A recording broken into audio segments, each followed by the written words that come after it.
Morning, everybody. Today is July 21st, 2026. It's 10:04 a.m. Quorum is present. We're going to go ahead and call this meeting to order. On to item number 2 on today's consent agenda is to convene as the Story County Board of County Commissioners, bringing us to item number 3, which is the Pledge of Allegiance. If you can all stand and join me. Pledge allegiance to the flag of the United States of America and to the republic for which it stands, one nation, under God, indivisible, with liberty and justice for all.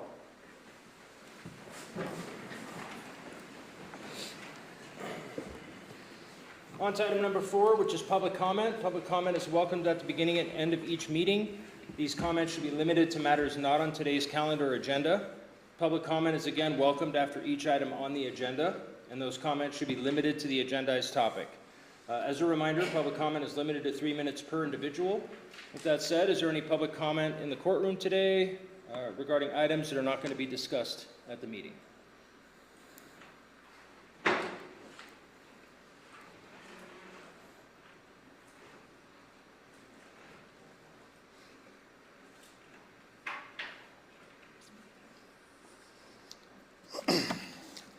Chair Carmona, Commissioners, before I start, I want to congratulate Mr. Gilman.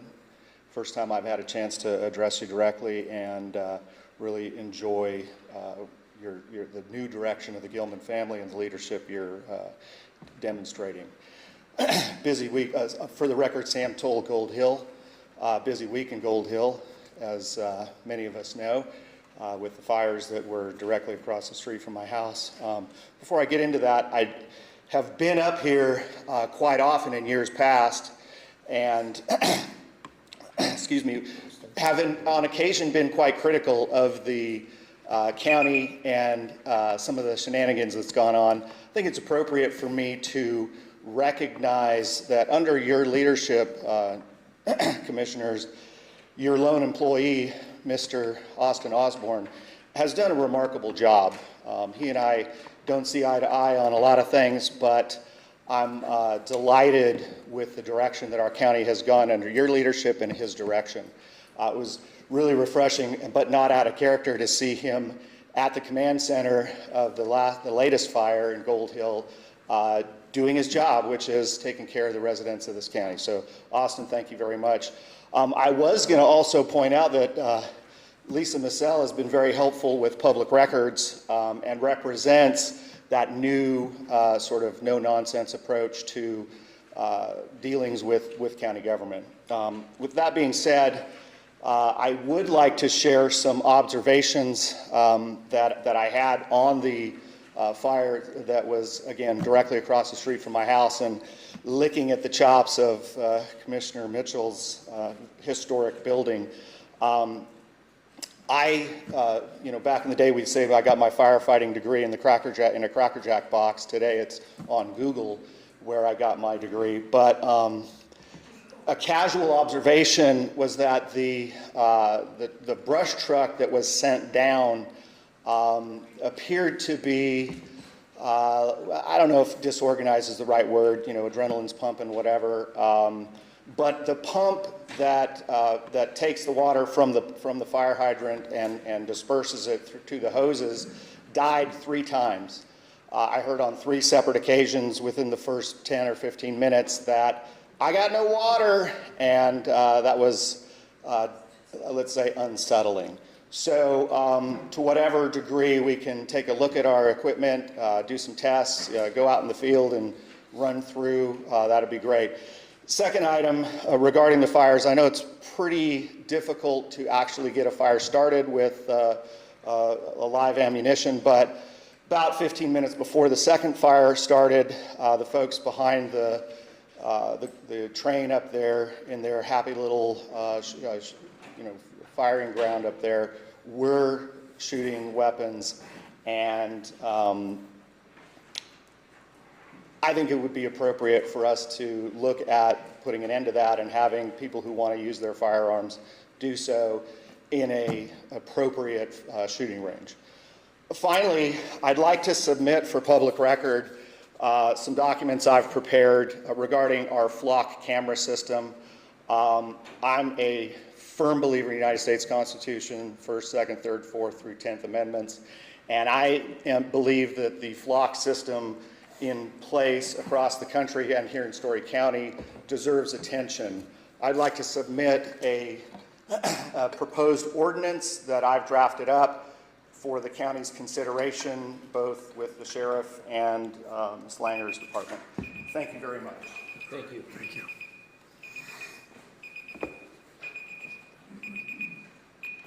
Is there any other public comment in the courtroom today? All right, not seeing any, we're going to move right along to item number 5. Okay, thank you. Discussion for possible action, consideration and possible approval of the agenda for the July 21st, 2026 meeting. County Manager, are there any modifications to the agenda today? There are. We would like to continue number 20, that's a fire district item regarding bid, and number 24, Sheriff's Office regarding school resource officer, to the August 4 County Commission meeting here at the courthouse and on Zoom. All right, thank you very much. You're welcome. Commissioner Gilman, any questions or comments on today's agenda? None, thank you. Vice Chairman? I'm good, thanks. Is there any public comment regarding the agenda today? Sorry? Regarding the items on the agenda, yes, but if you have something for a specific topic, I would ask you to wait until that item's called. All right. Not seeing any other public comment, Vice Chairman, you prepared to make a motion with the noted changes? I am. I move to approve today's agenda with the 2 noted continuations. Second. All right, there's a motion and a second. All those in favor signify by saying aye. Aye. Aye? Aye. Motion passes unanimously. On to item number 6, this is discussion for possible action, consideration and possible approval of the minutes for the May 19th, 2026 meeting. Commissioner Gilman, questions or comments on those minutes? None, thank you. Vice Chairman? No, thanks. All right, how about public comment on those minutes? Not seeing any. Vice Chairman, you prepared to make a motion? Yeah, I move to approve the minutes from our May 19th, 2026 meeting as presented. Second. All right, there's a motion and a second. All those in favor signify by saying aye. Aye. Aye. Aye. Motion passes unanimously. On to item number 7, which is discussion for possible action, consideration and possible approval of the minutes from the June 16th, 2026 meeting. Commissioner Gilman, questions or comments on those minutes? None, thank you. Vice Chairman? I don't have any questions. I noted on both of these that there might be some names misspelled or some of that. Maybe we can ask staff to just do a final review before they're included as final. All right, thank you. Is there any public comment regarding those minutes? Not seeing any. Vice Chairman, you prepared to make a motion? Yeah, I move to approve the minutes from our June 16th, 2026 meeting. Second. All right, there's a motion and a second. All those in favor signify by saying aye. Aye. Aye. Aye. Motion passes unanimously. On to item number 8. This is today's consent agenda. Commissioner Gilman, do you have any questions or comments about the consent agenda? None, thank you. All right, Vice Chairman? No, thank you. Okay, how about public comment? Not seeing any. Vice Chairman, you prepared to make a motion? Yeah, I move to approve today's consent agenda as presented. Second. All right, there's a motion and a second. All those in favor signify by saying aye. Aye. Aye. Aye. Motion passes unanimously. On to item number 9, which is discussion for possible action. Consideration and possible approval of resolution number 26-831, recognizing and expressing appreciation to Phil and Diane Greaves for their dedication to the C Street Veteran Banners in Virginia City, Nevada. Lisa? Hello, Lisa Missel for the record. As mentioned before, this is Resolution 26-831. We would like to recognize Philip and Diane Greaves for their work with the banners, and I have that prepared for reading if you would like me to do so. Please. Okay. Resolution 26-831, a resolution of the Story County Commissioners recognizing and expressing appreciation to Philip and Diane Greaves for their dedication to the C Street Veteran Banners in Virginia City, Nevada. Whereas the C Street Veteran Banners honor fallen service members, active duty military personnel, and veterans from Story County and surrounding areas, serving as a meaningful and highly visible tribute to those who have served the United States of America. And whereas the C Street Veteran Banner Program was established in 2012 by the Bolender family, following the loss of their son, Brian Bolender, who was killed in action in 2008 during his 4th tour of duty in Iraq, and Brian's banner was the first to be proudly displayed along C Street. And whereas these banners have since become a cherished tradition of Virginia City, offering residents and visitors the opportunity to recognize and remember the service, sacrifice, and stories of local military veterans. And whereas as the United States commemorates its 250th birthday in 2026, our nation reflects on the generations of brave Americans who have defended its founding ideals of liberty, service, and freedom, and veterans from Story County and across the county have played an indispensable role in shaping, protecting, and preserving these ideals over the past 2.5 centuries. And whereas the C Street veteran banners stand as a heartfelt symbol of the enduring legacy, reminding all who pass through Virginia City of the vital contributions veterans have made in strengthening our nation throughout the 250 years. And whereas Philip Greaves, a veteran himself, together with his wife Diane Greaves, has dedicated countless hours to the continued care, display, maintenance, and stewardship of the C Street veteran banners, offering both personal insight and heartfelt commitment to ensuring the dignity and respect of every banner displayed.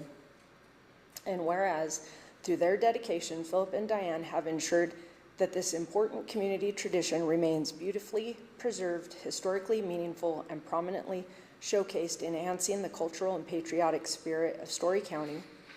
And whereas the Story County Board of County Commissioners desires to express its gratitude for the extraordinary contributions Philip and Diane Greaves have made in honoring our veterans and strengthening the sense of community within Virginia City. Now therefore be it resolved that the Story County Board of County Commissioners hereby recognizes and extends its sincere appreciation to Philip and Diane Greaves for their outstanding dedication to the C Street veteran banners and for their meaningful and enduring contributions to the Virginia City community. Passed and adopted this 21st day of July 2026 by the Story County Board of County Commissioners. Thank you, Lisa. Commissioner Gilman, do you have any questions or comments? Just to say thank you to Philip and Diane. Great. Vice Chairman? Yeah, me as well. You know, in the town that I grew up in, my mother was responsible for the Hometown Heroes program there, and it means so much that you have made this an enduring part of our community, and I think it's important for us to continue to recognize and stay connected to our service members. Thank you. Agreed. Just wanted to say a big thank you to Phil and Diane. Thank you for that. And if you both could come up here, we have a certificate for you and a photo opportunity as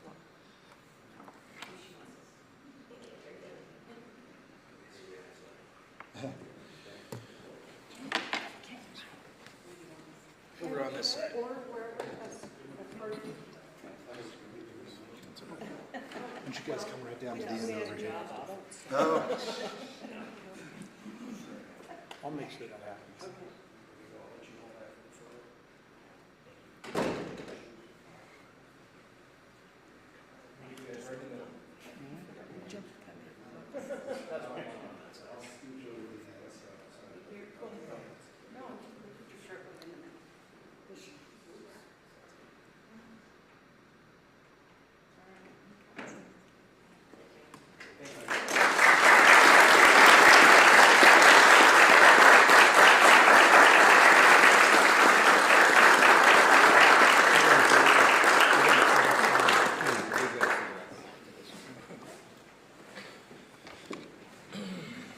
All right, is there any public comment regarding this item?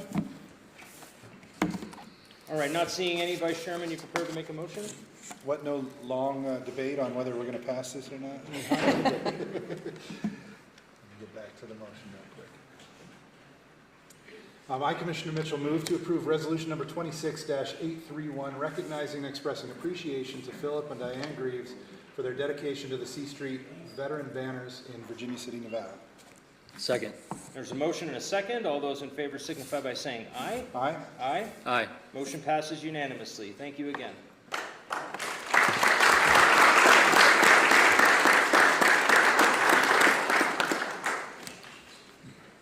All right, on to item number 10 on today's agenda is discussion only. No action, no public comment will be taken. These are committee and staff reports. And I'll kick things off at the Sheriff's Office today.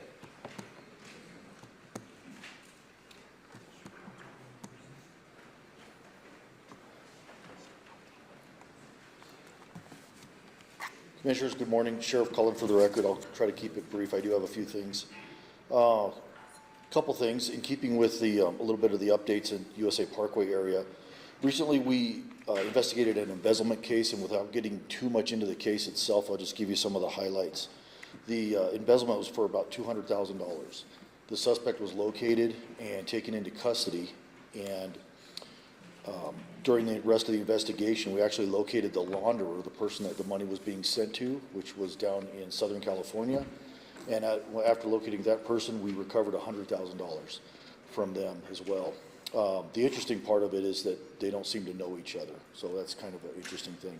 But again, it's still, we're investigating that. And that person has been taken into custody and extradited back to our county, and that person is currently in custody in our facility for this case. Also, recently I was out in Ely, Nevada for the sheriffs and chiefs for the state, one of our 4 meetings. And cargo thefts and retail thefts were a topic of conversation. Story County, along with Sparks and Reno and California agencies, were highlighted in that conversation regarding recent cargo thefts out of our facilities in Tri, and the work that the agencies are all doing together to recover that property and then also work together to find the suspects. And we've actually been making a pretty good dent on getting this property back and taking people into custody. So that was a highlight of that meeting. 2 more things. Scams. Just real quick on scams. Again, no law enforcement agency, and this is just a reminder to go out to the public, no law enforcement agency is going to ask for money from you over the phone or over the internet, and they're definitely not going to ask you to move money from one account to another. So if that ever happens, or anybody's ever contacted by somebody saying they're law enforcement and wanting money exchange or change, that's not valid. It's a scams. And then the last thing, July 30th at 6 o'clock, the sheriff's office will be holding a town hall up in the Highlands. We just booked the little community center there yesterday. And that town hall is going to deal with a couple of things. One, like Mr. Toll had mentioned earlier, license plate readers. We're going to bring that subject up to talk to folks if they have any questions in a pretty open forum so we can get a lot of information going back and forth. Also, we're going to talk about some of the crime trends the Highlands has been seeing over the last few months and year or so, and then also some of the crime trends in the county, different things we're seeing countywide. So it'll be a good opportunity, folks, to come out and meet with the different detectives and deputies and myself and discuss all kinds of things. And that's all I have, unless you have any questions for me. Thank you, Sheriff. Great update. I didn't miss a date, did I? July 30th. July 30th? Okay. 6 o'clock. Thank you. It's a Thursday. Thank you for that. Commissioner Gilman, any questions or comments? No, thank you. Vice Chairman? No, appreciate the update. Thanks again, Sheriff. Moving right along to the Fire Protection District.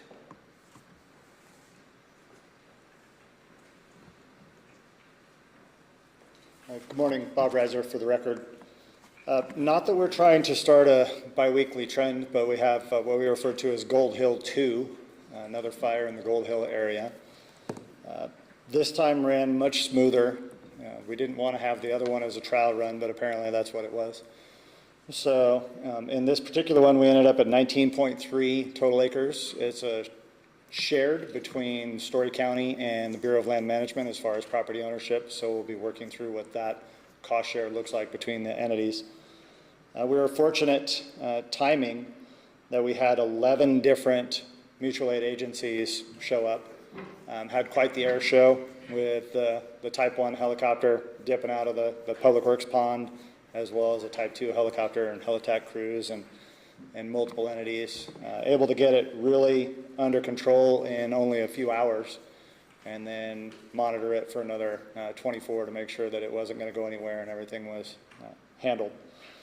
One of the other positive things, we have a date pinned down for our next New Hire Academy coming up September 21st. We will be sending 5, potentially 6, depending on an agenda item, through that academy. And regardless, even 5 will be the largest number of cadets Story County has ever put through a single fire academy, which is a really significant event for us as far as moving forward with the growth of our agency. And excited about that. All right. Thank you for the update, Chief. Commissioner Gilman, do you have any questions or comments? No, thank you. Vice Chairman? No, thank you. All right, appreciate it. What about Public Works?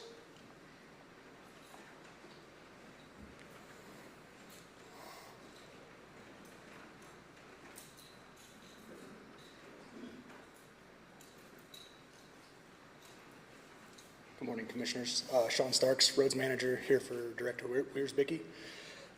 Last week, Director Wiersbicki met with Dow on the 6-mile reconstruction project to get the planning phases started for that.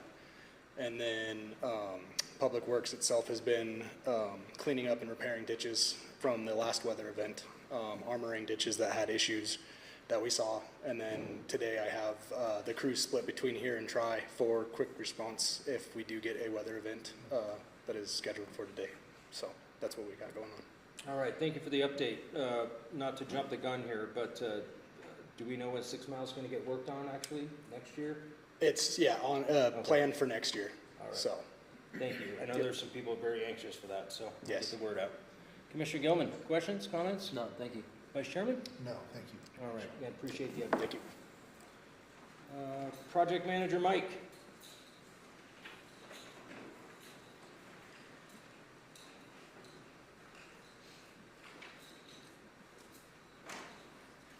Thank you, Mr. Chairman. Mike Northman, Project Manager. All the projects are rolling along. Don't have any major earth-shaking events, but there are a couple of projects that Adam and I have been working on cooperatively, so I brought Adam up here to, Adam Wilson, our Emergency Management Director, to discuss some of those with you. The first project is the FEMA damages from 2023. Taylor Street and B Street, or the Red Dog Wall, were grouped together by FEMA. We met collectively and have decided to remove the B Street project from the claim with FEMA.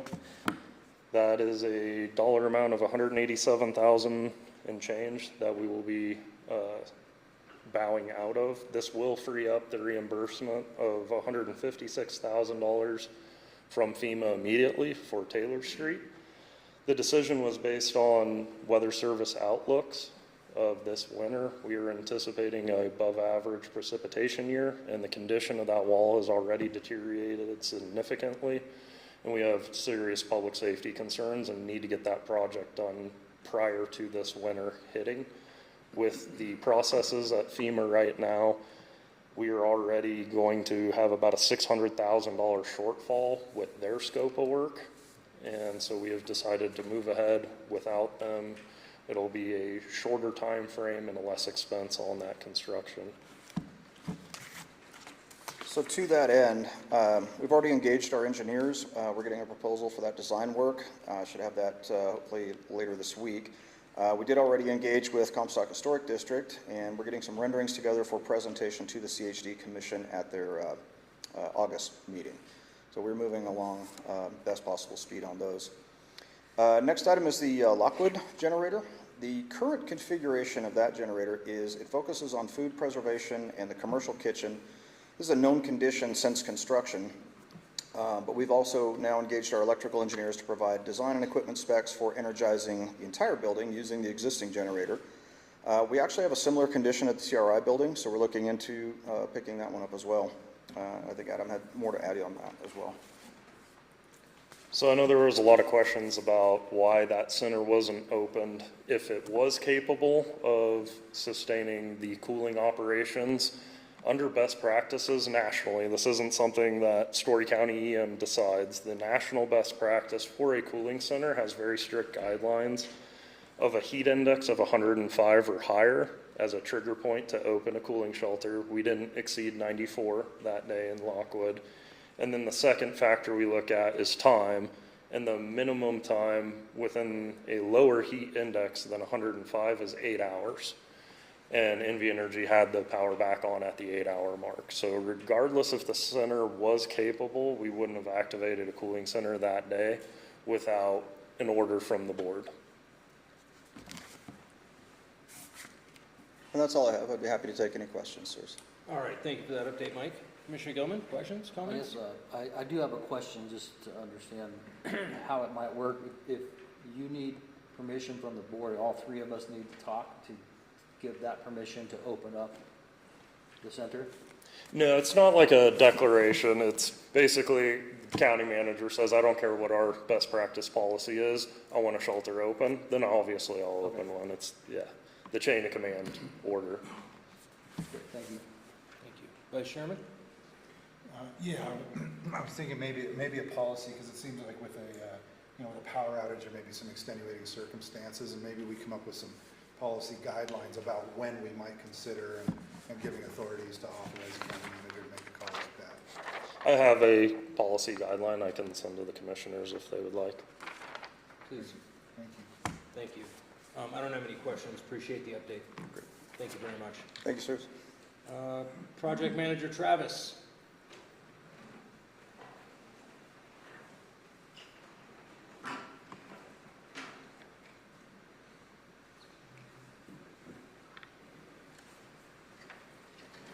Good morning, Commissioners. My name is Travis Osterhout for the record.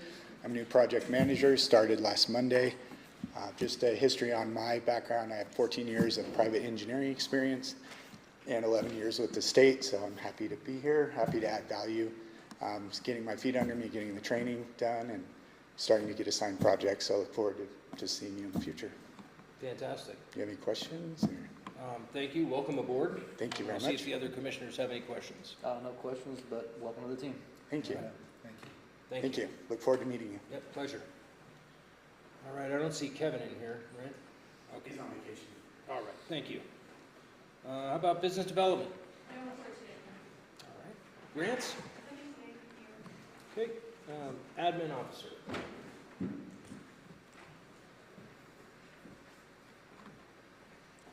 Hello, Miss Lisa Missell for the record. So just wanted to provide a update on our Justice Center. We did interviews for our top 4 candidates. We did select a company. We're waiting for their proposal right now. Hopefully we'll get that soon, and we're hoping that we can come before the board in September to get an approval for this contract and get moving on it. One of the things that this company, it's Hafer AE, I think I'm saying it correctly, they do 3D renderings.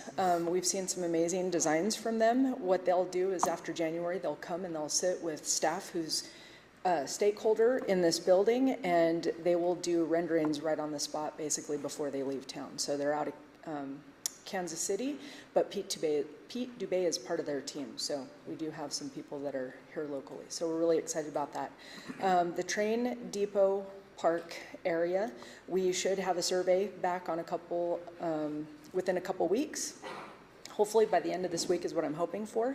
We're going to be looking at a phase 1 environmental survey, and then we'll be able to move forward with that property.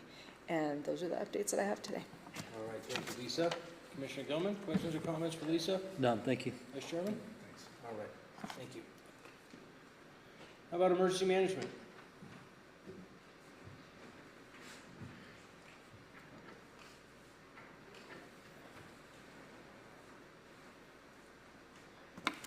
Adam Wilson, Emergency Management Director for the record.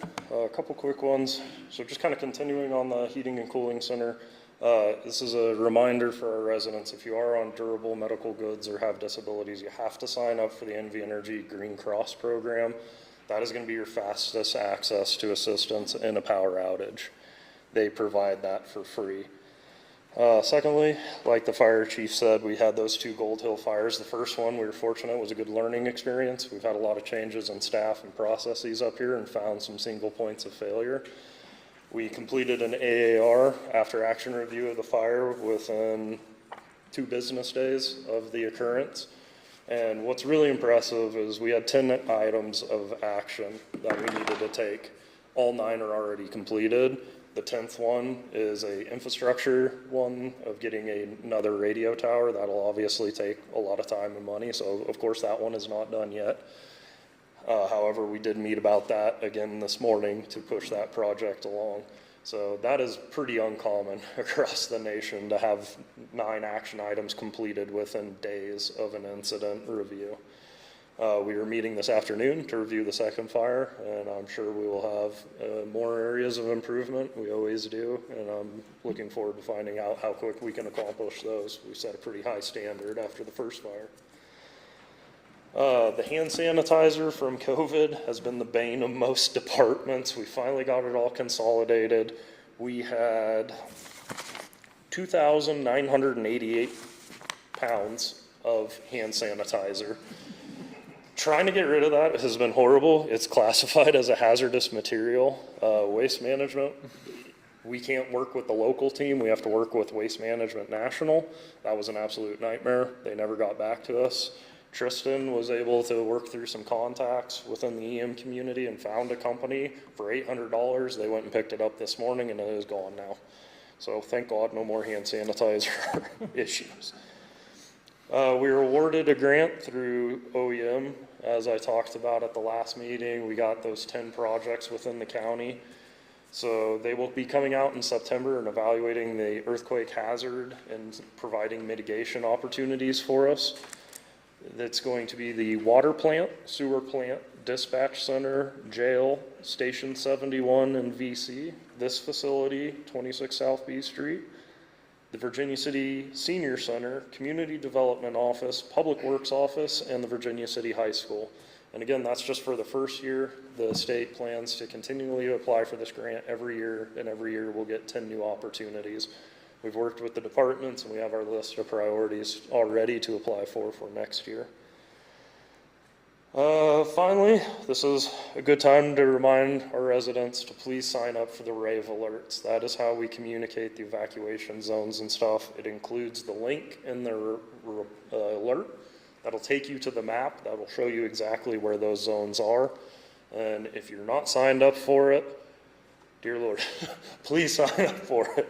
We really need that done. That is the best way to get, when we tell people to evacuate, we provide directions, because an example is Gold Hill. There are fire hydrants on one side and fire engines on the other side of the road. So depending on where you live, depends on which direction we're going to send you. And we need you on that alert to know which way to go so we don't crush the fireman's hose. And then finally, we were doing a earthquake exercise in October. October is the earthquake awareness, the National Shakeout Day, and all of that. Based on these reviews of incidents, we've learned we need to practice no-notice exercises a little bit when we plan it. That makes it kind of false data. So I'm not going to tell you when the earthquake is. I'm not going to tell you when the exercise is going to happen. You're just going to get the alert to evacuate and more information at that time. But it'll be two-part. There's going to be a community side where we'll evacuate the community somewhere. It's going to be during the business week to make it as hectic as possible. And then there's going to be an internal aspect too, where we're going to have employees in every department committed to different tasks. And that is all I have. All right, thank you for that update, Adam. Commissioner Gilman, you have any questions for Adam? No, thank you. Vice Chairman? Yeah, thanks. All right, appreciate it. How about the BCTC? You cover Todd Austin? Yep, I can now, or during mine. Oh, yeah, we could just wait. Okay. Comptroller's office? All right. How about planning? Nothing at the moment. Thank you, Kathy. Health and Community Services? No. Quarters office? How about Community Development? No updates. All right. Lee, do you have anything for us today? Nothing today, thank you. All right. How about the DA's office? No updates today. Always good. County Manager?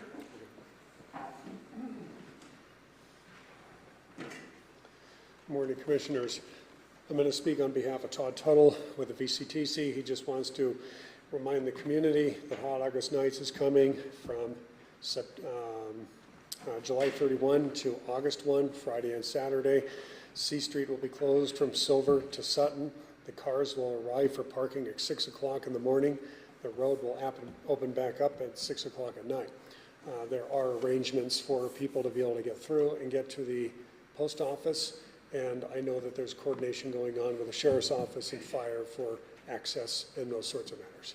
That's all I have. All right, thank you. You want to move on to your update? Our update Or is that was it? Yeah, Okay. it'll be up for right now. All right, great, thank you. How about the clerk's office? Nothing today, thank you, Mr. Chair. All right, thank you. Sorry, you guys didn't have questions for Austin, did you? Why don't now? You can ask him. Tons. All right, is there anybody that has an update that I failed to call on? All right, thank you everybody for that information.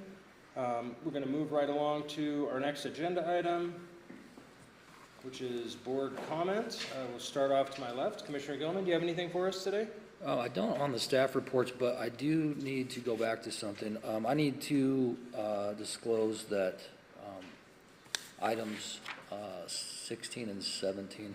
I've worked with Tract in the past for their purchase of that property, but I have not worked with them on anything having to do with power or anything like that, so I believe I'm okay to vote on anything between those two. Just want to check. Yeah, from the information that's been provided, there's no pecuniary interest in this, and so disclosure would be appropriate, but you're not required to recuse yourself. Great, thank you. All right, thank you. Vice Chairman, do you have anything for us today? No, thank you, Chair. Okay, I only have one bit of information. As I'm sure most in this courtroom know, last week we lost Paul Hoyle, as the owner of the Tahoe House Hotel, beautiful hotel in town. If we can just have a moment of silence for Paul, greatly appreciate that.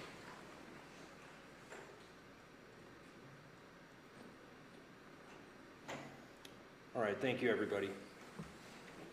Moving right along to item number 12, this is discussion for possible action, presentation by the Nevada Rural Housing Authority about rural affordable home purchase programs, and discussion and consideration for approval of resolution number 2026-825, providing for the transfer of Story County's 2026 private activity bond volume cap to the NRHA for the purpose of providing first-time homebuyer down payment and other affordable housing assistance and other related matters.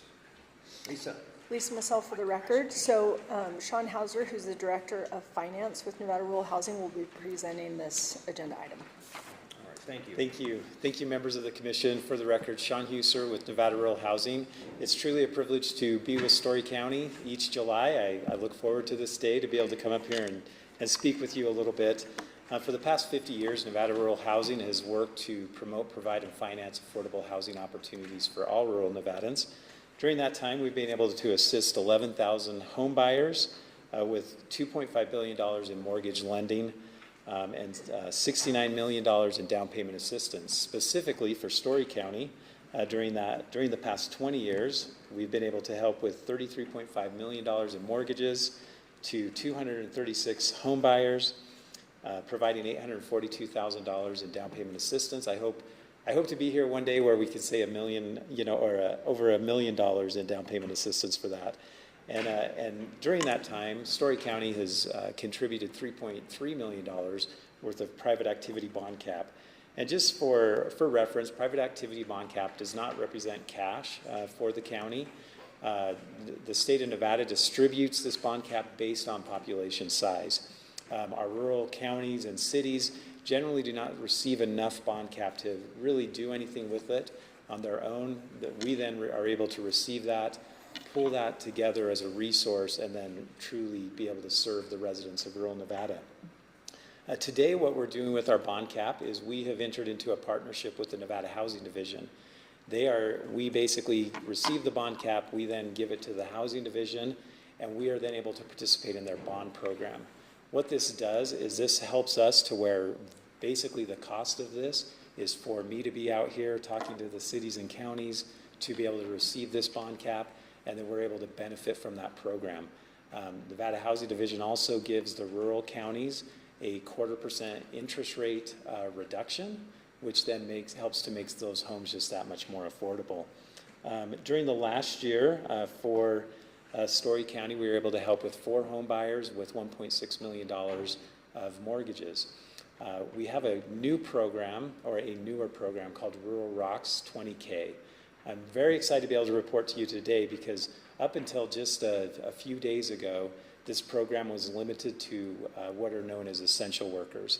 So healthcare providers, educators, public safety, and construction. That worked very well in Las Vegas or in Reno.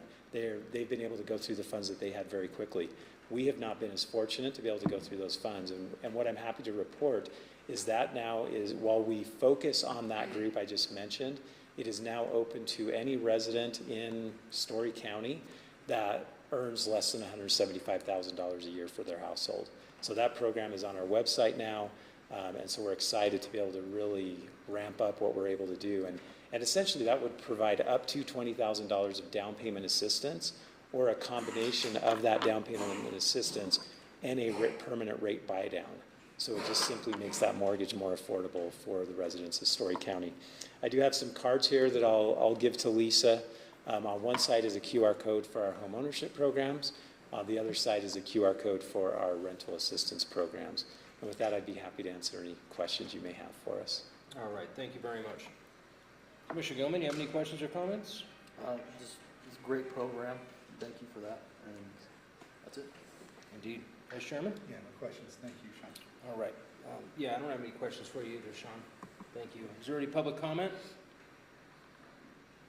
All right, not seeing any. Vice Chairman, you prepared to make the motion? I, Commissioner Mitchell, move to approve resolution number 2026-825, providing for the transfer of Story County's 2026 private activity bond volume cap to the Nevada Rural Housing Authority for the purpose of providing first-time homebuyer down payment and other affordable housing assistance and other related matters. Second. All right, there's a motion and a second. All those in favor signify by saying aye. Aye? Aye. Aye. Motion passes unanimously. Thank you again. Thank you Sean. so much for your support. All right, moving on to item number 13. This is discussion for possible action. Consideration and possible approval of special use permit 2026-033, a request by the applicant to add an additional 12 feet of height to an existing communication tower. Subject property is located at 662 Italy Drive, McCarran, Story County, Nevada. APN number 005-091-26. Jessica? Good morning, Jessica Prager for the record. This is a special use permit request to add an additional 12 feet of height to an existing communications tower located out in the Tri-Center. The existing tower was erected in 2019 at a height of 75 feet, which is an allowed use given the zoning area, and the equipment is an allowed use as well. The special use permit requested for the additional height is needed to allow for additional equipment needed to be added to the tower. And this is just to support the 5G connectivity and the needs of the surrounding businesses and first responders. The Planning Commission heard this at their July 16th meeting and unanimously recommended approval. And the applicant is in attendance via Zoom if you may have any questions for them. All right, thank you, Jessica. Commissioner Gilman, questions, comments? None, thank you. Vice Chairman? No, I'm good, thanks. All right, how about public comment? Not seeing any. You want to read the findings? Yes, for the motion of approval. Please. Findings of fact, Jessica Prager for the record. Findings of fact for the motion of approval. This approval is for special use permit 2026-033, a request to add an additional 12 feet of height to an existing communication tower. The subject property is located at 662 Italy Drive, McCarran, Nevada, APN 005-091-26. This special use permit conforms to the 2024 Story County Master Plan for the McCarran designated area in which the subject property is located. A discussion supporting this finding for the special use permit is provided in Section 2D of the staff report, and the contents thereof are cited in an approval of this special use permit. The special use permit complies with the general purpose, goals, objectives, and standards of the county master plan, the zoning ordinance, and any other plan, program, map, or ordinance adopted or under consideration pursuant to the official notice by the county. The proposal location, size, height, operations, and other significant features will be compatible with and will not cause substantial negative impact on the adjacent land uses or will perform a function or provide a service that is essential to the surrounding land uses, community, and neighborhood. The special use permit will result in no substantial or undue adverse effect on adjacent property, the character of the neighborhood, traffic conditions, parking, public improvement, public sites or right-of-way, or any other matters affecting the public health, safety, general welfare, either as they now exist or as they may in the future be developed as a result of the implementation of the provisions and policies of the county master plan, this title, and any other plans, program, map, or ordinance adopted or under consideration pursuant to an official notice by the county or other governmental agency having jurisdiction to guide growth and development. The proposed use in the proposed area will be adequately served by and will impose no undue burden on any of the improvements, facilities, utilities, or services provided by the county or other governmental agency having jurisdiction in the county. The special use permit with the recommended conditions of approval, complies with the requirements of the 1999 Story County Zoning Code, Chapter 17.62, Special Uses, and Chapter 17.37, Heavy Industrial Zone. Thank you. Thank you, Jessica. Vice Chairman, you prepared to make a motion? In accordance with the recommendation by staff and the Planning Commission, the findings of fact under Section 3A of this report is read into the record by staff, and other findings deemed appropriate by the Board of County Commissioners and in compliance with the conditions of approval, I, Commissioner Mitchell, move to approve Special Use Permit 2026-033, a request to add an additional 12 feet of height to an existing communications tower. The subject property is located at 662 Italy Drive, McCarran, Nevada, APN 005-091-26. Second. There's a motion and a second. All those in favor signify by saying aye. Aye. Aye. Aye. Motion passes unanimously. Thank you, Jessica. Thank you. On to item number 14 is discussion for possible action. Consideration and possible approval of special use permit 2026-032, a request for additional height for transmission towers beyond the 75 feet in height allowed by the I-2 Heavy Industrial Zoning District. The applicant proposes a maximum height of 180 feet. Jessica? Thank you. Jessica Prager for the record. On September 16, 2025, the Board of County Commissioners approved Special Use Permit 2025-051 to allow for the construction of transmission lines to be constructed outside of the designated transmission corridor. And this was to allow for the applicant's property to connect in with the existing transmission corridor. This SUP request is to allow for additional height up to 180 feet for the lines and poles on the applicant's property that's not in the transmission corridor. They're asking for this additional height to be uniform and to be able to connect with the existing lines there. The Planning Commission heard this at their July 16th meeting and unanimously recommended approval, and the applicant is here if you may have any questions for him. All right, thank you, Jessica. Commissioner Gilman, questions, comments? None, thank you. Vice Chairman? I don't have any questions, thank you. All right, is there any public comment regarding this item? Not seeing any. Jessica, would you like to read the findings? Yes, findings of fact for motion of approval. Number 1, this approval is for special use permit 2026-032 to adjust the maximum height allowance for 345 kilovolt transmission towers to 180 feet outside of a designated transmission corridor. This special use permit addresses the additional height for the towers located on land zoned heavy industrial.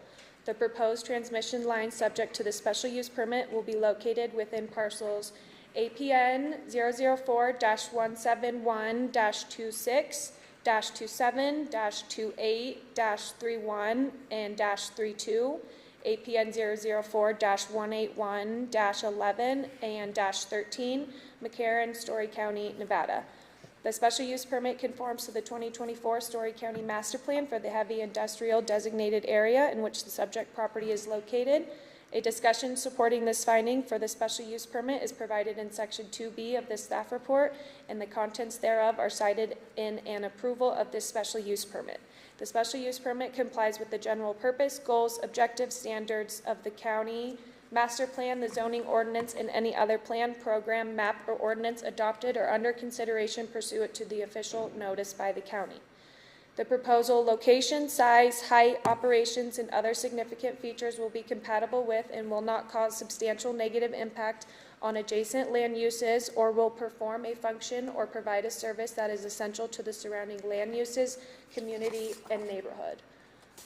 The special use permit will result in no substantial or undue adverse effect on adjacent property, the character of the neighborhood, traffic conditions, parking, public improvement, public sites or right-of-way, or other matters affecting the public health, safety, and general welfare, either as they now exist or as they may in the future be developed as a result of the implementation of the provisions and policies of the county master plan, this title, and any other plans, program, map, or ordinance adopted or under consideration pursuant to an official notice by the county or other governmental agency having jurisdiction to guide growth and development.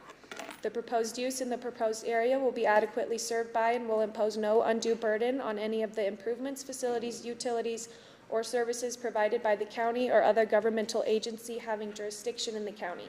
The special use permit with the recommended conditions of approval complies with the requirements of Chapter 17.03.150 special use permit, Chapter 17.35 I-2 heavy industrial, and Chapter 17.12 general provisions of the Story County Code.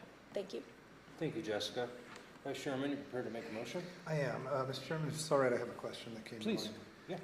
Jessica, I noticed that this is fairly close to the, or abutting on the Lyon County line. Is there any notice or discussion with either Lyon County or the neighboring property owners that are on their side of the county line? There was notices sent out 30 days before the Planning Commission. The only person that reached out was a property owner neighboring the applicant's property, and they were just mostly wanting to get in contact with the applicant. They didn't propose any concerns, and that was the only one response we got back from what was provided to the surrounding parcels. Perfect. Thank you very much. All right. With that, in accordance with the recommendation by staff, the findings of fact under Section 3A of this report, as read into the record by staff, and in accordance with the recommendation by the Planning Commission and other findings deemed appropriate by the Board of County Commissioners, and in compliance with the conditions of approval, I, Commissioner Mitchell, move to approve Special Use Permit 2026-032 to adjust the maximum height allowance for 345 kV transmission towers to 180 feet outside of a designated transmission corridor. This special use permit addresses the additional height for the towers located on land zoned heavy industrial. The proposed transmission lines subject to this special use permit will be located within parcels APN 004-171-26, 27, 28, 31, and 32, and APN 004-181, 11, and 13, McCarran, Story County, Nevada. Second. There's a motion and a second. All those in favor signify by saying aye. Aye. Aye. Aye. Motion passes unanimously. Thank you, Jessica. All right, moving on to item number 15. This is discussion for possible action. Consideration and possible approval of special use permit 2026-029. The applicant requests a special use permit to construct three 345 kV transmission corridors within Story County. The transmission corridors, Miraloma, Comstock Meadows 1, and Comstock Meadows 2 will be located within easements across land zone industrial and forestry, with some easements encroaching on estate zone land.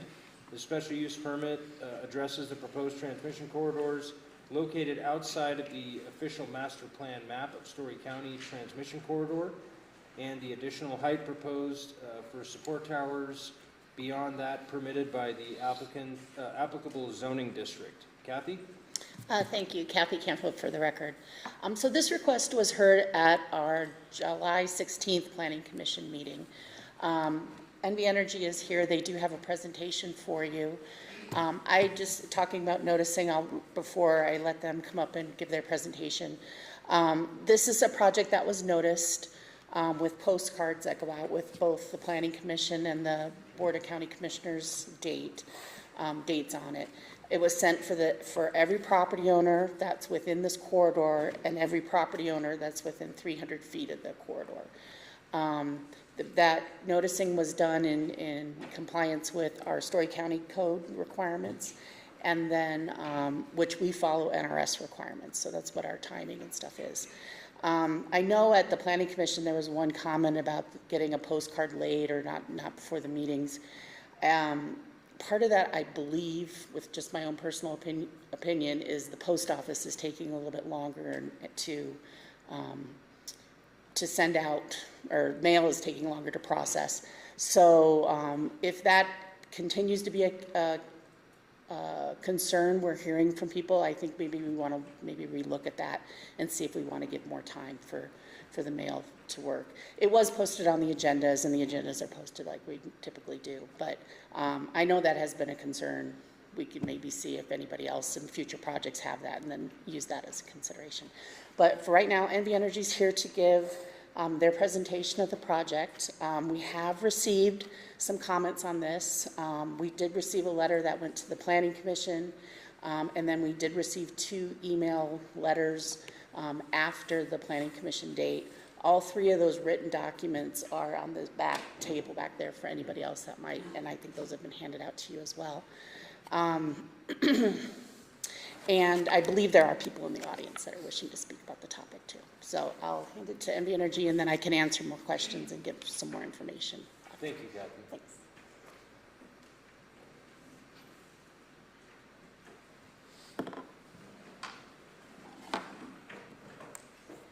You know how that works. Yeah. Just give you a moment to put it up on. Sure. Okay. Good morning, Commissioners. Charles Hutchinson for the record. I work for WSP, and WSP is the owner's engineer and the owner's environmental scientist working on behalf of NV Energy for the Green Link Nevada Transmission Project. My particular role at WSP is to lead the permitting on the local, state, and federal non-NEPA side, so everything that's not BLM related that follows on for other federal permits, as we'll see here in just a few moments. With me, and I'd like to just introduce a few folks in the room with me, also representing the NV Energy team. Tiffany Beach is the Director of Transmission Development at NV Energy. And we've also got Alexandra Drostoff, who is the Government Relations Manager for Northern Nevada for NV Energy, and David Gallner, our Senior Planner with WSP, also on the permitting team. We've got a couple people online as well, but I won't go through all the introductions there. This presentation is very similar, if not the same, that we gave to the Planning Commissioners last Thursday evening in the same spot. And what I'll do is just review this. We've got a short agenda here. We already went through the introductions, but the next point that I'll get to is just an overview of Green Link Nevada Transmission Projects, what it is and what it is not. There's been a lot of sometimes misinformation in the public realm about what the facilities are going to look like and what the project is going to be used for and why it's needed. So we'll basically just present some overview information about the project itself first.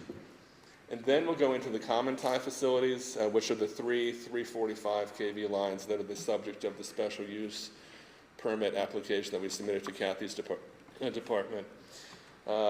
We'll present some slides on that overview of the common tie facilities, what the structures will look like, as well as some photo simulations that we've prepared to help the public visualize from a couple of different key vantage points about what the transmission lines would look like when constructed. We'll also hit on the timeline for local governments and local, state, and federal government permitting. We've done a long list of coordination with both Kathy's departments and as well as state of Nevada agencies, as well as the federal government to get the required permits in place before we actually construct. And then at the end, we'll just round out with some project contact information. There's a website and an email address that folks can use to provide comments, look at the materials that are assembled on NV Energy's website, get more information about the projects, and reach out to project team members for answers that you might have questions about. So just as an overview, Green Link Nevada Transmission Project is made up of 3 different components. There's the Green Link West transmission line component, which starts in the Las Vegas area, and on the screen here, the dashed line that basically traces the western side of Nevada from Las Vegas up to just north of Yerington. That's a proposed 525 kV transmission line. So when we talk about 525 kV and 345 kV, 1 kV is 1,000 volts, so 525 kV is 525,000 volts. 345 kV is 345,000 volts, so a little bit less voltage for the facilities that we're proposing here in Story County.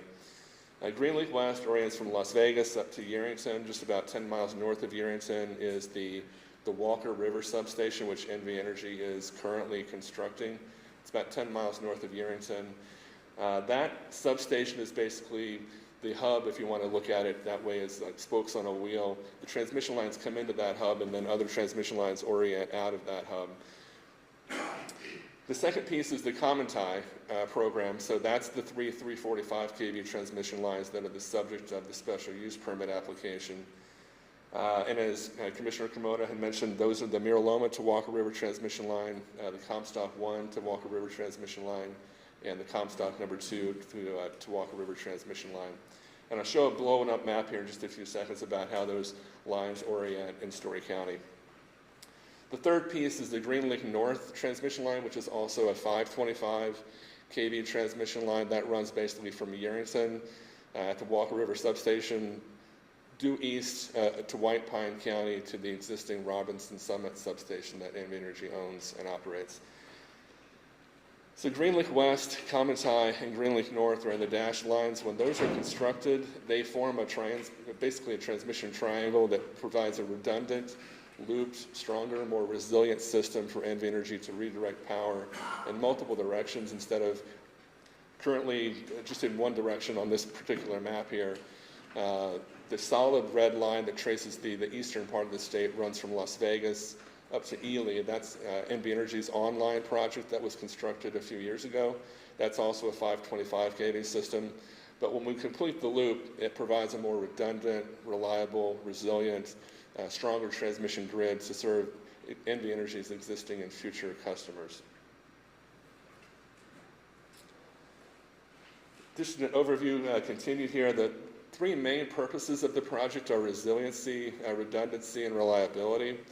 What I mean by resiliency is the fact that if a power outage were to occur on the network, NV Energy can redirect the flow of electricity to serve the area that's in need without cutting service to those who are actually receiving service right now. So by resiliency, the transmission network can shift power based on where the need is greatest, and NV Energy monitors all of these conditions in their control center, noting where the transmission line might be failing and where repairs might be needed.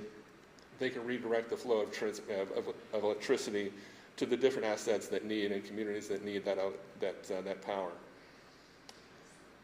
For resiliency, there's a telecommunications network that NV Energy includes within its transmission lines and its substations. Those telecommunication facilities are optical amplifier sites, which are fiber optic communication systems, and then also the microwave tower sites that you see on the tops of the mountains that basically provide a line of sight communication path so that the transmission lines and the substations can talk with each other and monitor system performance. That system performance is relayed back to NV Energy's control center so they can figure out if there's problems on the system, where the problem is, where to send maintenance crews to do repairs. And basically that resilient system helps NV Energy safeguard the reliability of the system and catches problems basically before they become outages on the system. And then the reliability part, completing the triangle of transmission here provides a more redundant and resilient and reliable system so that NV Energy can, like I mentioned, provide continued service to their existing and future customers, whether they be residential, commercial, or industrial customers. They can provide that service with a more robust system.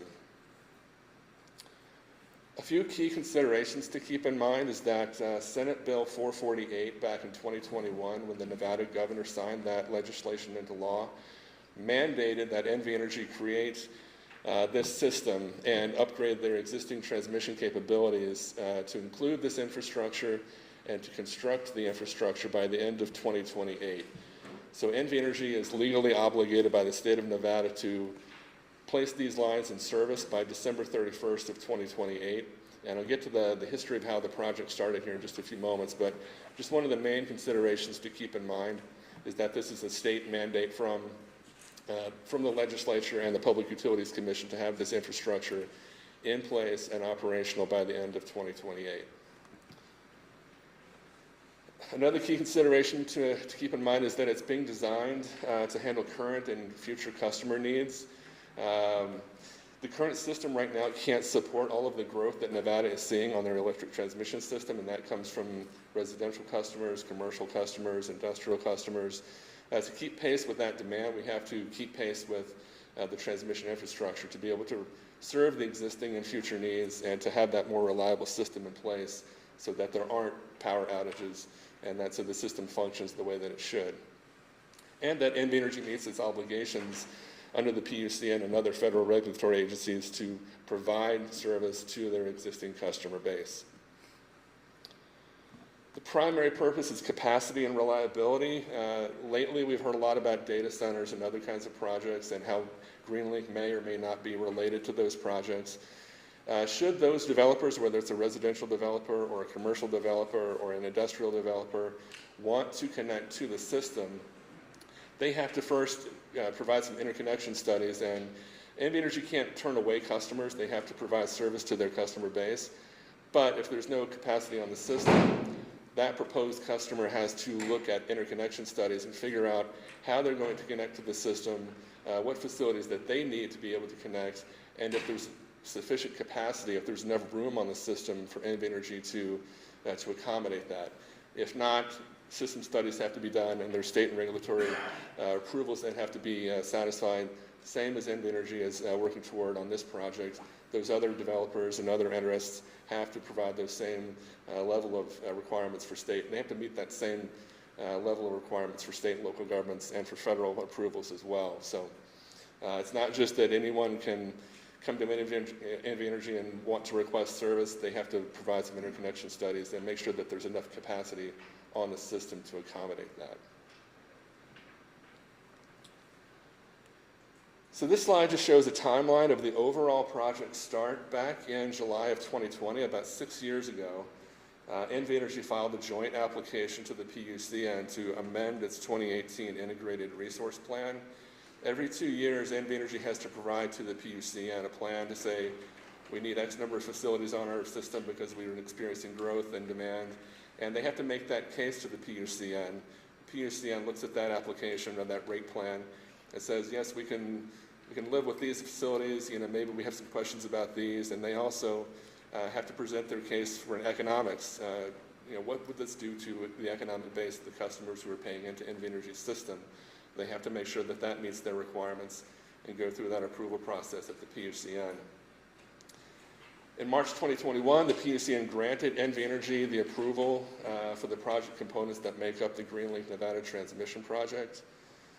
And then in July 2021, Nevada governor signed into law the Senate Bill 448 that mandates that NV Energy place this infrastructure in service by the end of 2028.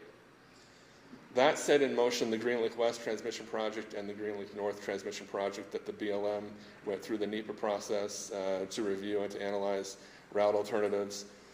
For Greenlink West, which Greenlink West and Common-Tie are synonymous, as far as the BLM is concerned, they provided one EIS that included Greenlink West and Common-Tie. So the facilities that we're talking about here today are included in that Greenlink West EIS.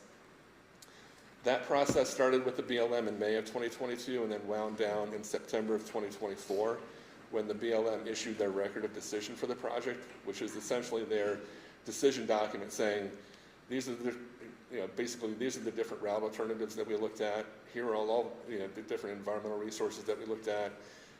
And in concert with NV Energy's engineering requirements, they come to a decision point about what the best route is for the project and provide the rationale for that. So that record of decision, ROD, as you'll often hear it called, is the decision document from the BLM.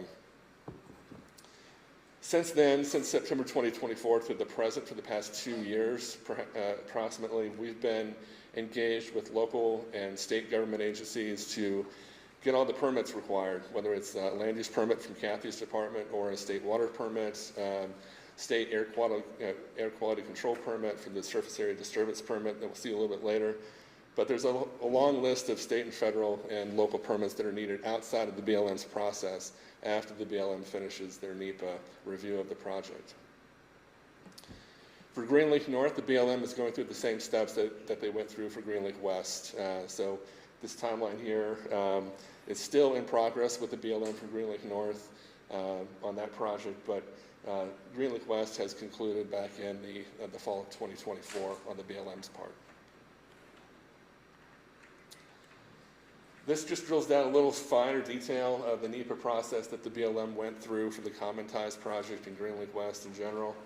2022, they published the Notice of Intent to prepare an EIS and a Resource Management Plan amendments. The Resource Management Plan is basically the BLM's land use plan, and there's a lot of different elements within that Resource Management Plan that they have to make sure that they update when they're basically when they're preparing an EIS, they have to update their resource management plan to be consistent with what they're talking about in the EIS. May 26th of 2023, they published the draft EIS in the Federal Register. That opened the public comment period up so that members of the public could review the draft EIS, provide comments, and have those comments addressed by the BLM. June of 2024, they published the final EIS in the Federal Register, and then in September of 2024, again, they published the record of decision for the project.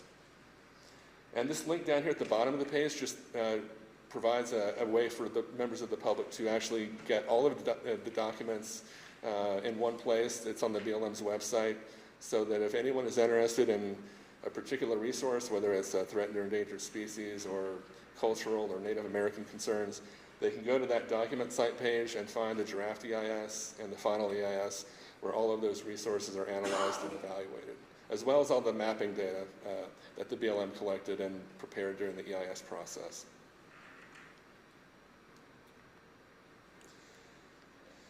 This just goes a little bit further into the NEPA process. So one of the major parts is consultation and coordination. What the BLM did this time was a little different than what they were, that they had to do. They went out first and commissioned a series of public input workshops before they actually published the notice of intent in the Federal Register to prepare an EIS. They took the additional step beforehand to engage the public and, through a series of public input workshops, get comments from the public on what the most significant concerns might be and what resources the BLM should look at in their EIS.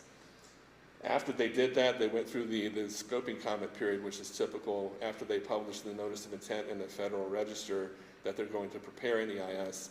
That sets off the scoping period where they take formal public comments, either by online meetings that they've held, in-person meetings that they've held. They take those public comments, and as they begin to prepare the EIS, they consider those public comments in those beginning stages. They held in-person public scoping meetings as well, and it wasn't just online. So in Reno, there were 17 attendees who attended the public scoping workshop back in April of 2022. After the draft EIS was issued, again, they opened it up for public comment. There's a 30-day window, or actually a 90-day comment period for folks to provide comments. And they did the same thing after the final EIS was issued. There was a 30-day public protest period that was initiated to take public comments on the final EIS. All throughout this, during the scoping period, I meant to mention that they sent notifications to about 300 different individuals and agencies and organizations, as well as Native American Indian tribes, to basically solicit as much public comment as possible so that they can make the best decisions that they can when they work through the NEPA process. The main tenet of NEPA is to inform decision making. So that public comment, basically the public scoping comment period and the input workshops help to provide that scoping and that public input that they needed to make better decisions in the document and to know what to analyze and how great a detail to analyze.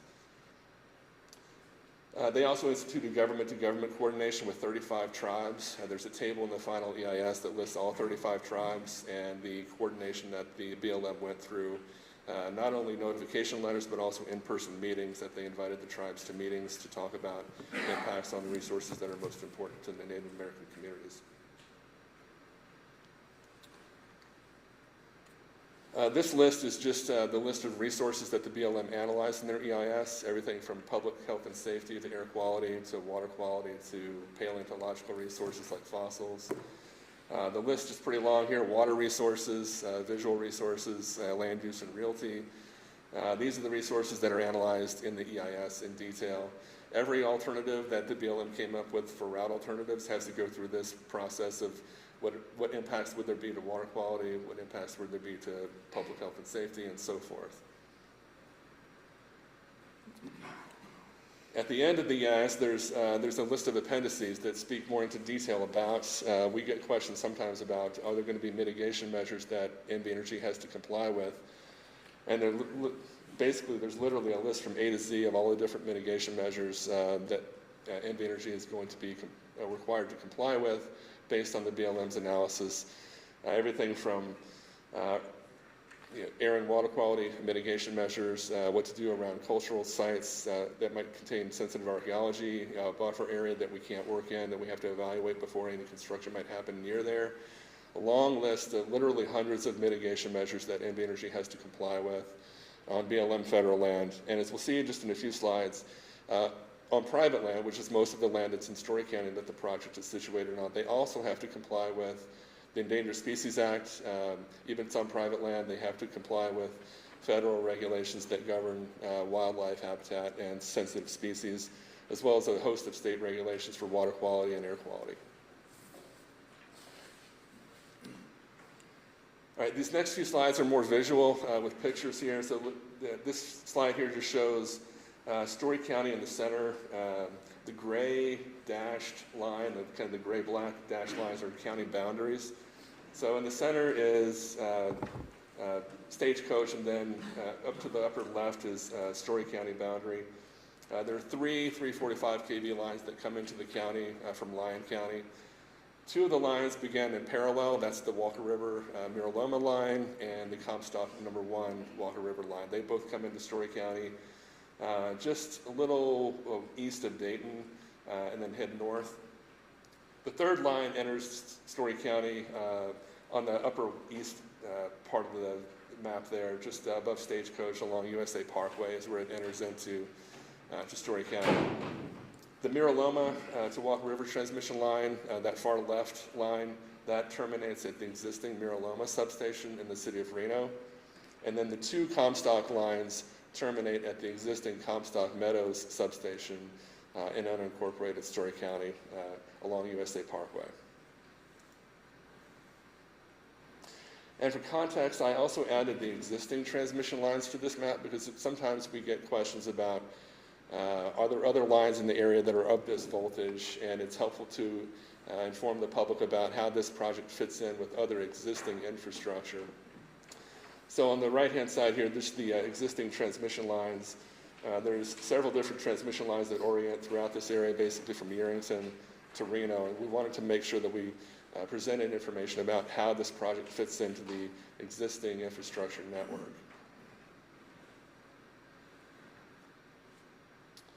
Zooming in a little closer here to Story County, the line that basically heads north and then off to the left here to the west is the Miraloma to Walker River transmission line, and the two other lines orient up to the existing Comstock Meadows substation. The bold, or the kind of the bright green line, is a Story County master plan transmission corridor that we follow for a few miles due north, and then we branch off of that simply because we have to get to Miraloma substation in Reno, which is the reason for the divergence there. But this puts into context what the existing transmission corridors are like in the county and how the BLM tried to route as close to those or in those to the extent feasible based on where the lines needed to go as far as Comstock Meadows and Miraloma substation.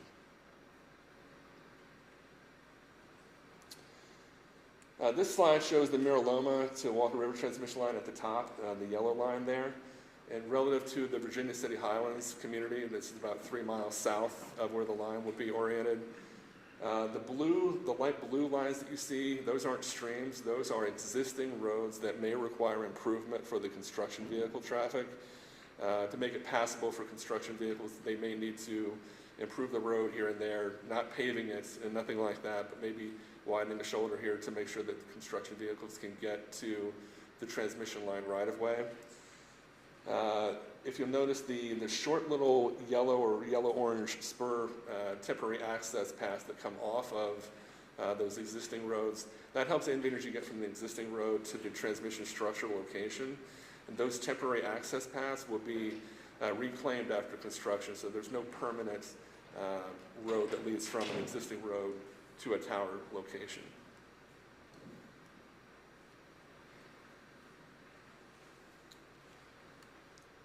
This graphic just shows the approximate distance between the Miraloma to Walker River transmission line and the nearest house in the Virginia City Highlands area. It's about 1.2 miles south of the line is the nearest residence that we could locate based on mapping and field observations. One of the tenets of transmission line routing is to not go through developed areas if you don't have to. If there's a substation within a developed area, then that makes sense to connect to that point. But here in the undeveloped rangeland, we didn't go through Virginia City Highlands for that specific purpose. We didn't have to go there, so we didn't go there. So we're trying to minimize the amount of impact on residential properties as possible, which is why the line is where it's at. This just shows the proximity of the Mira Loma to Walker River transmission line. This is a little farther east, but this just shows the proximity of the line to the Lochner Marciner petroglyphs. And a few of us took a field trip up there last summer to understand what the public's concerns were about access. We heard some concerns about if you're using an existing road, is it going to be paved? Are we going to be basically exacerbating the problem that we saw out there with, we saw some evidence of chipped rocks, and I think there's been some documented vandalism out there at the petroglyphs, and the community concern was that if we were using existing roads, if we were making it easier for folks to get there, to perhaps not have the best intent when they got to the petroglyphs, as far as vandalism or anything that they might want to do. But the line is farther south. It's about 0.7 of a mile south of the petroglyphs. If we were north of the petroglyphs, the concern might be greater because we would have to access going past the petroglyphs, but because we're south of it, we're not going to be going close to the petroglyphs with the construction crews. So,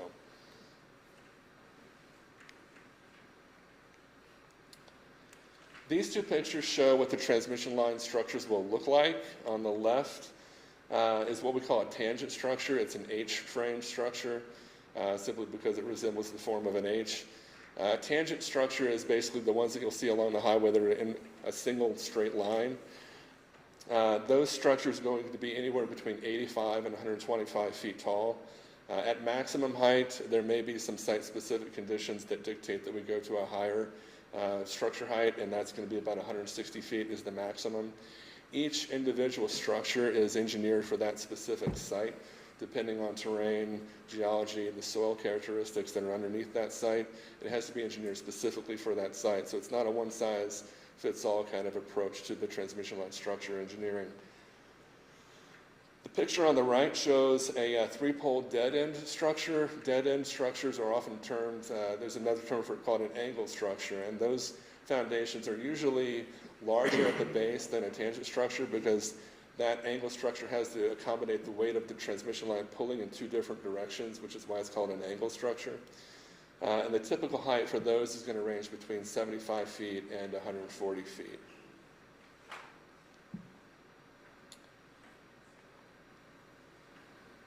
So in the past year or so, we met with the Mark Twain community and the Virginia City Highlands community back in March of 2025. And prior to that, we took photos of representative locations from those communities and what they would see of the transmission lines if they were living relatively close, closest to the transmission line as they could. We took one photo. The first one was from Edith Lane in the Mark Twain community. That's about 3 miles from the transmission line, the Walker River Mira Loma line. And what we did is we took a photo simulation. We have an existing photo that I'll show. On top here is the existing photo from Edith Lane. And then on the bottom, we have a visualization team at WSP that prepares photo simulations and 3D renderings of what the transmission line would look like on the landscape. They take the exact transmission line, basically the transmission line model from our engineers and overlay that on the landscape. The height, the structure placement, where it's at, longitude, latitude coordinates, the material that the transmission line is constructed out of, which at this point is this self-weathering steel. It's a Corten steel material that resembles rust over time, so it's not the shiny galvanized steel. Typically, when I ask the visualization team to put together a photo simulation, I see there's a stark contrast of where the line is on the proposed conditions relative to the existing conditions. In this series of photo simulations, you can't see the transmission line because in the proposed conditions, you can't see the transmission line from this vantage point because it's behind the ridge. So what the visualization team did was basically, and it's in the packets, but they just marked the transmission line structures with a thin yellow line. Usually they would be the typical structured pictures that we just saw. But because it's behind the hill, they wanted to note that if the hill wasn't there, this is what you would see. But because the hill is there, residents from Edith Lane won't be able to see the transmission line from 3 miles away where they're situated. That same train of thought is used in the next photo simulation that we took at the down on Cartwright Road next to the fire station is where we had the Virginia City Highlands community meeting. We had a photo simulation, took a few photos there.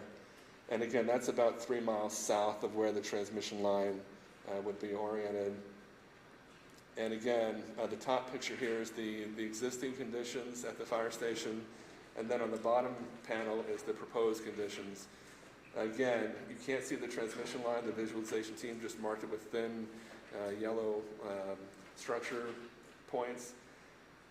If the mountain wasn't there 3 miles away, you would see probably basically a blip on the landscape that's about 1 inch tall or so. So again, the message here is that if the mountain wasn't there, you could see it, but because the mountain's there, residents from that part of Virginia City Highlands won't be able to see the transmission line.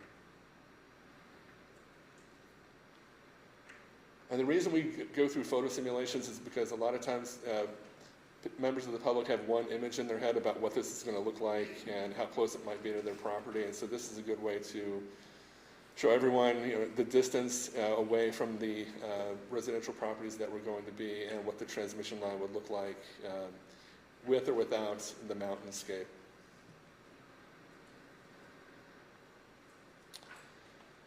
This slide just talks about the distances that the transmission lines are proposed in Story County. The Mira Loma to Walk River transmission line is the longest at around 15.6 miles. Comstock Meadows, the number 1, that's about 12 miles. Mira Loma and Comstock 1 parallel each other for most of their length, but Mira Loma diverges off to go to the city of Reno, so it's a little bit longer in that track. And then the shortest one is the Comstock Meadows Walk River 2 line that just follows USA Parkway from the Story County line to the Lyon County-Story County boundary there at Silver Springs, and it's about 4 miles up to the Comstock substation. There's one optical amplifier site that we'll be constructing, and that's just going to be within the existing Comstock Meadows substation, so no expansion of the substation footprint. The next 2 slides here go through the land use permitting process that we had worked with Kathy and her team on. The first part of this is land use permitting, which is why we're before you today to get approval for the special use permit. After that, we still have to go through another round of permitting with the county on the construction side, which is the public works side. So just getting the land use approval doesn't clear us from all of our obligations to Story County. We have to go through the public works to get grading permits, access permits, building permits if we need to, other kinds of public works permits.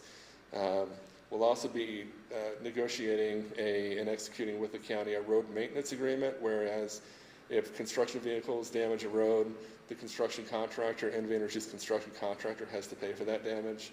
In a mutual way with the county, we can, basically what happens is we put together a performance bond and the county can dip into that themselves and pay for that, or we can just, NV Energy's construction contractor can pay for that in a different way. But NV Energy has a requirement in their construction contract that the construction contractor go out and videotape the roads and their pre-construction conditions so they could tell what damage was made by construction activities. And then while construction is occurring, if a road is damaged during construction, NV Energy's contractor basically repairs that road during construction. They don't wait until the end of the project 6 months later to finally get around to repairing that road. So when damage is noted, they repair that road within a reasonable time frame without waiting 3, 4, 5 months down the road when construction is completed. So this timeline just goes through the meetings that we've held with Kathy and with County Manager Osborne as far as updating the county on the project's progress and where the routes were going. That lists the 2 community meetings that we had with Mark Twain and Virginia City Highlands down here at the bottom, and then our site visit to the petroglyphs. We had a follow-up meeting with Kathy and her department about this time last year to basically provide an update on the project and what our intent was for the special use permit when we'd be filing that with the county. And still continuing, this just lists where we submitted the special use permit application to the county's department and worked through the planning process, providing the affidavits and easements that were required per the code so that the planning department could continue their review and get us on the schedule for hearings. And as was mentioned last Thursday, we were here and received an approval from the Planning Commission for the SUP application.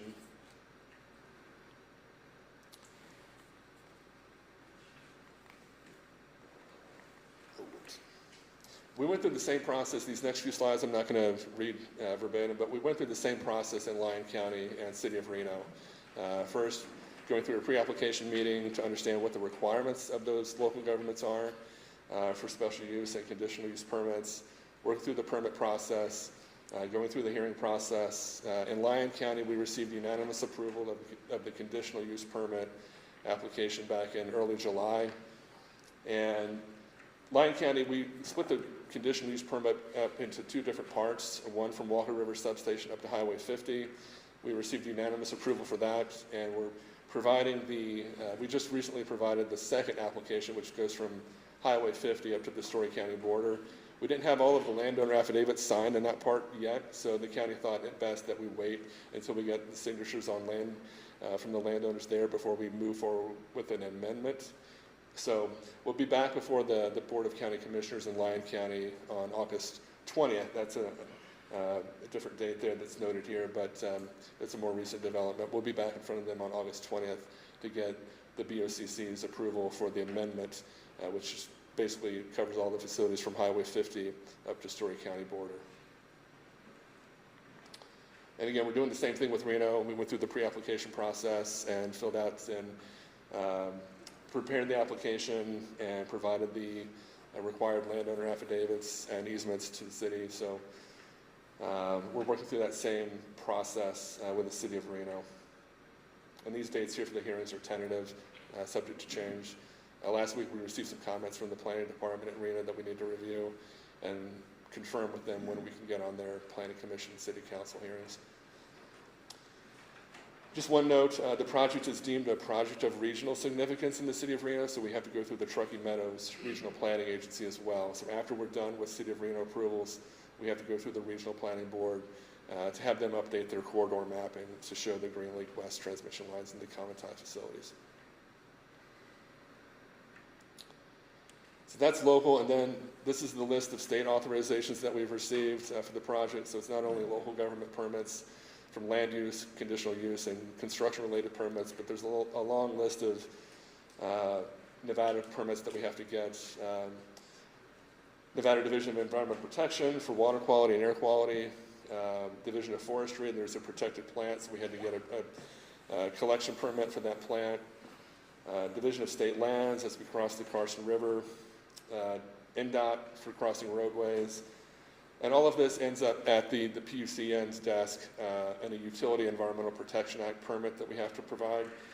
We basically prepare an application to the PUCN listing all the permits, local, state, and federal, that we'll obtain. They review the application and give us a compliance order saying, okay, you've listed X number of permits here, provide proof that you've got all those permits, and when we provide proof that we've obtained all those permits, then they issue us basically the UEPA permit to construct, which is our notice to proceed to start construction at the state level. It's similar to the BLM's notice to proceed that we receive after the federal process is completed. And there's just a couple of other organizations here, Corps of Engineers for Impacts to Waters, and FAA. We have to file all of the structural locations. We have to make sure that we're not going to be causing any hazard to navigable airspace. So we file all the structural locations with the FAA, and they come back and tell us which ones might need to be marked or lit so that we can safeguard the public's airspace.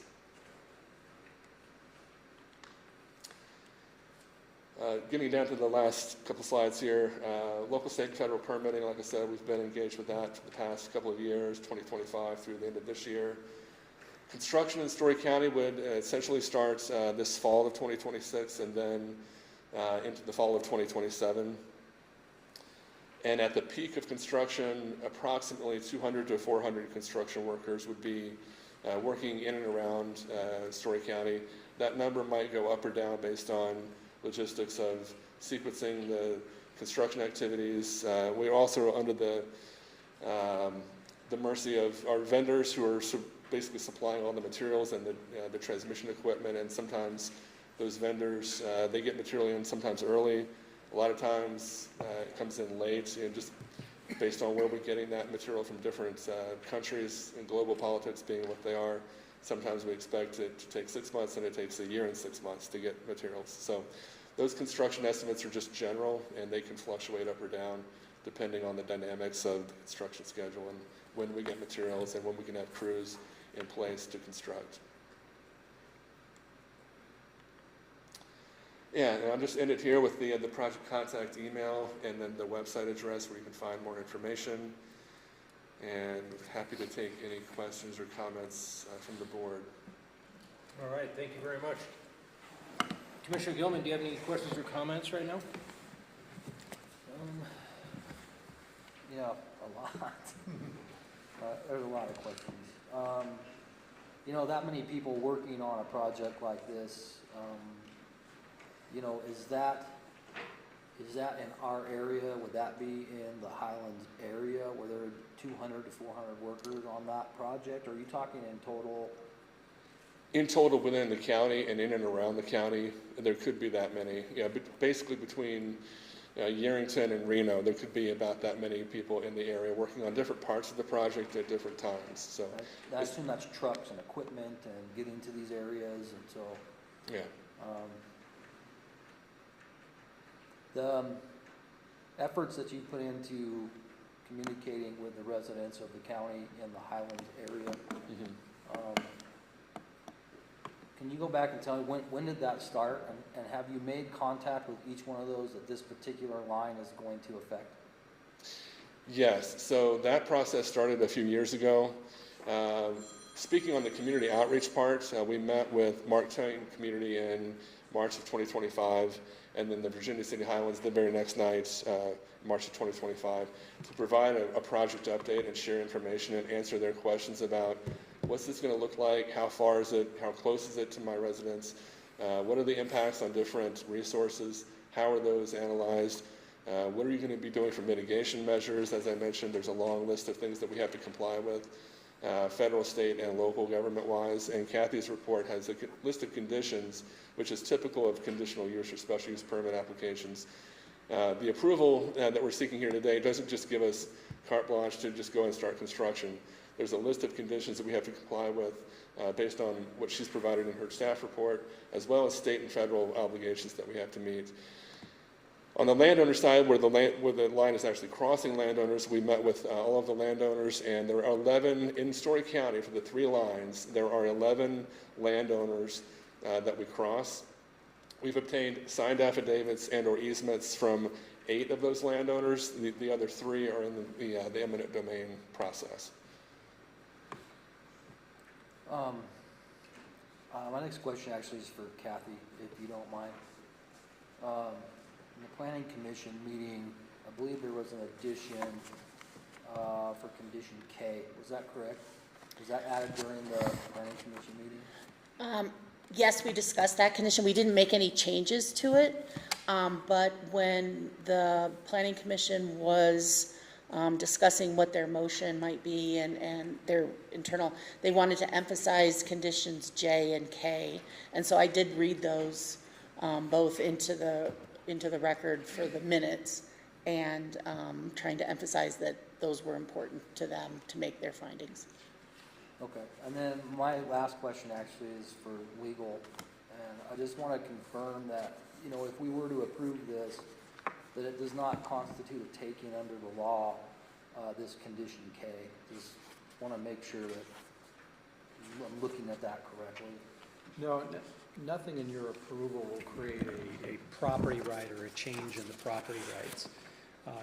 As has been represented in this case and is represented in both J and K, in order for them to actually begin any work on any of those individual properties, they must first obtain that easement right. And it's my understanding the current posture of that is there's voluntary negotiations that have resulted in some agreements right now with a grant, and that some of them are contested and that they're going through that separate process through eminent domain to take that property. But your actions here would not constitute a taking of that property under the law. Okay, thank you. Thank you, Commissioner. Vice Chairman, do you have any questions at this time? I do have a few. Mr. Hutchison, just to confirm, do we border directly onto the city of Reno? There's no Washoe County segment between us and them? That came up in the pre-application meeting that we had with Washoe County. We did the same as I mentioned on the slides. Washoe County said, well, I think this might be extraterritorial jurisdiction of the city of Reno. So the Washington County or the Washoe County planner talked with the city of Reno planner. I wasn't a part of that discussion, but they got back to me and said, because we were wanting to know which jurisdiction do we need to comply with and which regulations do we need to comply with, and is it 2 applications? Is it one for Washoe and one for city of Reno? They got back to me and said that after they had discussed it, it was determined that it was going to be city of Reno's jurisdiction. So that's the only jurisdiction that we're going through outside of Story County as we go up to the Mira Loma substation. Okay, Yeah. thank you, that's helpful. You know, some of our residents have expressed a concern about protection of waterways, and I'm just wondering what kind of overlap there is there. Is that covered under the NDEP permitting? I noticed that's one or more of the NDEP priorities, and then kind of in relation to that, I'm curious if we internally, and maybe Kathy, you're more appropriate to answer this, do we have some sort of concordance with that, just making sure that that's covered under our grading permit process, making sure that those are properly handled? Yes, that's part of the grading permit, is looking at if you're changing where something is going, how are you mitigating that so that you're not causing problems someplace else. That's very typical for all grading permits that we look at. Okay, thank you. Mr. Hutchison, do you want to add anything on the NDEP side? Or is that a correct understanding? Yeah, that's the correct understanding. And like I mentioned, there's a long list of compliance measures. We've applied and received a stormwater pollution prevention plan, which, to Kathy's point, if there's grading or anything that happens that's more than an acre, nationwide you have to apply for a stormwater pollution prevention plan. And that basically gives you a construction stormwater permit such that you're minimizing the downfield effects of anything that might run off of your site and mitigating that to the best extent practicable. And there's also a working in waterways permit that we've applied from the state for, and we received that.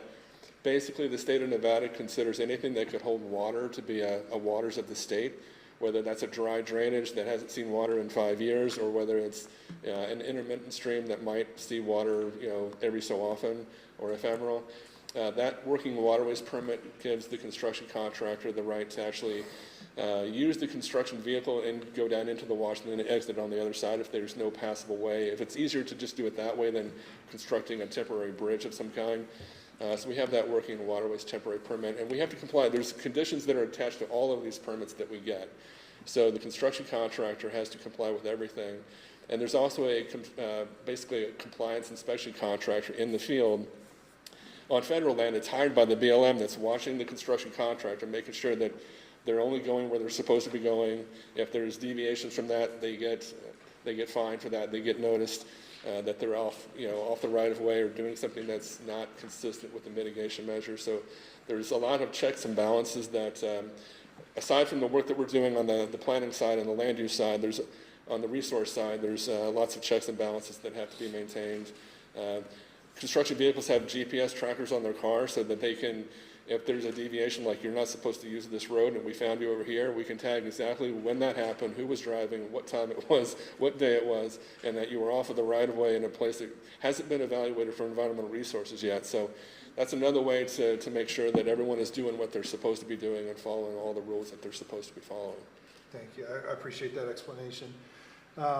Did I see correctly that there's no construction staging planned in the county? Can you just kind of touch on that briefly? Correct, yeah. The only material yard right now that's near Story County would be one that's just north of the existing Mira Loma substation. And it's basically working on the property owner for that one. The only other one is just near Highway 50 on Black Hawk Road near Stagecoach. That's about 80 acres that the construction contractor just finished within the past couple of weeks, rocking the entire yard. because there were some dust concerns in Stagecoach. When the wind picks up, it was blowing dust, and so that's been remediated right now. And they've got, there's a temporary use permit that the construction contractor has with Lyon County for that yard specifically, that they're complying with the conditions there as far as making sure that they abate dust as much as they can. They cover the trucks when they're hauling materials back and forth. They use the dust palliative on the roads to keep dust down. So, but that's the closest material yard to Story County. It's just the one off of Highway 50 on Black Hawk Road. Thank you. I appreciate that. You know, I'm not as concerned with the impacts directly imposed by either the construction or the operation, though certainly there may be some visual degradation of the landscape, particularly for some of the undeveloped properties. One of the things that I am pretty concerned about is, and it's been called out in the staff report, is potentially creating an attractive nuisance to OHV vehicles on private land particularly. And I'm just wondering, and this may be a combination answer, but is there mitigation available, access restrictions at some point once maintenance roads are created? What's left after we're done with the construction? Can we even legally control access to those? Do we know if any of these are either RS 2477 roads or there's historic access that the public has to use them that can't be controlled, and then as a result of improving a maintenance access, we create a broader issue around off-road access. Right. So on that topic of maintenance roads, I understand the point as far as when we create, if we use an existing road and then we need to create a short spur route to get to the transmission structure, that spur route becomes reclaimed after construction is completed, so it's no longer usable.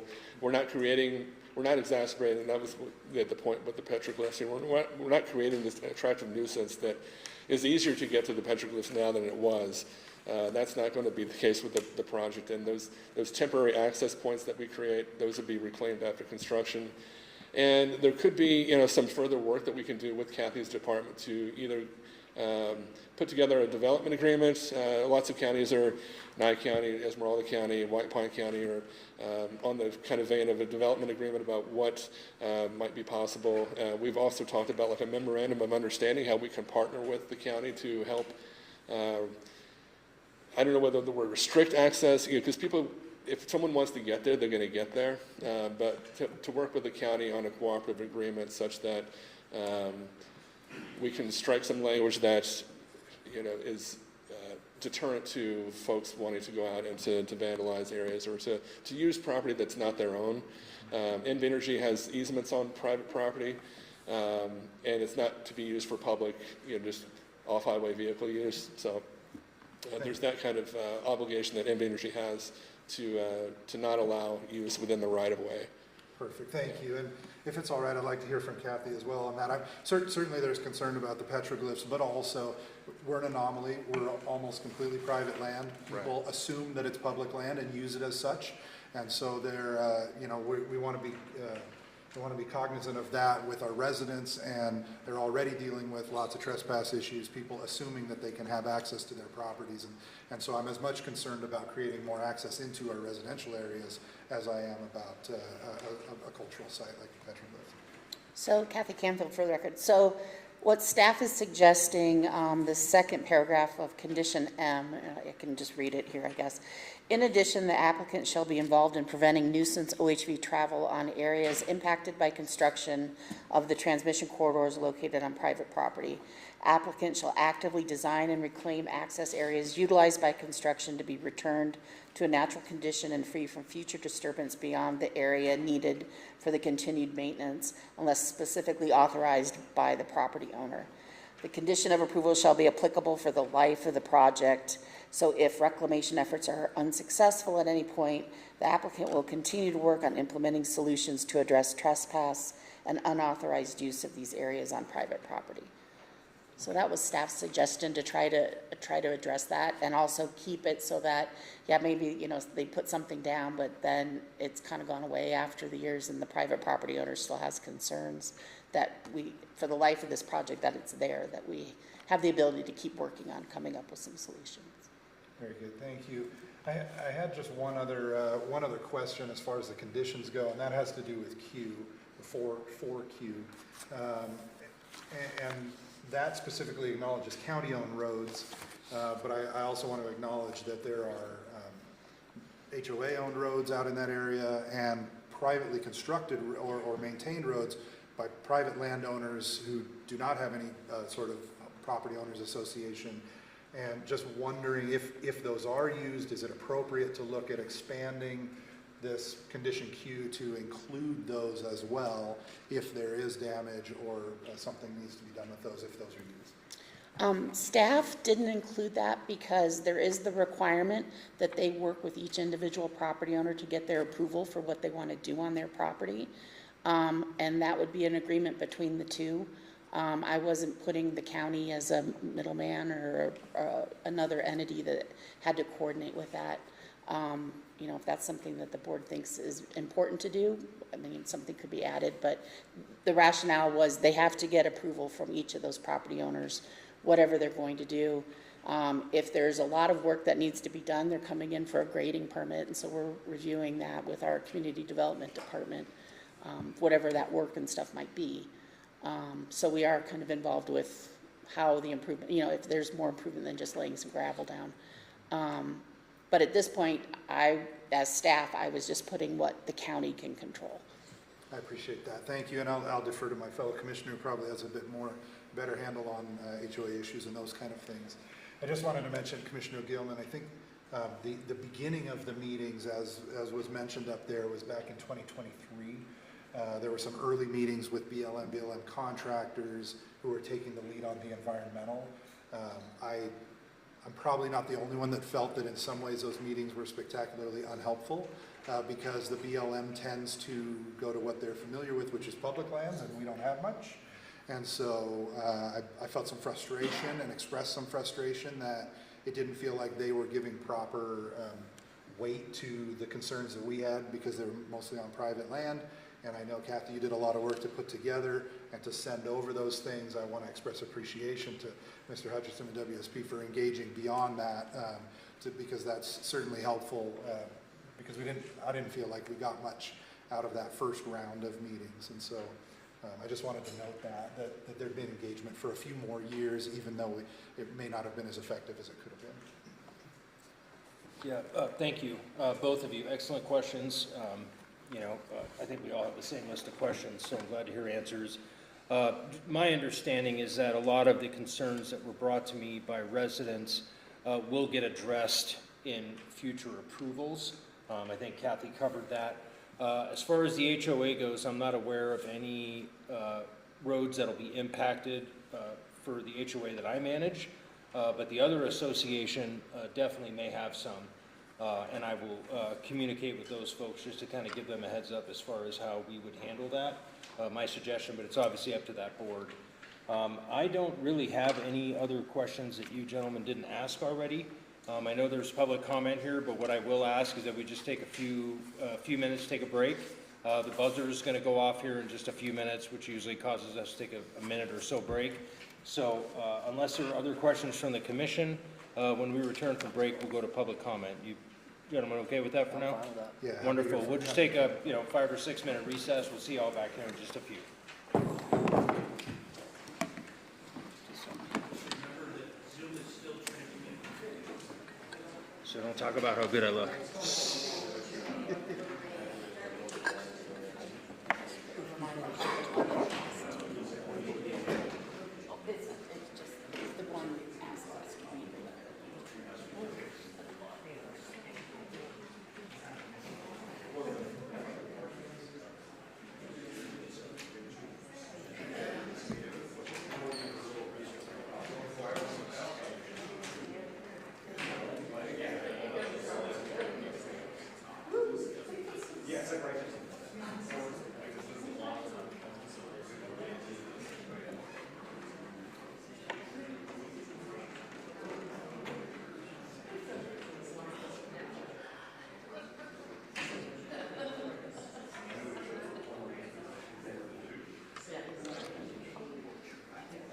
How have you been?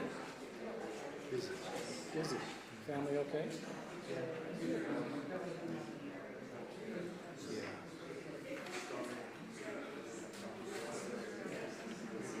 Each effort is the unit.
all the winter.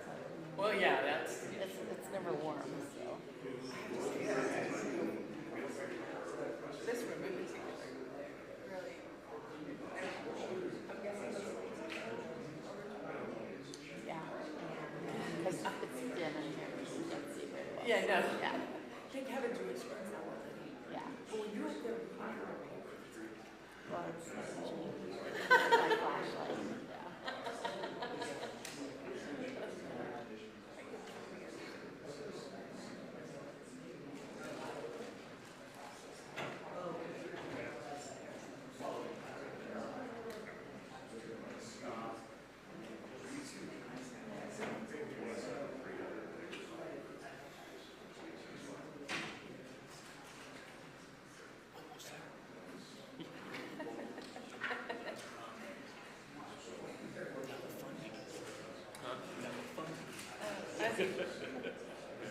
We enjoyed it.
Yeah, I think Brian back there, and I think Austin went to use the restroom.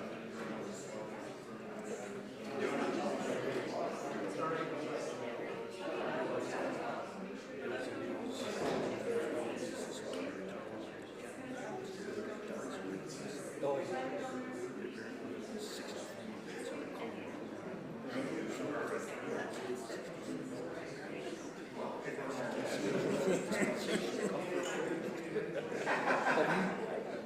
Have you seen that video where he swapped it and then he's chasing the buffalo around and throws the buffalo in the air?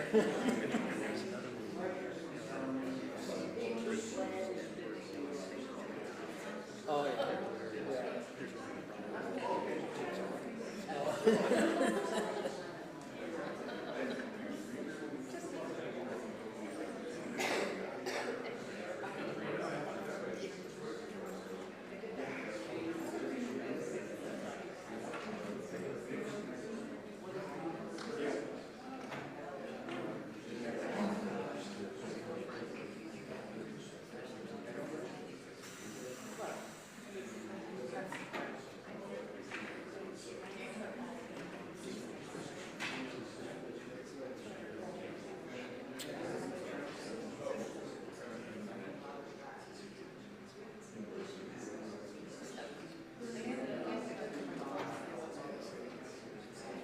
calendar, so all you guys meet out there without me.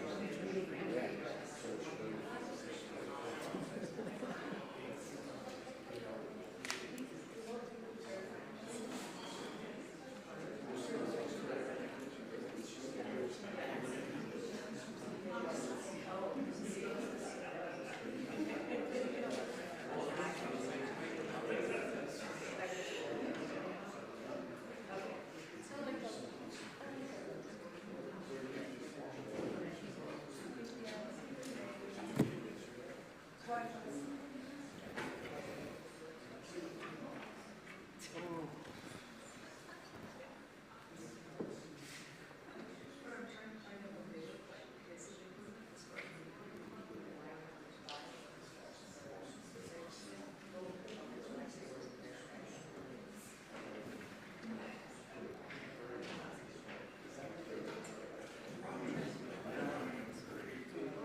How are you, buddy? Yeah.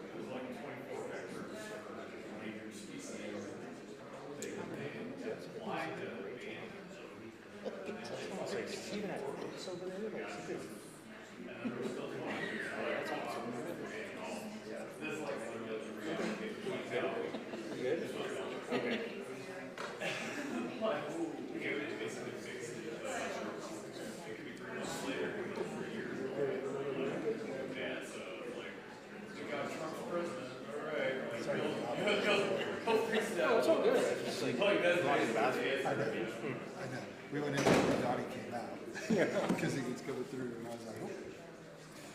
Well, I told you guys, you know. Yeah, I see how it is.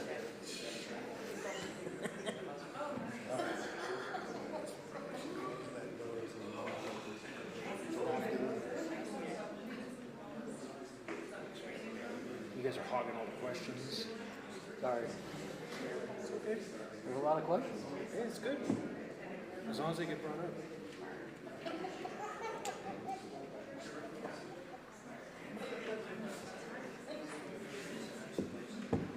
Hey, lawyers, gosh, should we get this meeting, this show on the road? Right? Take it off the rails before the weather gets back.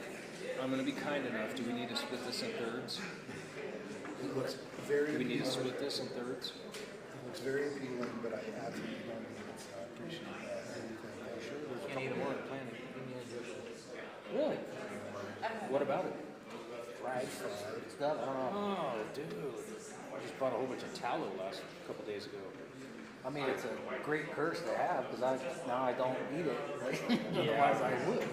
My favorite donut are those old school buttermilk donuts, man. I love those things. The cake ones? Yeah, so good. I can't have them. Damn. No french fries? No french fries? Little, I can have a couple French fries. I can't have like a plate full of them. Damn. Like Just reflecting chicken on all fingers and stuff like that. I can't do that. Really? Man, I'd be ruined. I was allergic to chocolate for a while. That was bad. One of my friends makes Olympia, you know, so good. I can only have a couple of them, but I'm like, oh. Well, just invite me over. Okay. I'll take your place. I'll have to leave, but I'll invite you over. No, after January, it's fine. We could both be there.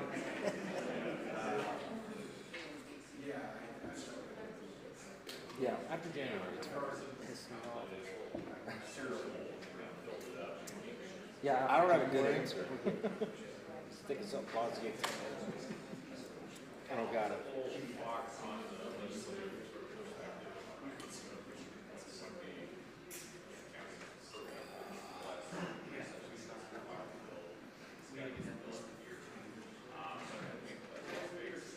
You saw the fire district got canceled.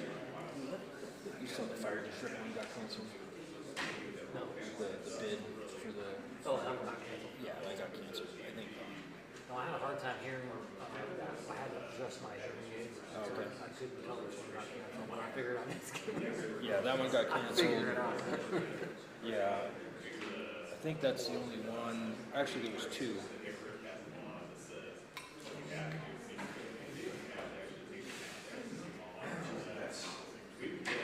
Oh, it's different, sheriff's office, the other one. Sheriff's office, for the school? Yeah, school resource officer. And the. Yep.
Okay. You're good as long as it's not right. So can I put it up there when I answer a question? Yes, that's the appropriate way to not. Yeah, I want to talk to you about it.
What's that way? Bathroom and break rooms that way, what's that way? Judges' chambers. Just the chambers. I imagine there's a way to connect, maybe, I've never gone past the first room. Oh. Okay, so you're as lost as me over there. I got it.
think we're ready.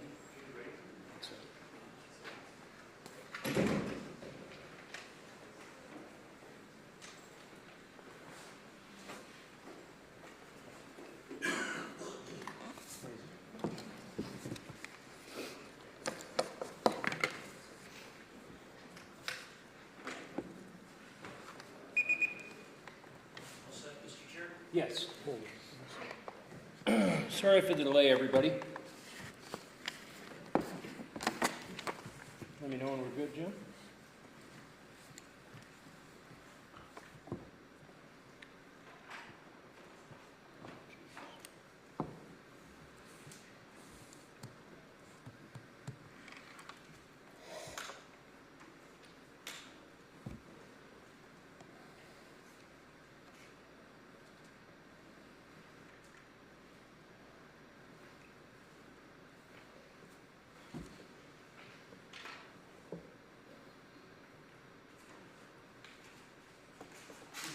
All right, thank you. It's 12:22. We're going to reconvene the meeting. We left off with my fellow commissioners asking some questions. I just have one question before we go to public comment. This is for legal counsel. We've been handed a letter prior to the meeting. And in reviewing the meeting, I just want to make sure what our if we're allowed to do this. It was basically brought up that if we approve the SUP, that there are some conditions that haven't been met, that we are essentially breaking the law. And I'd like some clarification on that, so that when we get to the point of potential motion that we are clear. I'll be happy to answer that question, Mr. Chairman. Specifically with regard to the letter you're talking about, they raised the issue under both the Story County Code and the Nevada statute as to whether or not the application is complete pursuant to those particular sections that they cite. Those sections do not comprehensively define what is a complete application. A lot of discretion is given to the director and to the county to determine what is a complete application. The normal practice of Story County and the planning department is that when there is a special use permit application that would involve properties not being owned by the applicant, that prior to an application being deemed complete, they would require a legal showing, if you will, via an affidavit or an actual easement that's been filed on that property, showing that the applicant had the legal authority to enter into that property. In this particular case, the applicant has provided some of that information, and they can address the details if you would like.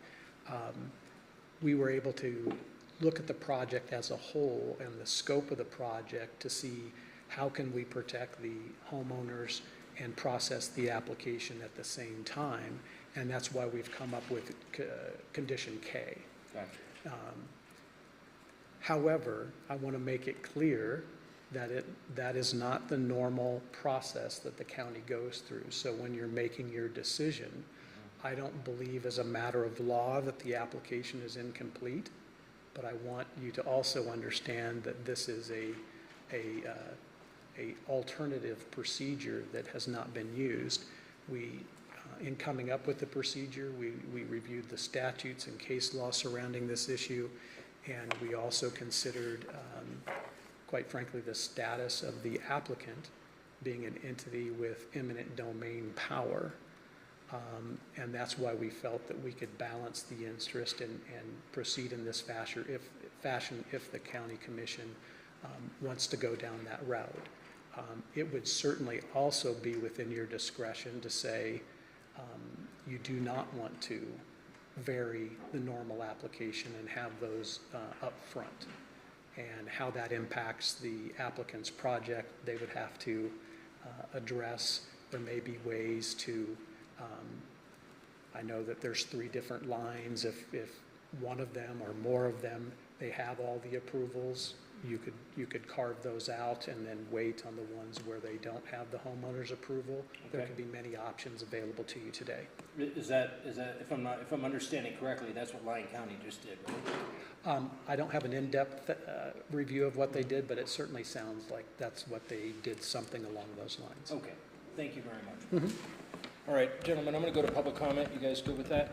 All right, is there any public comment in the room today? I ask that you come up, state your name for the record, and we've got the beloved clock here with the bedroom alarm to warn you. Thank you. Thank you.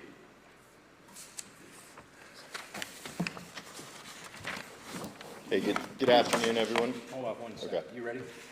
All right, go ahead. Thank Jackson Crawford for the record. Thank you, Chair, Vice Chair, Commissioner. Yeah, so we represent Sunny Hills, the property owner of approximately 800 acres of land that NV Energy's proposed Mira Loma corridor will essentially cut across. It'll use roads, it'll also use a right-of-way for the transmission lines, and we oppose the application. And so, you know, I have many things to say, many points in opposition, but we'll keep it short. So there's really 3 main points. The application is incomplete under Nevada revised statutes, under Story County Code, and Story County's own routine practices. There's no property owner authorization for over 800 acres of property that these transmission lines will cross. We also object to the statement said by District Attorney here that it would not amount to a taking. By granting this application, it'll essentially provide NV Energy with vested rights in the project completion, and Story County would be the first to actually do that. We've seen with Lyon County, they're not willing to do that without owner affidavit. We believe NV Energy has submitted applications with the city of Reno. We've been told that this, should the apparent eminent domain action that NV Energy has filed, granted we have not received a copy of that. If that action is dismissed, then NV Energy would be required to get the owner affidavit before completing the application. So that's the first point. The second point, the Mira Loma alignment does not conform with the Story County Master Plan. Chapter 9 of the Story County Master Plan clearly delineates the above-ground utility corridor. This is a substantial deviation from that. And instead of doing a master plan amendment, which should be done, we're essentially going through this special use permit to divert the route of where it has been contemplated for all this time. And which, you know, this was passed in what, 2024, the most recent master plan. So, you know, that's one of the requirements under NRS, under Story County Code, the findings. It has to be in conformance with the master plan, and it's not. It's a substantial change, and to do so, there would need to be a master plan amendment. Lastly, we'd just like to correct some misrepresentations made at the Planning Commission meeting. We did not cut off communications with NV Energy. Our last email to them was in November of last year, asking for an update on negotiations, and I have copies of those emails today for the record. Great. Thank you very much. Thank you. Up next, public comment.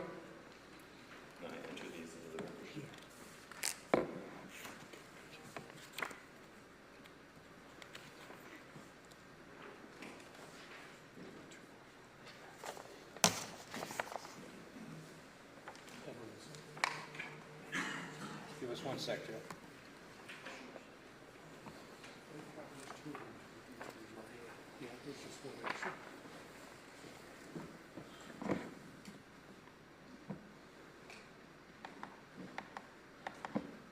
When you're ready. Good morning, members of the commission. My name is Joe Sharmason, and I'm a Story County resident in the Virginia Ranches in the area immediately being impacted by these power lines. I'm here today because NV Energy is requesting a special use permit to construct this Mira Loma segment of the Greenlink transmission line through our region of the county. While we understand this project will likely move forward, it needs to be delayed until Story County can assure us that everything that can be done to protect our community has been done. The current permit proposal contains alarming gaps in oversight. Shockingly, the county itself acknowledges the documentation that NV Energy has not performed a single impact report on the portion of the project within Story County that crosses private property. 32 of the 33 miles in the Mira Loma segment are not on public land. Furthermore, the county is not requiring in advance a complete construction plan showing the actual properties affected, easements secured, routes to be taken, and areas of disturbance. We are essentially being asked to write a blank check for a project we cannot see. This lack of specifics poses direct threats to our irreplaceable local assets.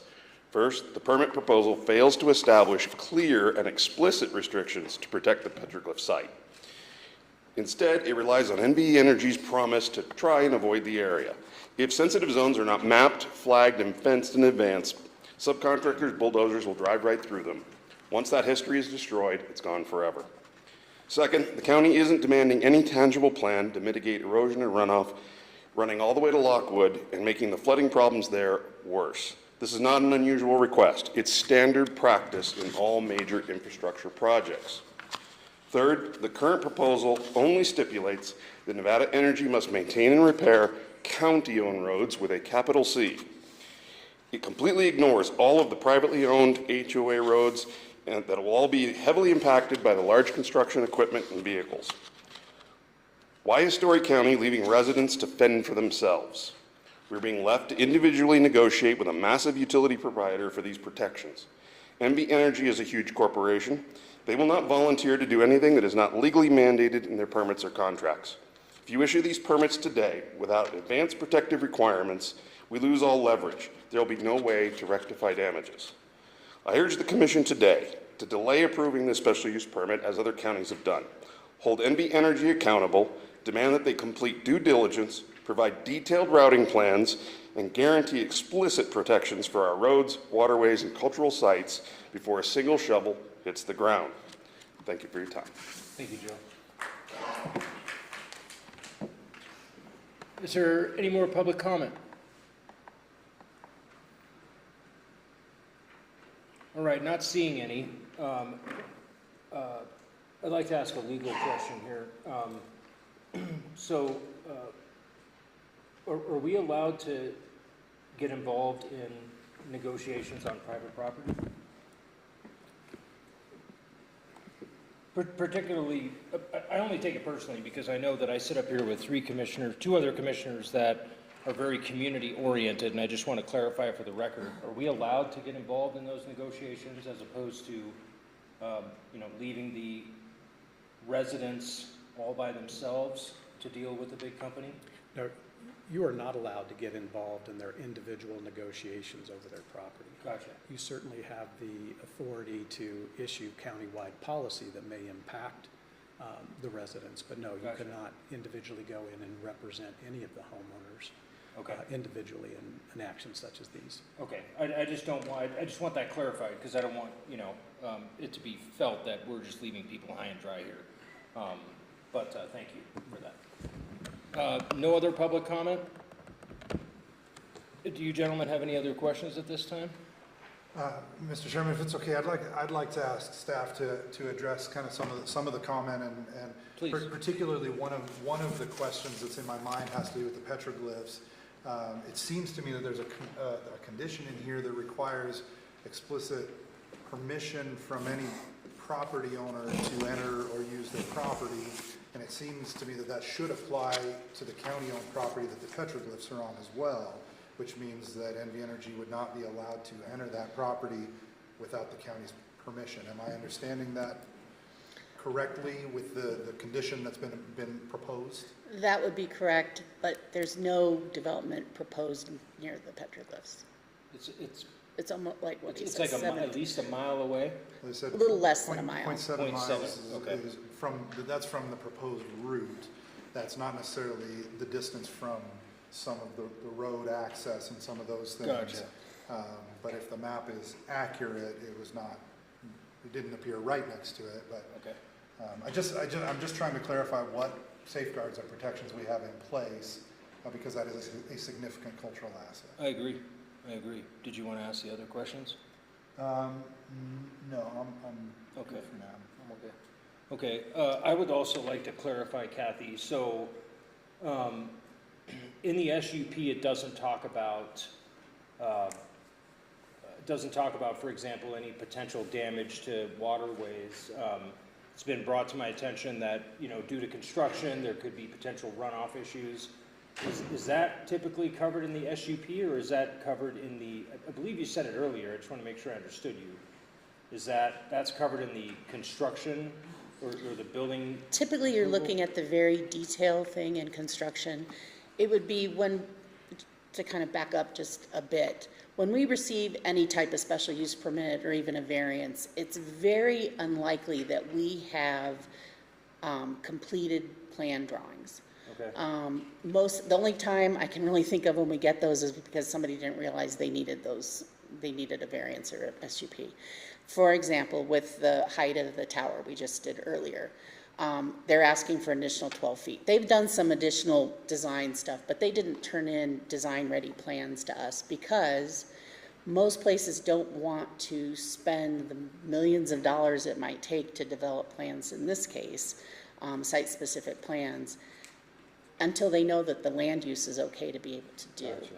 Gotcha. Similar to like when we've done like some additional height for buildings. They've come up with an idea of what they need to do. They're not finishing out those drawings until they know that they've got approval to go that high, because they do some sketches. That's kind of similar to what we're looking at here, is they've got an alignment, we've got some areas, but when the construction plans come in, that's when we're looking at how much are you grading right here? Where's this going? Where's the topography for this? So there are protections at least to ensure that if this gets approved, that when they do get closer to construction, we're not going to end up with a problem on Loustown, for example.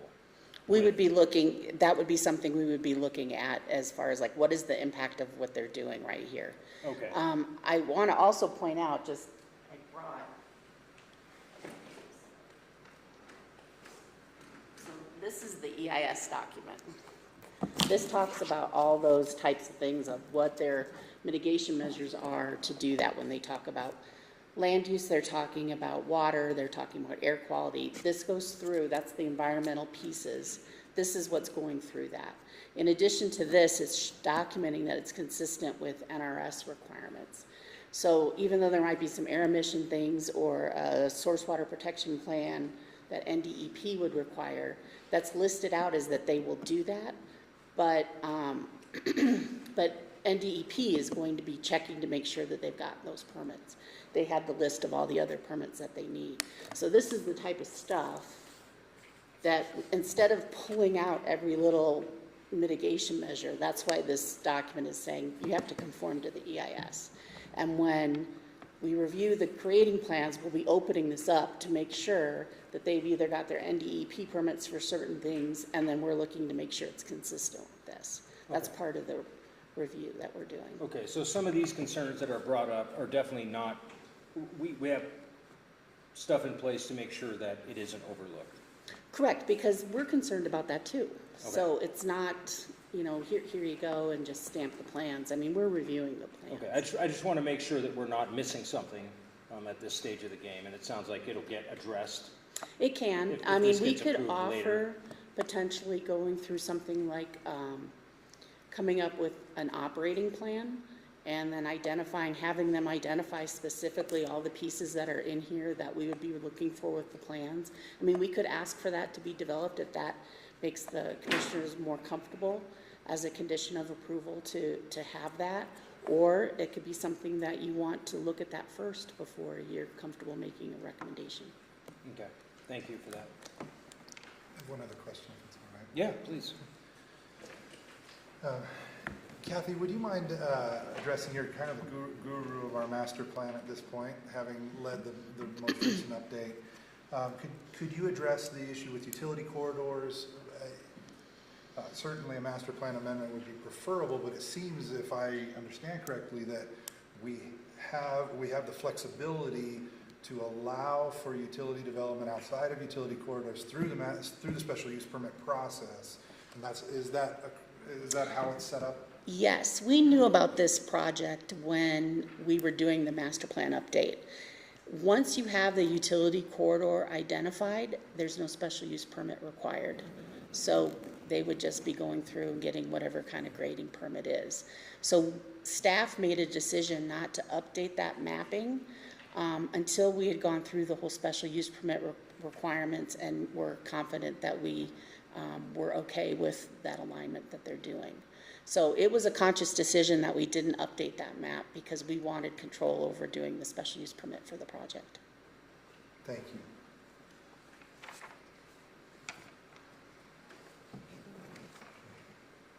Are we at a position where we feel comfortable looking at some motions? Mr. Chairman, Oh, yeah. I would just like to point out, we did have a request to read a letter That's right. into the record. For public comment, please. So this was a public comment that we received. It's dated July 19th. I think we received it by email on, I guess it was July 19th I by received mine email. on July 19th. Yeah. So it says, Commissioners, we are writing to you regarding SUP 2026-029, which will be before you on Tuesday, July 21st, 2026 at 10 a.m. at 26 South B Street, Virginia City, Nevada.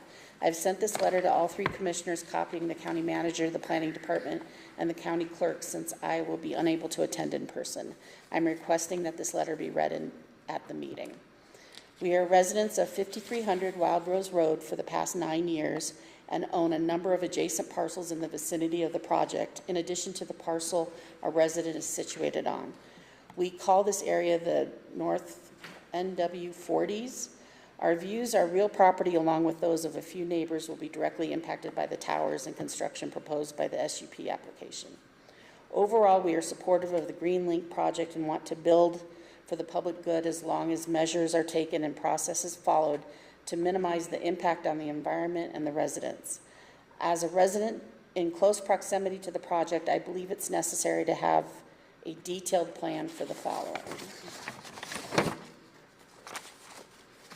And then bullet point number 1, mitigation plan for OHV use that easement, access roads, and temporary access roads will create and encourage on private land. This is already a significant problem in the NW40s, which will be made worse if not addressed. The SUP application before you makes mention but does not provide any details or on mitigation measures. Environmental protections for the creeks near the roads slated to be improved by the plans. Currently, no details about individual waterway protection are part of the SUP application. I want to make sure the commissioners know that there will be additional SUP related to the Greenlink project for temporary access roads that are required for the project. I've been in communications with NV Energy about the project's impact to my lots and had a verbal agreement in April with Matt Ludi and his supervisor Bart Knox of Contract Land Staff LLC. However, NV Energy has gone silent on this matter since we last heard from them on April 15th, 2025.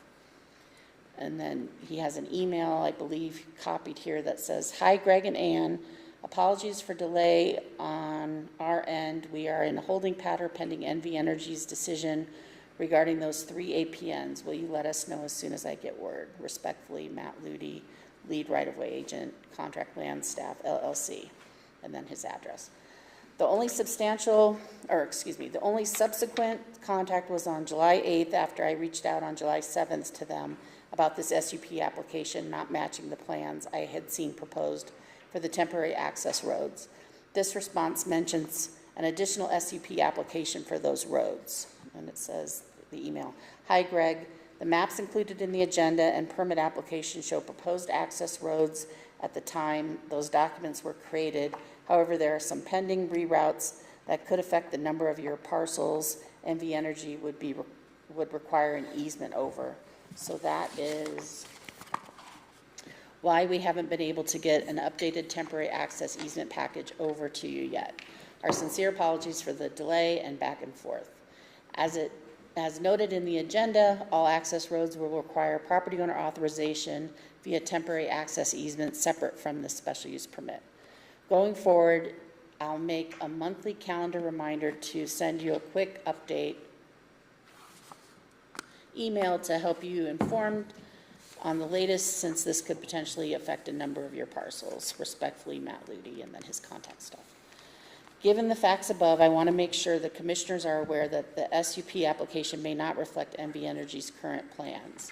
In the NV Energy presentation shown during the Planning Commission meeting on July 16th, 2026, there was no simulation of the impact of the view of the folks closest to the project. Instead, a view was chosen from the VCH basin, which of course showed no impact to the view, as the location chosen to simulate is in a basin with no line of sight of this project.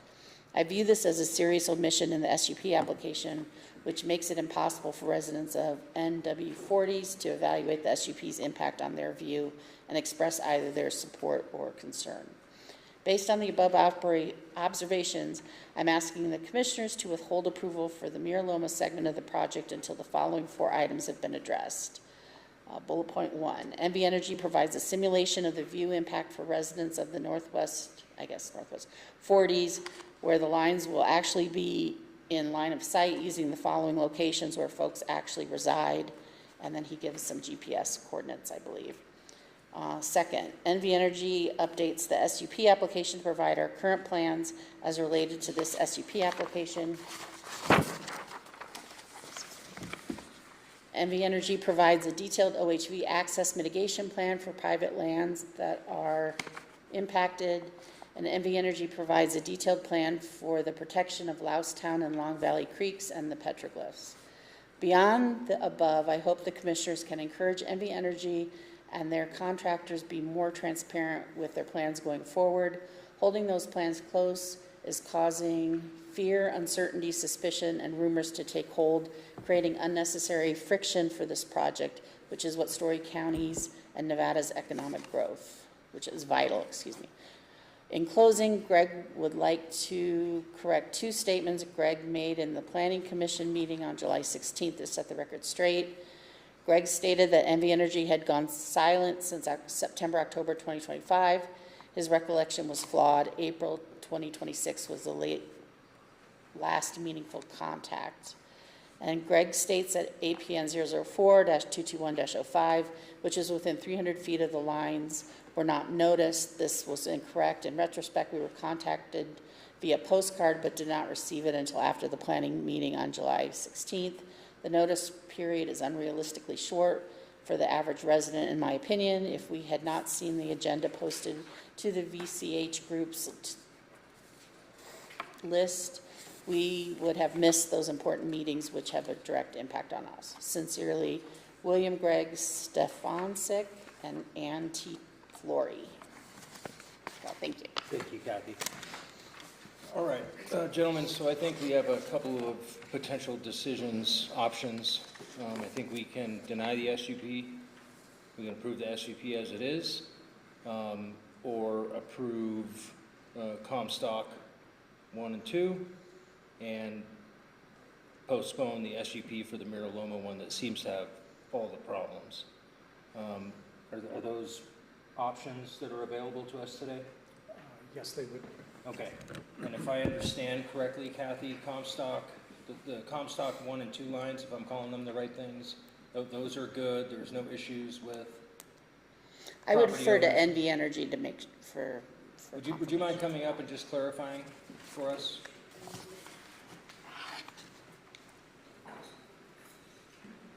What I'm asking is, which lines have all the owners' approvals already buttoned up, and what lines don't?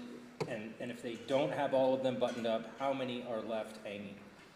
Right, so Charles Hutchinson, again for the record, so there's 3 lines, the Comstock 2, Comstock 1 lines.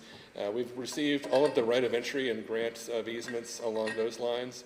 The 3rd line, Mira Loma to Walker River, we've received the majority of the land easements and the signed affidavits, but there are 2 outstanding property owners, one of which is Sunny Hills Ranchos along that alignment. So in total, there are 11 landowners that all 3 lines cross. 8 have either signed agreements or signed affidavits. 3 are working through the condemnation process. Okay, so the gentleman that just submitted his letter, is he buttoned up and all done? I can't speak to that individual specifically, as I'm not sure exactly where he is. Or I believe he's adjacent to the route, but not on the route itself. Okay, so I'm going to ask again. On the Mira Loma line, how many, you said that 3 are in condemnation. Are they all the same owner? They're separate owners? They're separate owners. Okay, so 3 of them are going to eminent domain, thank you. And then how many residents have not signed off? Even if it's an alternate route, I mean, you still need that route, right? Or that you might not need it? I'm not sure I'm understanding the question quite. No problem. So, Kathy Canfield for the record again. So there's 2 sets of easements that are being sought, one for the line that itself, Gotcha. and then there's other pieces where they need access to go across some alternates. roads. Those aren't part of that whole easement area. They're just getting an easements for construction access to get to their line. Okay, but without, for example, person A signing off, is that going to uphold the project if you haven't buttoned things up with Greg? Are you going to be able to complete the project? Yes, and based on condition K, where it states, on a parcel by parcel basis, NV Energy cannot and will not enter a property for which they don't either have a signed affidavit, an easement, or in some cases, a court-ordered possession of that property to enter that property. Okay. So we will only construct on property that we have the legal right to be on. Any other thing is going to be trespassing, and that's what we also mentioned last Thursday during the Planning Commission hearing. Just to make it crystal clear, this special use permit authorization doesn't give us the right to just go out and start constructing on your property. Right. If we have that right through an affidavit or an easement, or in some cases the court-ordered possession, we still have to go through the planning, the Public Works Department to get those permits before we start construction. Gotcha. So the land use approval comes first, then the construction permits, and then we have to negotiate with the landowner. If there's an outstanding landowner who has not granted us permission to cross their property and the eminent domain proceeding hasn't finished yet, we cannot enter that property, and we will not enter that property to construct until we get that authorization. Okay, I just remember one homeowner, specifically at Planning Commission, was concerned that he had not sealed his deal yet with NV Energy, and the county approving this SUP would put him at a disadvantage. Right, that's incorrect. Yeah, basically, the special use permits just grants us the right to use the land. We still have to negotiate with that landowner to see if there's an access point on his property that we might need for temporary access that's separate from the SUP application. Okay, so I'm going to ask the question again. How many people are you not wrapped up? Have you not wrapped up negotiations with? Three landowners. 3 landowners. Correct. And those are not those that have anything to do with eminent domain. Those are the 3 that are in eminent domain. Okay. Yeah. And so you wrapped up negotiations with this gentleman. Great. Well, so, am I Mr. missing Chairman, something? I think there are potentially 2 sets of easements that are needed. Right. There are the ones for the actual line itself. Got that. Right? Yeah. And those are the 11 that I'm speaking of. those are the 11 that he's talking about. Gotcha. The 3 are still in process. Okay. There may be temporary easements needed or sought for access for construction. Right. That's a different group. Correct. I just want to make sure. Residents have come to me and said, we're concerned, we haven't buttoned things up yet. I want to make sure those people aren't left hanging. That's what I was trying to get at. And I think it's important to differentiate between those where it's permanent access for the project are being sought versus temporary access for the construction. Fair because that's a kind of a difference. In either way, whether it's temporary or permanent, we can't cross someone's property. We can't even, for a temporary access permit like Mr. Stefanik, we can't cross his property without executing an agreement with him first. I got that. Yeah. We wouldn't be approving that today anyway. All we're saying is that this is a acceptable use. Correct. Alignment of this, correct? Correct. This doesn't, the SUP approval does not grant us the authority to start construction or to enter on property that we don't have the right to. It simply grants us the right to use the land once we get to an agreement, or in some cases that eminent domain proceeding finalization, to use that property for what the intent of the transmission line project is. It doesn't authorize construction. Those are the conditions that Kathy had mentioned. And to speak to the other point about mitigation measures, for water runoff, that's through the Nevada Division of Environmental Protection, or Division of Environmental Protection for stormwater runoff. We also we have prepared a construction operation and maintenance plan. It's what's called a COM plan that details all of the construction level details that we have to comply with, where we're going to construct access roads, what the base material would be. To the nth degree, all those different details are in the construction operation and maintenance plan that we can provide to the county to provide further assurance to your community members that we're not just going out and building something without protections being in place. And those protections have to be vetted through state and federal, local organizations, just as Kathy's department talked about the grading permits. There's nothing that we're going to do that's not permitted, that there aren't conditions and terms and conditions that apply to. So just to make it clear for the record that those kinds of conditions and safeguards have to be in place before we ever put a shovel in the ground. Thank you for the clarification. Yeah, go ahead. All right, Austin Osborne for the record. Thank you, sir. The comp plan you're talking about, and you mentioned it in the application, that has the details of stormwater prevention, pollution plan. It has details of dust mitigation. It has details of other environmental aspects. We understand that on the public property, on the BLM stuff, that's covered 100%. Right. Is that details, are those things going to apply on the private properties that are occurring, that are involved in both the utility alignment as well as the roads creation? And will that comp plan and all the details and all of the mitigation be applicable regardless of Story County's involvement? Yes, even on private land, which is the majority of the land that we're on in Story County, we still have to comply with federal, state, and local government environmental regulations. Even though we're not on BLM land, we still have to comply with all of the regulations that the BLM has to comply with for the U.S. Fish and Wildlife Service. Threatened and endangered species, that jurisdiction covers all land, whether it's state, local, tribal, federal. So we're still under the guise of all of the regulations that we would have to comply with on the BLM side, as well as on the private side. And then some additionally on the private side, because the BLM doesn't comply with private regulations.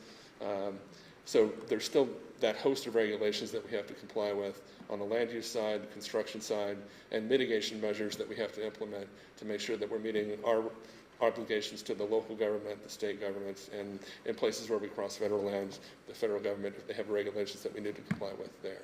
Okay. Yeah. You all good, Austin?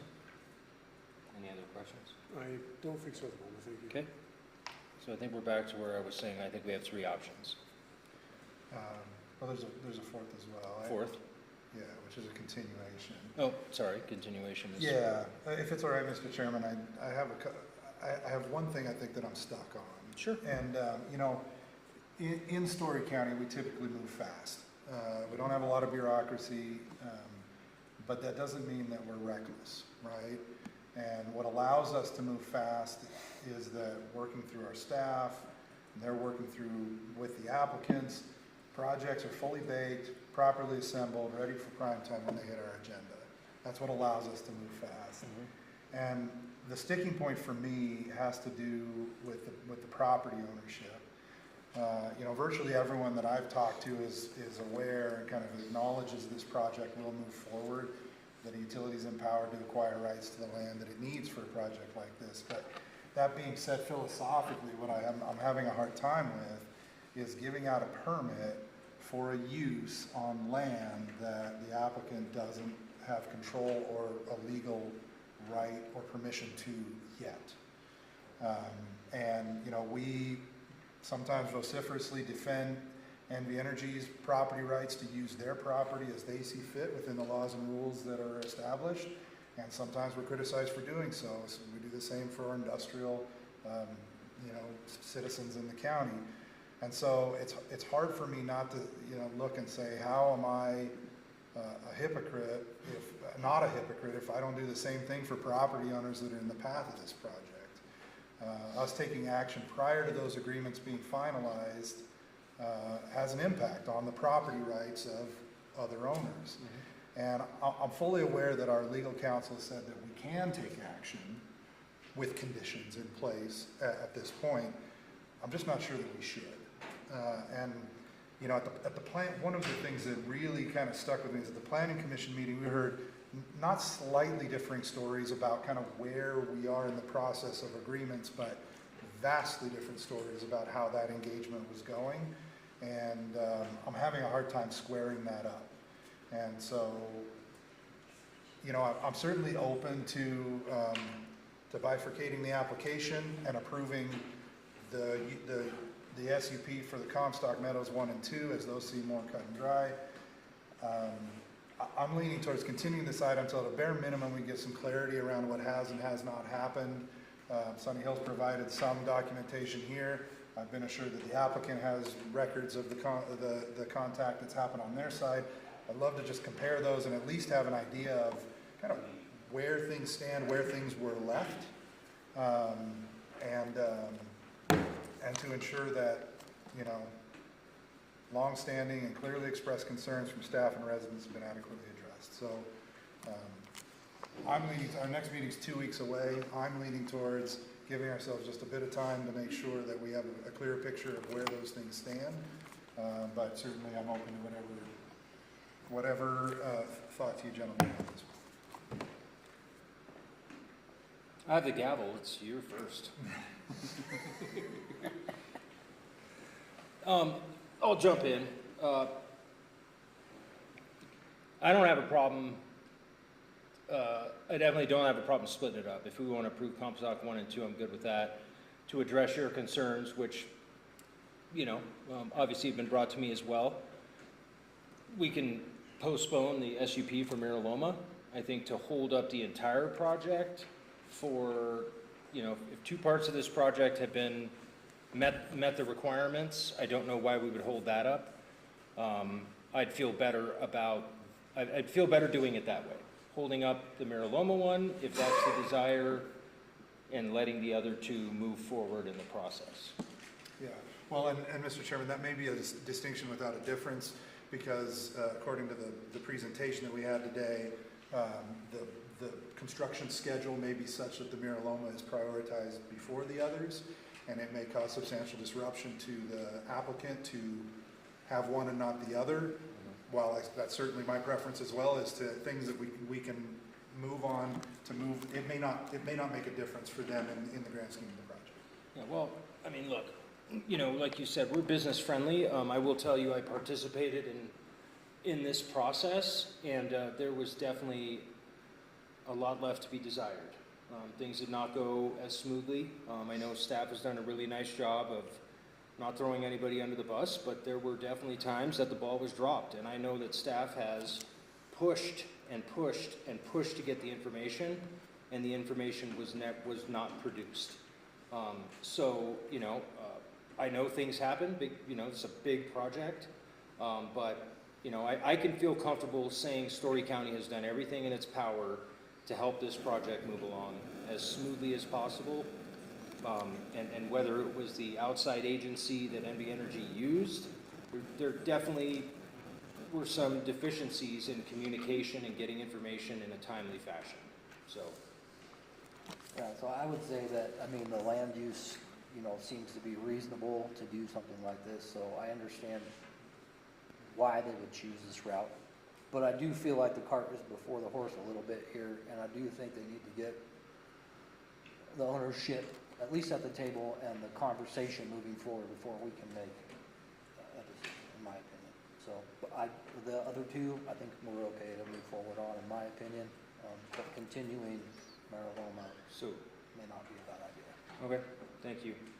It sounds like we can at least all agree on letting Comstock 1 and 2 go and working longer on the Mariloma project. Yeah, I think I'd maybe defer to the applicant on that. If they tell us that there's no advantage to doing that, it simplifies things a little bit to keep it all under one application, I would imagine, but I'd be happy to hear from the applicant with that conversation. Again, Charles Hutchinson for the record. It does simplify things for us to keep it into one application for all three lines. And just, if I may approach, just to provide a contact log that we've had with Sunny Hills Ranchos for the past 2.5 years. That just lists all the email correspondence, phone calls, and Teams messages that we've been coordinating with Sunny Hills Ranchos on to get to a workable solution that makes sense for us and for Sunny Hills Ranchos. Yeah, it's NV Energy's position that we provided one application because we wanted one decision. And just a point of clarification on the Lyon County front, there was one landowner in Lyon County along the Walker River to Highway 50 part who, from the get-go, told NV Energy to just start the condemnation proceedings. It was going to be more costly for him as a landowner to hire an attorney and work through that himself, so he just wanted to start that process from the get-go and was not interested in negotiating. So in that part of the project, that was approved unanimously through the Board of County Commissioners back on July 2nd. And we did some slight reroutes on the northern part of that project area in Lyon County because we had some concerns from a landowner who had developed and had plans already developed for industrial sites that we needed to accommodate. So that was the reason for delaying the amendment in Lyon County for a subsequent hearing on the 20th to get that northern part of the project approved there. So just for some clarity for the record on how that all meted out. Again, that wasn't our intent at the beginning, and that wasn't the county's intent at the beginning either in Lyon County. They wanted, we presented it at the beginning as one application similar to what we're doing here. There are 3 lines in Lyon County as well. They're all coming out of the Walker River substation. So just to provide some insight there. All right, and for the record here, so this starts in 2021, and the last message I see is from NV Energy on June 1st, 2025? Correct. And then you heard no response after that? Yeah, I'm not on the land acquisition side of the house there, but that's my information is that we haven't received correspondence from Sunny Hills Ranchos since the June 2025 timeframe. And at that point, owing to the construction schedule and keeping pace with the other parts of the project that are larger than the Common-Tie area, we had to make some decisions and move forward in the best way that we could to keep things moving on our front.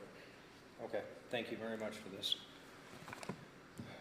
And I will point out that Sunny Hills provided some subsequent as late as December 2nd of 2025. So okay. That's why I'm hoping to have just a little bit of time to look that over and kind of see if I can follow what's happening there.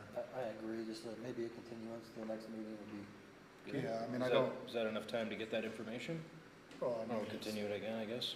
Yeah, it's been presented here. I certainly don't want to, you know, I don't want to put any more time into the process than absolutely necessary, and we always have the option to keep going, but, you know, our next meeting's 2 weeks away, and so I think that allows potentially an opportunity to take a look at that situation, and if there are other specific things that were brought up in public comment or in whatever that people want to submit additional documentation on, or maybe propose, you know, modifying conditions or whatever to make sure that they're properly addressed, certainly open to that as well. But Okay, well, let's have a crack at a motion then. See how it goes.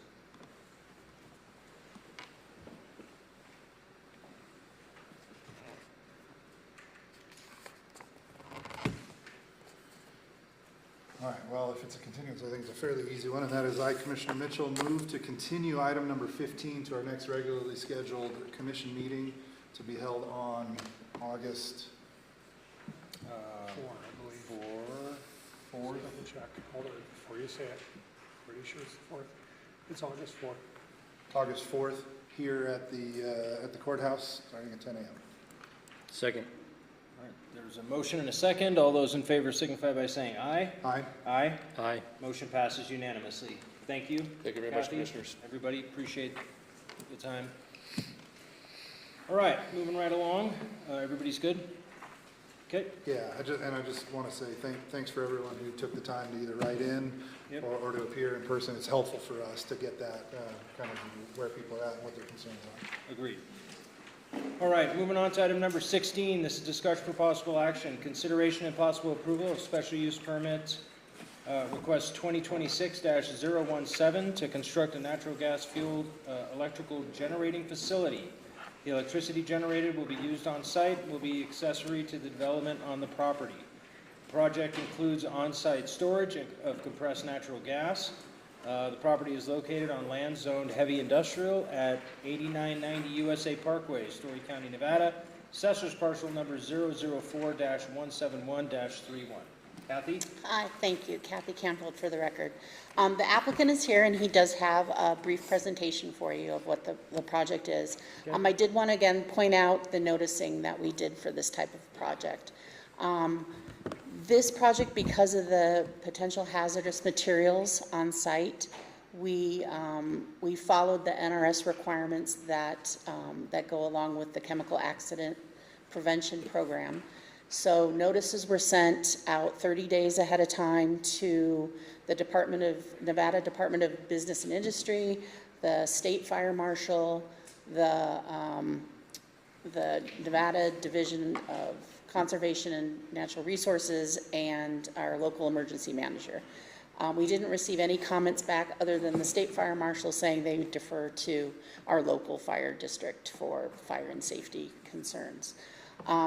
We did have to also notice 30 individual property owners within 1,000 feet. So when we went out 1,000 feet from this property, we didn't have 30. We only had like 1 or 2 property owners. So this went out to get 30 individual property owners, we had to expand out pretty far. This is also right on the county line. So we did send notices to Lyon County, and we had their planning department reach out and just ask for the copy of the application. We didn't receive any comments from anybody there either. So the applicant's here, and then when he finishes his presentation, I can give you a quick update on what happened at the Planning Commission. All right, thank you.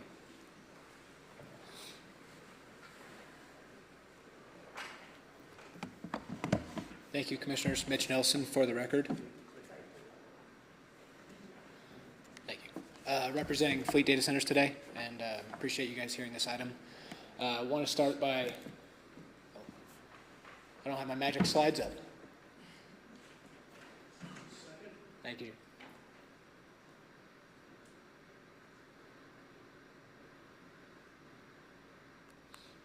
I want to start by just introducing the project team, not each of the members here listed, but just to clarify who's holding what responsibilities as we walk through this application. I'm here representing Fleet Data Centers, which will receive the power from this facility. Agreco is the company that will take the lead on generating the power, and then Stabilis is the fuel supplier. And so each of those folks listed are here and available to answer questions. I know I speak for this team that we're incredibly excited this opportunity. We intend to bring forward this project with the utmost care and quality and adhere to everything in the staff report. I think that's a good segue. I want to thank staff for a thorough report with very, very thoughtful conditions that we intend to adhere to. Kathy mentioned that she's going to discuss the Planning Commission. I just want to note ahead of time that there was one additional requirement from Planning Commission that we bring a yearly update back next year around this time frame. We are fully supportive of that. We're a business and a member of this community, and we intend to continue to represent well. So we will be bringing that forward next year, assuming this moves forward. I think the only other item to note here is just the relationship with Tract as the master developer. And so we'll go into the background there in a minute. So this specific site, wanted to highlight just where it is in the world. You guys are familiar, but I highlighted the Tahoe Reno Industrial Center in a light white boundary there, and then this is the South Valley project. So fairly remote. It is zoned I-2. We'll talk about that in a second. Within that project and master plan, which Tract is the master developer of, there was a portion that has been purchased by Fleet. We'll talk about that. And this specific SUP applies to the 8 acres out of that 105-acre lot shown here in green. I know it's rather small, but just a small portion of the overall data center parcel. And again, serving only that data center, so accessory use to that. So in 2023, as you may be familiar, Tract purchased the property, and we've progressed horizontal infrastructure and other permitting over the last few years. In 2026, Fleet Data Centers did purchase the property and with the intent to construct a data center under a long-term lease. As a part of that development, additional power to augment the NV Energy load ramp was needed to meet the terms of that lease and advance this project timeframe. And so that was looked at for commercial energy production. That is a use within Story County Code that requires a special use permit. And so we prepared an application and submitted an application on April 9th. And I've been working over the last few months to address comments. Within that campus and on the acre parcel, there's basically two broad categories. And again, we can answer questions, but one is the generation facilities. These are large turbines, Jenbachers. There's 90 of them. They're tied together with above ground fuel lines and electrical distribution gear, and this would be a Greco scope. These would all be required, just like we've talked about in the previous project, to go through building permit, fire department approvals, et cetera. Those facilities are listed in your staff report on page 6. They're approximately 36 feet high. They look like containers, and then the exhaust that sits on top. Pretty straightforward items that you've seen in other areas, I'm sure. The natural gas facilities will be trucked in. This is a topic we'll talk about in a second, but there are truck loading areas here in the bottom left, which will tie into these storage tanks, and then there will be vaporizers, which will take that. It's actually liquid natural gas in this facility, vaporize it, and put it into the pipe system that will serve the generation. There will be on-site staff we'll talk about in a second to monitor safety, and again, this would be required to be reviewed during the building permit process. I noted that this will be trucked in. There is a maximum of 20 trips per day, so fairly minimal traffic that will be generated, coming from different areas depending on what fuel source is most appropriate. And then just a note that the blue route, I believe, is a secondary location, would not be used typically. So using existing facilities, I think the most important thing here is that we have built the high T intersection at USA Parkway, which provides safe ingress and egress into the site. And so we feel that at that low amount of trips that we're meeting the requirements for traffic. Another item I wanted to touch on was noise.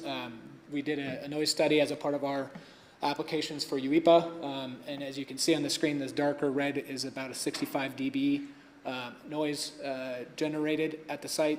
This doesn't even get out to the road, which is shown just to the east or the right side of this page.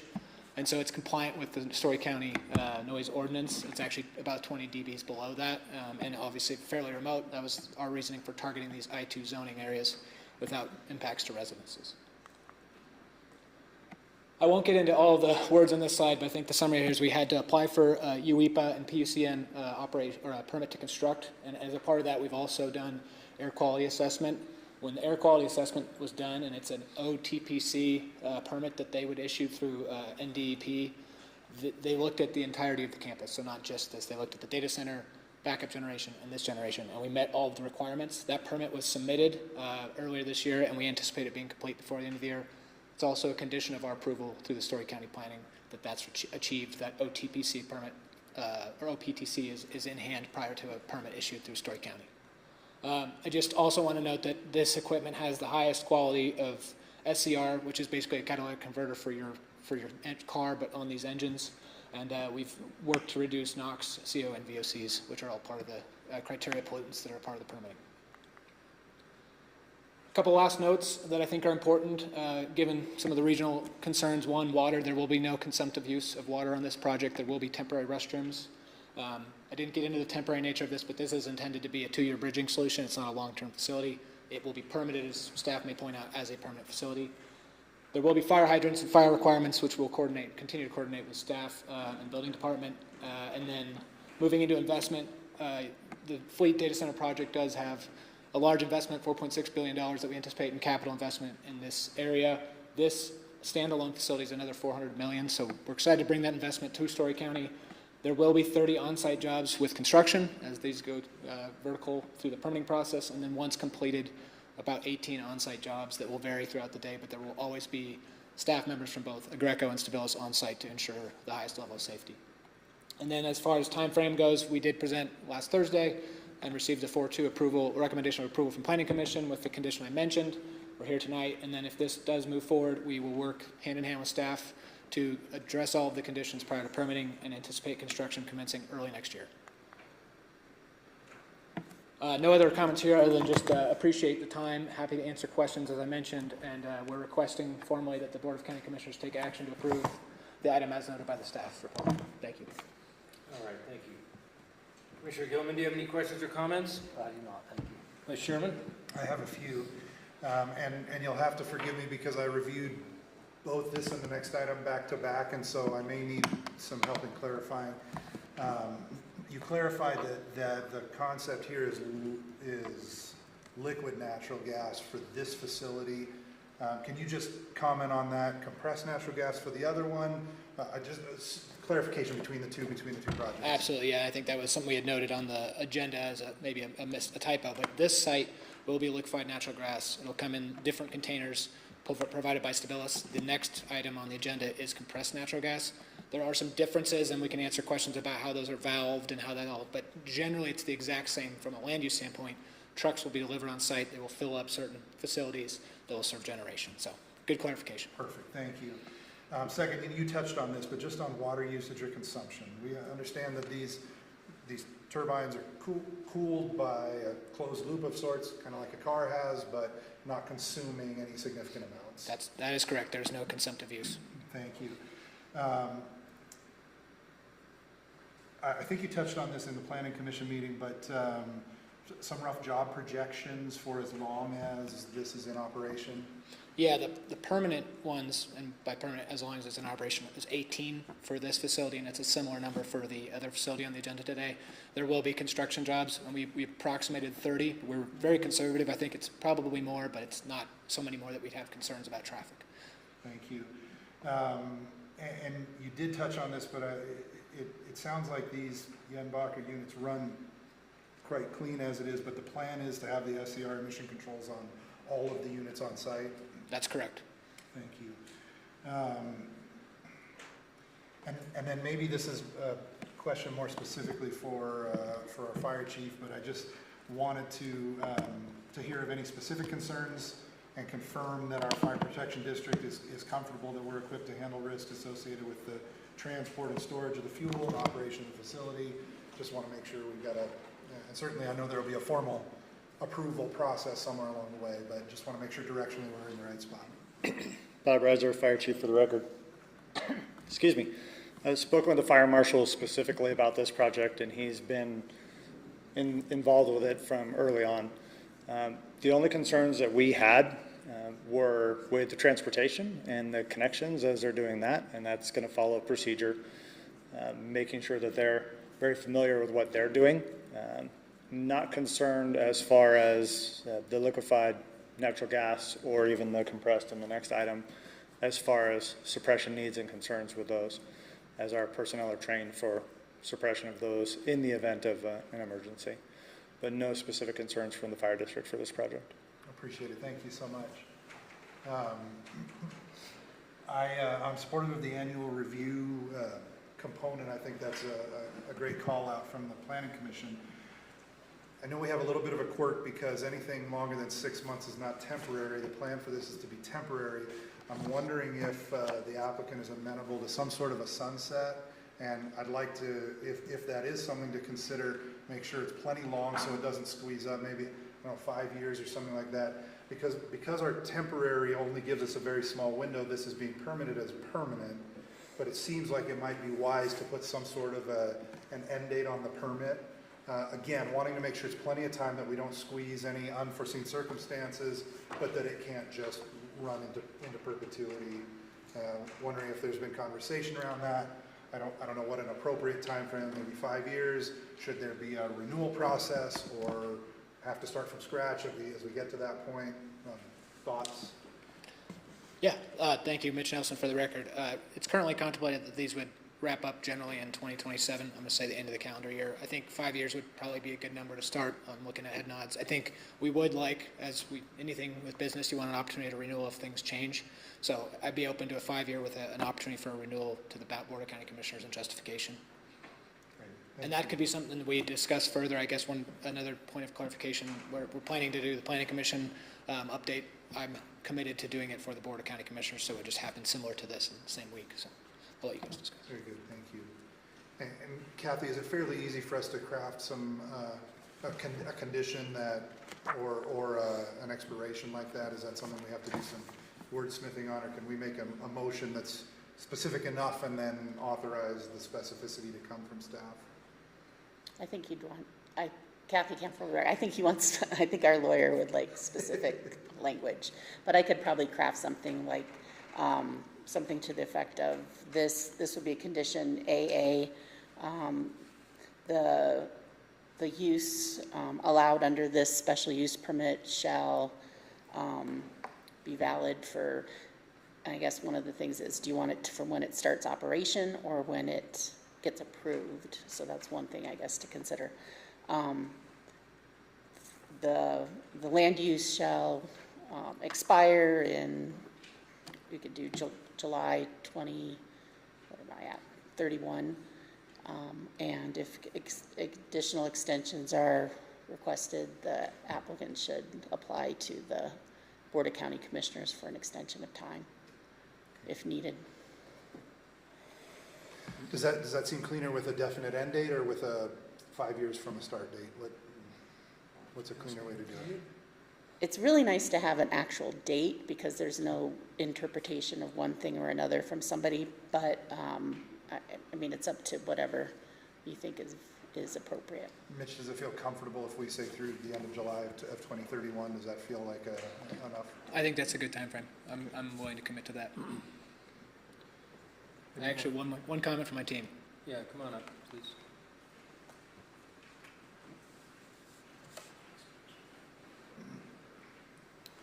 Thank you. It's Robbie Dan for the record. I think one of the key reasons we have this plant in service is because of the NVE load ramps. And we're friends with NVE, we like to work with them. But if putting a sunset date should allow some flexibility so we can work with them to ramp up the utility capacity and de-ramp, make sure that we can decommission a certain tranche of power at a time, so 5 to 10 megawatts at a time. I think for this project, 5 years is sufficient, but we should probably discuss the next project because that's longer duration. Thank you. Thank you for that clarification. That's helpful. Mitch Nelson for the record. I think that's a great point. These don't just shut on and off. So I think that would be, the 5 year time frame gets an opportunity for us to come and engage with the Board of County Commissioners. So we'll talk about the per regi timing. All right. You do? Yeah, go for it. Austin Osborne for the record, and putting that together. Legal advised me, and it's a good point, that if the applicant were to apply for an extension of this at or near that 5 year period, that there's something in our code. I remember, Kathy, that there's a period of time that they'd have to apply for that 6 months before its expiration or something like that. That should be in the motion as well, in case for some reason they need an extra year beyond the 5 year period or something like that. Thank you. And I defer to Kathy. Oh, I think that language, and I actually have my code here, I could look it up, but it's related to the SUP timeframe. And so the SUP would be activated with their construction and signing the permit. So it would be going. So I don't know if that language would necessarily apply to a condition of expiring the use itself. It's not really this expiration of the SUP, it's the Yeah. expiration of the use. Regardless of the code section that you're referring to, I think it would be appropriate that if the applicant, that the condition contain a date for them, if they're going to request an extension, they need to do it 60 days before the expiration, 90 days, I don't know what is practical for you folks, but just for enforcement purposes, and that you don't run afoul of being in violation of the expiration, you have sufficient time that you apply for the extension on this date, so we get it extended before it expires. That's the point I'm trying to make for everything. Okay. So maybe a potential language is the land use for this site, the energy production facility associated with this, the SUP, will expire July 31st, 2031. If conditions exist where an extension may be necessary, the applicant shall apply to the Story County Board of County Commissioners. Do you want this to go back to the Planning Commission? Shall apply to Story County prior to July, June, was it May 31st, 2031? If I may. Or if you wouldn't. You're very good at this, Austin. I don't know that I'm good at this. I think what might be comfortable, going back to the code, I think there is some language in our code that if a permit is to expire, there's a period of time by which the applicant must apply to extend it. And I do believe it'd have to go back to the Planning Commission and the board to do that. And it would give both those jurisdictions a chance to take a look at it. Without going through and dropping everything and looking at all the codes and things, if the applicant is comfortable, this board is comfortable, we would either defer to what is in the existing code for that, or provide a 90 or 100-day heads up that would give us time to put a staff report together, work with the applicant and run it through the system, and do the notifications and things like that. If everyone is comfortable with that, I think that might be a way to handle it. Otherwise, it would default to whatever our code says. One way or another, it's going to be substantial notification and involvement of both boards. Thank you. Yeah, I think so. If our timeframes are comfortable on a 3 or 4 month advance, then I'll just back it out to that date as part of the motion. Okay. So basically, it'll be a condition that if the applicant desires to continue this use beyond the expiration date, they must apply for an extension through the Planning and County Commission no later than, and we'll set that date. That works. Any other questions? Just one, and that is, I don't know if it's possible to answer this, but curious about the disposition of tax abatements. And it seems that likely they would apply if this equipment is ruled as personal property, because it's on a parcel or part of a project that I believe has received an approval of the tax abatement. I'm just trying to get a feeling for if this would be covered or not. And again, I think this is probably a question that we may need to seek clarification on, but it's not something that is a disqualifier for me. I'm just trying to understand kind of where things fall. Question to me? Or us? I think that was a statement. It's a question to the ether. Yeah, well, two things. One, agree with the motion, and just so you guys understand it, I'll be setting a reminder for January, so we won't put staff in a bind. And as far as the tax abatement, we can work with Austin to look into that. I'm not familiar with how it apply. I've thought of it as a net new, but we can confirm that as a part of the abatements that have been requested. Okay, and I thank Austin Osborne for the record. As it applies to what we have really in front of us as a land use permit, I'd be comfortable doing exactly what Mr. Nelson says, just working with them. We'll get information back to you. Is this personal property related to an abated center, or is it separate? I always think of inside the building, all the machines and widgets in there. This is an interesting question, so we'll certainly take a look at that. Thank you.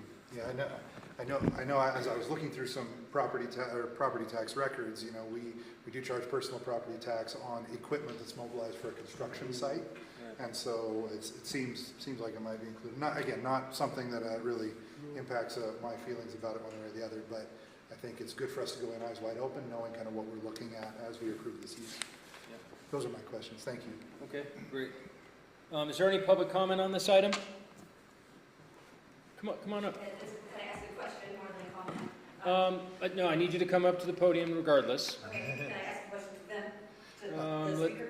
Let's give it a shot. Is this, Please state your name. for the my record. name's Heather Watson. I live in Story County. Does this facility, these two facilities that you're looking at, do you intend to, in the future, have SMRs at those locations as your energy source, as this is temporary? SMRs, by the way, are miniature nuclear power reactors. Yep. Mitch Nelson for the record. These two specific sites don't have any plans for SMRs. Thank you.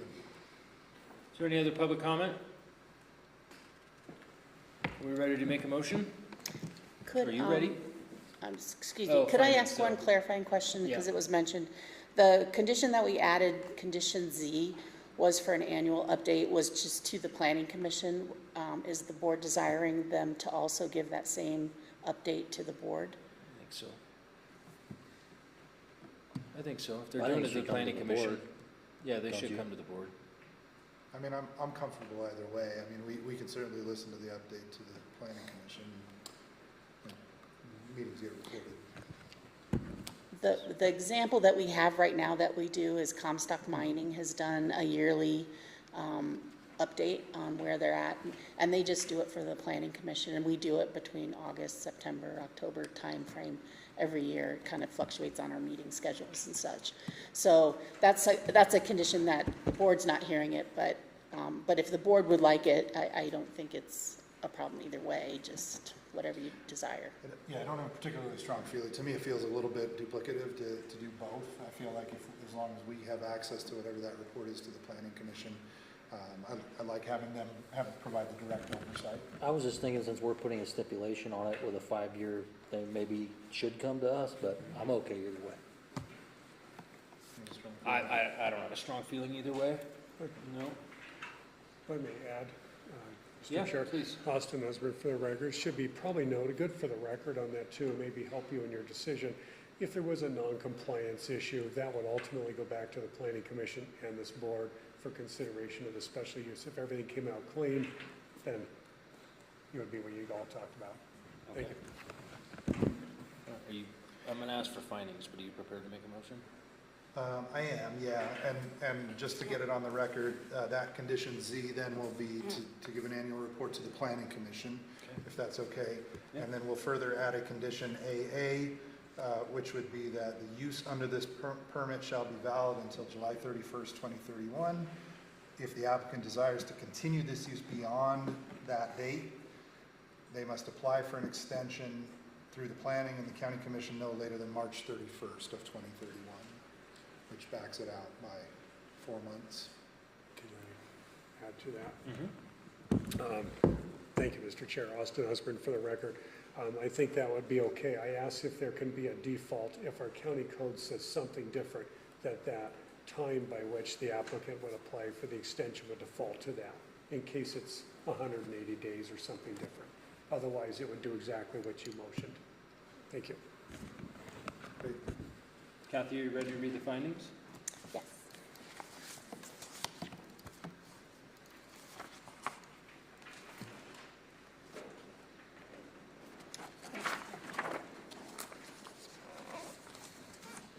Okay, the findings of fact for a motion of approval.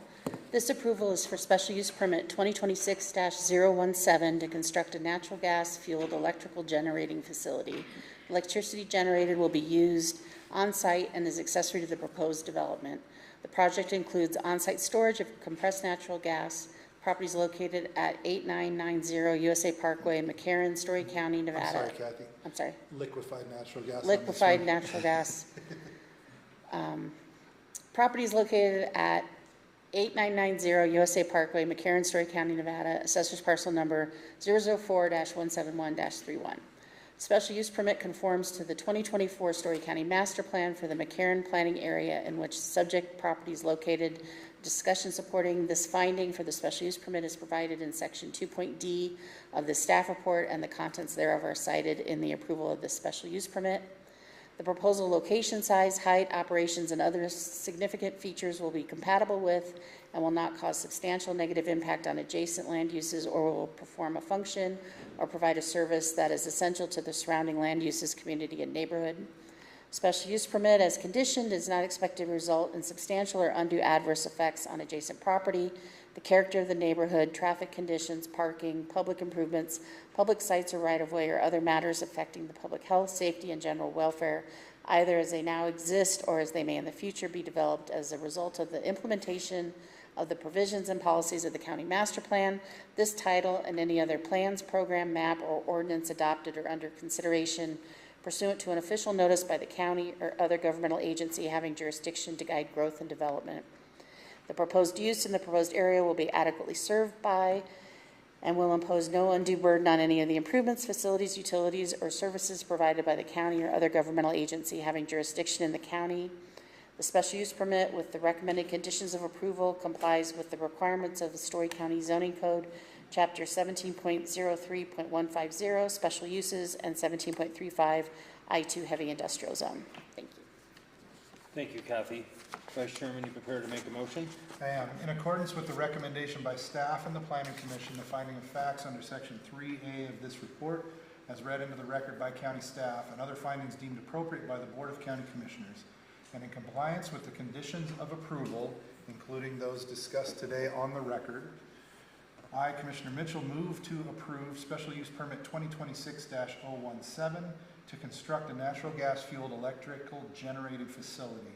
The electricity generated will be used on-site and is accessory to the proposed development. The project includes on-site storage of liquefied natural gas.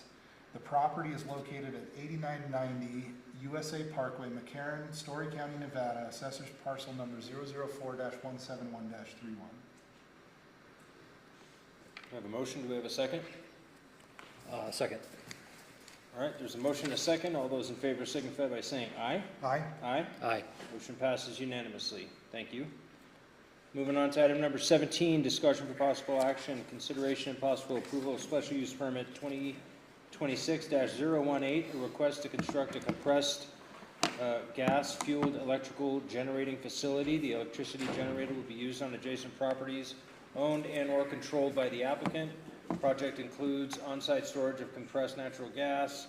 The property is located within the Tahoe Reno Industrial Center at 2300 Peru Drive, McCarran, Story County, Nevada. APN number 005-012-73. Kathy?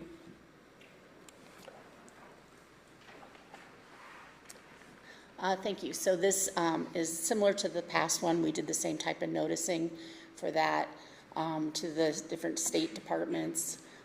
30 days, 30 additional property owners within 1,000 feet. We received one comment from somebody that just was interested in what the project was, and they had no concerns, so we didn't receive any comments. All right. So Mr. Nelson here has a quick presentation also for you. Okay.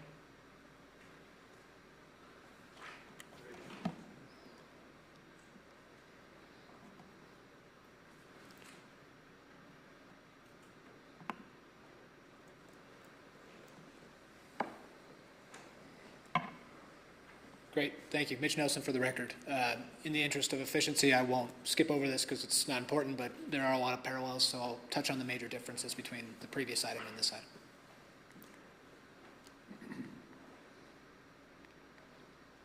item. Similar project team, Agreco will still be providing the powder here, but as we noted already, this is a compressed natural gas solution which comes from a different supplier, which is Certarus. They are also committed to bringing a valuable quality project forward, and they're here to answer questions. So no difference there other than the CNG being the type of fuel. As you guys are familiar, this is within the Tahoe Reno Industrial Center. I've highlighted on here the portion of property that we're looking at, again, zoned I-2. And again, similar background. I won't get into all the background, but this has been horizontally developed by Tract as a master developer.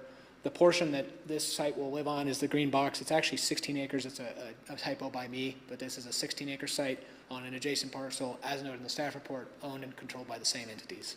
And it will serve the data center on the parcel to the north. I won't get into all of the background because it's largely the same, but we did submit a parallel application on April 9th. This site has a bit different structure due to the compressed natural gas and a few more generators, 136 in total. Same distribution gear, similar structure as far as the piping. It'll just have compressed natural gas versus liquid natural gas coming into the facility. There will be more truck traffic on this one. We anticipate up to a maximum of 80 trips per day into the site. Say that again? A maximum of 80 trips per day. 80? Yes, 80. Three per hour, but likely less than that because these don't operate all the time with every single piece of equipment. And those would come in similarly to the last site. They would come into the site on the right side of the page there. They would load either, if they're designated to go straight into delivery, they would load at the delivery station, or they may be in standby mode. There will be folks on site to direct the trucks to the right location, and then they will serve the facilities. Got into that a little bit ahead of time, but yeah, going back to this, there's a blue highlight around the areas where trucks that are going to be actively supplying fuel to the generators.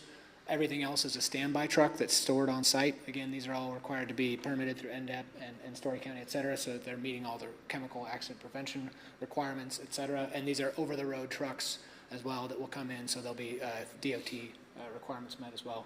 Don't have a ton more to add here, but can come back to this if there's questions on the specific CNG transfer into the generating facility. Similar to the last one, we have it's primary and a backup haul route. The primary haul route would come from Lyon County, who we work with closely, own the property that will be potentially used for that. It is subject to a future approval. We already are also working on another site that would be a BLM property. Both of these would function in an emergency as alternates, but the primary, like I said, would come from about 28 minutes away up USA Parkway. And we do have adequate facilities at our construction entrances to allow for ingress and egress for these trucks.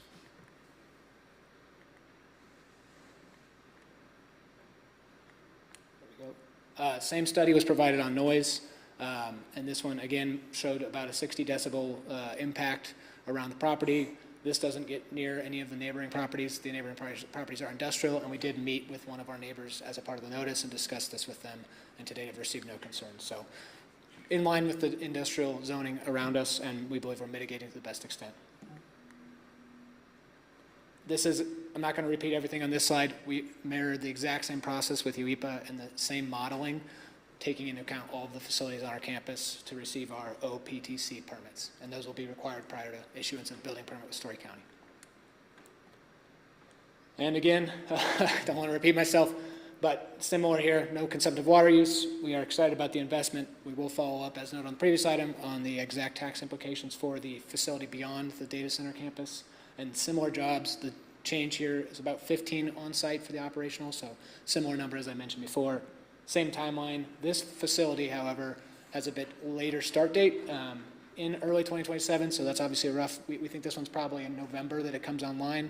We would ask that as a part of the condition, if that's moved on this one, that it's 6 years to give us an additional year of time, as this one is the second in the priority list. So if that is acceptable to the commissioners, we're open to that same condition being applied. And I do not need to repeat that slide, but we do respectfully request your approval. And again, I just want to reiterate, staff has done a great job in a very thorough manner identifying the important conditions that make this a safe and quality project. We intend to uphold every end of those conditions, and we're excited to work on the next steps. All right, thank you. Commissioner Gilman, any questions or comments? No, thank you. Vice Chairman? No, I'm good, thanks. How about public comment? Not seeing any. Kathy, you want to read the findings of facts, please? Sure. I just wanted to point out that the Planning Commission didn't ask for a review for this site. They felt, I think, that because it was in the industrial center, they didn't really have the concern that they did with the other, which was at the county line. Okay. So. Thank you. Okay, the findings of fact for a motion for approval. This approval is for special use permit 2026-018 to construct a natural gas fueled electric generating facility. The electricity generated will be used on adjacent properties owned and controlled by the applicant. The project includes on-site storage of compressed natural gas. The property is located within the Tahoe Reno Industrial Center at 2300 Peru Drive, McCarran, Story County, Nevada, assessor's parcel number 005-012-73. The special use permit conforms to the 2024 Story County Master Plan for the McCarran planning area in which the subject property is located. A discussion supporting this finding for the special use permit is provided in section 2.d of the staff report, and the contents thereof are cited in the approval of the special use permit. The proposal location, size, height, operations, and other significant features will be compatible with and will not cause substantial negative impact on adjacent land uses or will perform a function or provide a service that is essential to the surrounding land uses, community, and neighborhood. Special use permit, as conditioned, is not expected to result in substantial or undue adverse effects on adjacent property, the character of the neighborhood, traffic conditions, parking, public improvements, public sites or right-of-way, or other matters affecting the public health, safety, and general welfare, either as they now exist or as they may in the future be developed as a result of the implementation of the provisions and policies of the county master plan, this title, and any other plans, program, map, or ordinance adopted or under consideration pursuant to an official notice by the county or other governmental agency having jurisdiction to guide growth and development. The proposed use in the proposed area will be adequately served by and will impose no undue burden on any of the improvements, facilities, utilities, or services provided by the county or other governmental agency having jurisdiction in the county. The special use permit with the recommended conditions of approval complies with the requirements of the 1999 Story County Zoning Code, Chapter 17.62, Special Uses, and 17.37, Heavy Industrial Zone. Thank you. Thank you, Kathy. Vice Chairman, you prepared to make a motion? I am, and before I do, I just want to put on the record the additional condition that we will have on this one, just so that's spelled out, and that would be that the use under this permit shall be valid through July 31st, 2032, and if the applicant desires to continue this use beyond that expiration date, they must apply for an extension through the Planning and County Commission no later than March 31st, 2032, or a date outlined in county code, whichever is earlier. 2031 was the first one, 2031. It was, and they're asking for 6 years on this one because they're not anticipating starting until a little bit sooner, or excuse me, a little bit later. So they asked for a little extra time to make sure they get the use out of it. Okay, thank you. And I believe that would be condition Z on this one because there was not a condition to come back with an annual report on this particular project. So with that, in accordance with the recommendations by staff and the Planning Commission, findings of fact under section 3A of this report as read into the record by county staff and other findings deemed appropriate by the Board of County Commissioners and in compliance with the conditions of approval, I, Commissioner Mitchell, move to approve special use permit 2026-018 to construct a natural gas fueled electrical generating facility. The electricity generator will be used on adjacent properties owned and or controlled by the applicant.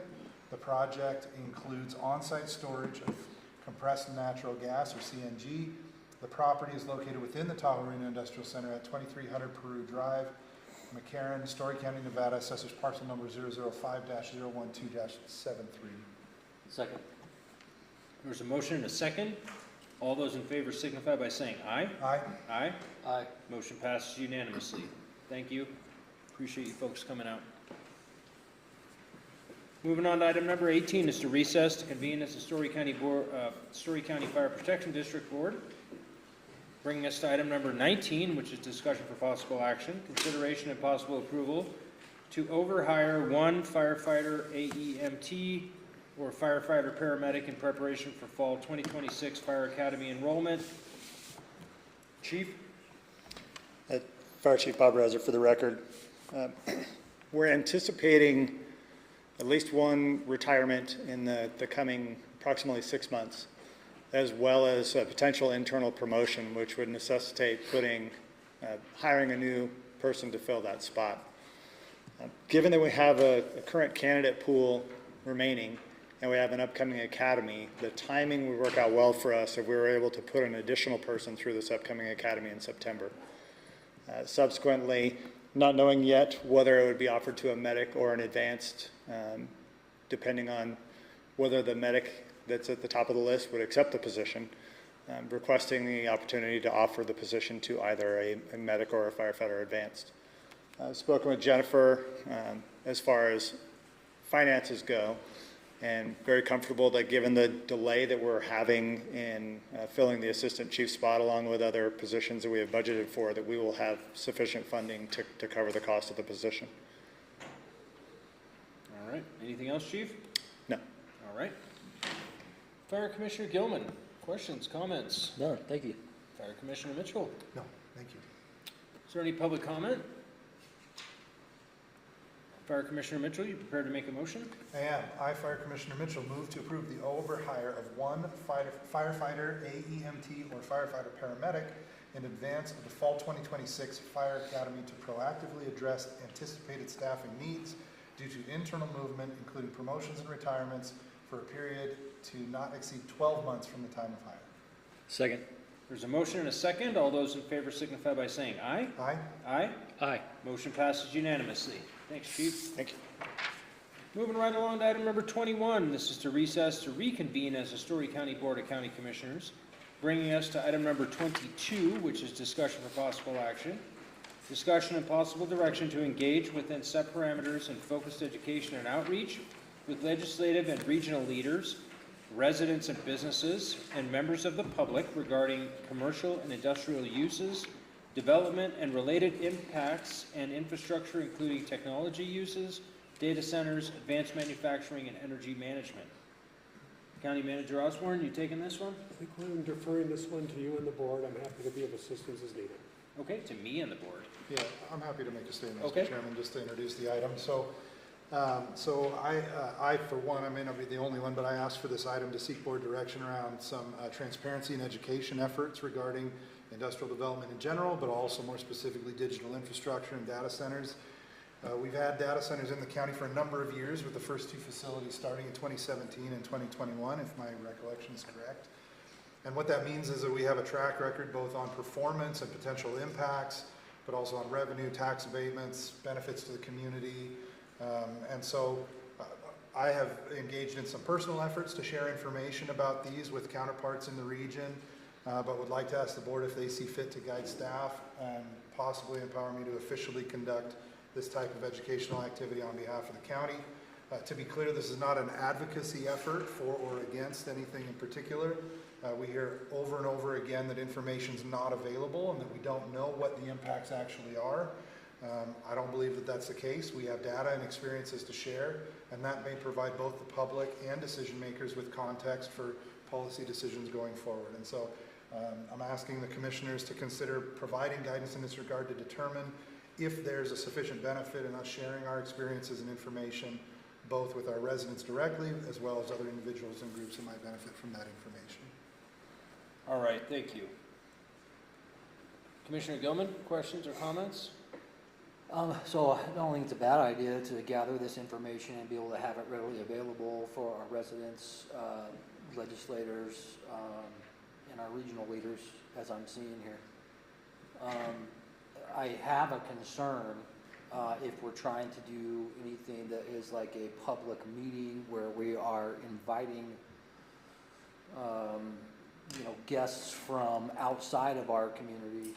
And only reason I say that is because I've been watching a lot of the commission meetings, planning commission meetings from other counties, and there's such a push behind anti-data center issues. And my concern is if we were to gather our residents in one area and then we have a group of these people come, I have watched over and over again in these meetings where they belittle the residents of that county because they're coming from outside the county and they bring 15 or 20 of them with them, and then they sit there and they talk badly about them, they make fun of them. I mean, it's like heckling the crowd, they're in the crowd heckling everybody. I just want to make sure that if we do something like this in that kind of an environment, that there are some guardrails or safeguards, especially for our elderly community. A lot of people are absolutely behind us in doing this for the data centers, and I would hate for them to get up and say something in a positive note, just to have a group of 20 people from outside of our county talk down to them. How do we make sure there's some safeguards in there for our residents? it just occurred to me, there is so much about data centers, but nobody complains about data centers. I've got the solution. I'm the only one that calls it that, apparently, but I don't, yeah, this is definitely a difficult topic. You know, what I think we've been pretty fortunate here in Story County. I don't know if people understand the logic of the park, but compared to other places, I think we've been very fortunate that we don't get, bombarded with a bunch of, angry folks, so to speak. But I also don't have a problem with, you going out there and educating folks. What I would be, I see what you're saying, Commissioner Gilman. I would not want to necessarily subject staff to that. I've seen some fairly contentious meetings, and I think you hit the nail on the head. It's not necessarily the people that live there. It's the folks that come in that are trucked in or go in, and they seem to be a little more hostile because maybe they're not local. But as far as giving you direction, Vice Chairman Mitchell, I guess I'm going to ask to be more specific. I know you're essentially looking for some guardrails on what to talk about. I mean, what resources are you looking at utilizing? Sure, it's a great question. So, and the concerns are valid. What I'm feeling is that there's such a lack of authoritative information out there that it's very easy for people to form all sorts of conclusions based on things they hear that are not authoritative in any way. And that doesn't mean that we're the ultimate authority on this, but I think we do have good information to share and somewhat of a track record. I'm certainly comfortable managing a situation like a town hall meeting. I'm totally comfortable taking the slings and arrows. That's why I get paid the big bucks, right? Yeah. But I am also cognizant that I don't necessarily want to put I don't want to put our staff in compromising situations, and so certainly there needs to be some delicate approach to that, and I think that we can find that balance. I think that certainly I believe that proactive transparency is one of the most valuable things that we can do, especially with our residents. Now, that doesn't mean that we close the doors to outsiders that want to come in, but I think we set very clear expectations about what's appropriate and what's not. And the presence of law enforcement, I think, is not a bad idea, just to ensure that things stay proper and polite, and that everyone has a chance to to express or hear information, express their opinions without feeling that they're being attacked. I feel confident that our citizens can do that. Mm-hmm. And if we set that as the expectation, then I think we can welcome others from surrounding areas that want to hear the information with an understanding that they're guests and they're welcome, but at the same time that there's an expectation that we will have civil conversations about this stuff. So really, a big part of it is the dynamic that no one of us is a committee of one, no one of us is an executive, and it's uncomfortable for example, the county manager to be involved in an activity like this without the whole board authorizing that to happen. Right. And while I'm certainly happy to share, I don't want to overstep in my efforts without making sure that that's okay with the two of you, and because that may be interpreted as the county or the board making this effort to educate. And again, this is not advocacy for or against any particular project, industry, company, but presenting information that we have. Now, sometimes that, what I envision is that may also include inviting other subject matter experts, whether that's on the water side from the GID, maybe it's people from the industry to talk about their specific projects and what they're doing. They would be our guests. They would not be the ones sponsoring, right? It's not a sponsored event on their behalf. Okay. But the idea is that they can contribute information, and the responsibility would be, if I'm leading that effort, the responsibility would be on me to ensure that they are treated respectfully. So anyway, that's what I'm envisioning. Certainly outreach to other, I hear a heavy demand from our counterparts in local government who are having to make decisions and oftentimes not having any experience with data centers. And so being able to share the good, the bad, and the ugly of what's happened for us with our interaction, I think provides some value to them, never telling them what's right for their community, always just describing what has and has not worked well for us. Let me ask legal a question here. So, if the county uses its official channels to, so let me backtrack. So I've held town halls in my community, right? And I utilize my personal Facebook page. I utilize the community Facebook page to advertise my town hall, right? And I've had a few where I'm there by myself, giving my community updates. If we were to utilize county resources like a mailer or using the county social media page to advertise, Commissioner Mitchell is going to talk about, industry and data centers, right? Does that doesn't necessarily give the impression that the county is supporting that, right? I mean, because just like with my town hall, I don't run what I'm going to talk about through the county manager.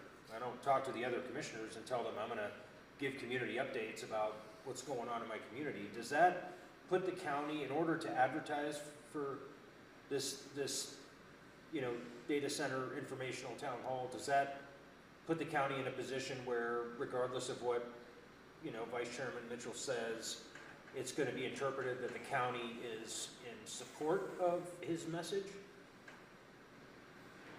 That's a question to you. That's a big question, right? Yes. All right. Trying to show up. I think it's appropriate for me to start out in recognizing that both individually, all of the commissioners, as citizens of this community and of the state, have their own, and of the federal government, you have your own independent right to free speech. Right. So as you're going out into the community, you are who you are. You're both a commissioner and a private citizen, and you can have those discussions. When you start blurring the lines between, is this Jay Carmona's town hall, and he happens to be a county commissioner, with this is the county going out and authorizing Commissioner Mitchell to speak at these events, it blurs the line to whether or not that's County Commissioner Mitchell's private First Amendment exercise, or if it is speaking on behalf of the county. Okay. I know you're looking for a direct evidence. Or a direct statement, direct answer to your question. I can just answer it as this. If you would vote to authorize this, if you then use county funds, more and more drops of the bucket of the evidence that it's speaking on behalf of the county, Okay. instead of individually as that particular commissioner. Okay. So I'm just trying to think back. The county has advertised other events in the past. Can't that be the same, under the same umbrella? It very well could be. Okay. But what I'm also hearing is we're concerned and we want to control the level of discussion that goes there. As you know, when you have a formal meeting and the government is taking action, the public has a right to speak. Right. And the public can then act in a way that maybe you want to eject them from speaking, and we have a specific methodology and process that we have to go to. As you have more and more county involvement in that event, it's not that it would be a meeting, because it wouldn't be a meeting, but you could potentially have government action by restricting someone's ability to speak there. If they were ejected, it could be seen as government action. I'm not giving you an answer, I'm just saying there's more and more argument to be made that anything that occurred there would be government action. Okay. All right, so, and that, again, I'm gonna ask it again. If you already answered it, I'm sorry, but, you know, if we choose to not give any direction today and Clay goes out and holds a town hall, can the county still advertise it on its Facebook page that, obviously you wouldn't want to call it Commissioner Mitchell, call it Clay Mitchell's got a town hall, or would you steer us away from the county advertising that for him? To the extent that the county does this, would put things on their website that are also not government. Right. If you have a practice of doing that, saying, hey, Bill's having an event here and it's on your website, it could fall into that line. Okay. I'm just trying to, I'm trying to give you the most freedom possible to have these discussions, because to me what it feels like is if we're going to give you the guardrails and there's things you can't talk about, right, unless I'm missing it, there's topics that you don't want to cover because you don't want to give the impression that it's the board's opinion or feelings. So I'm just trying to find a way around this to get, you know, the mission accomplished, I guess. So that's why I'm asking about advertising for the county. Fair enough, yeah. You know, I mean, I've heard people tell me that they would love to, you know, in some breath, they want to see the companies out there giving the information, but there's also a group of folks that just don't trust whatever's coming out of their mouths. So, you know, Right. it's hard to say what's going to be useful to the community and not. And that's a difficult situation, because if the county presents an informational town hall, and then it's the companies that are presenting exclusively, right? Then it appears even more that we're endorsing or that we are platforming them, as opposed to them being part of a broader panel or whatever that looks like.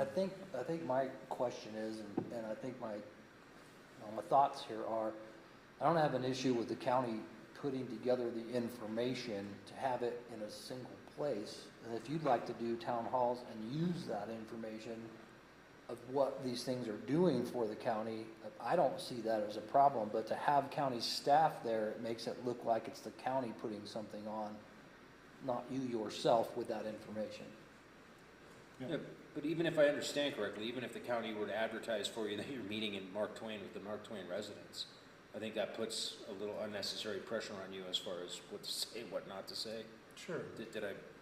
Well, part of the challenge is, you know, I'm envisioning some of the topics of conversation may be things that I don't have what I consider expert level knowledge on. Yep. And things around permitting, things around inspections, things around how we operate as a local government in relation to these type of projects.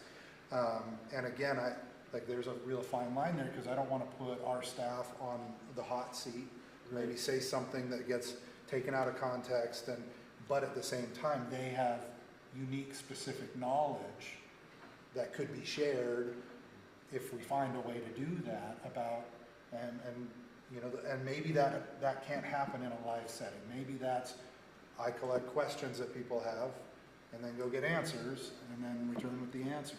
I don't know. I think that's going to be less impactful. I mean, I understand what you're trying to get at. Yeah.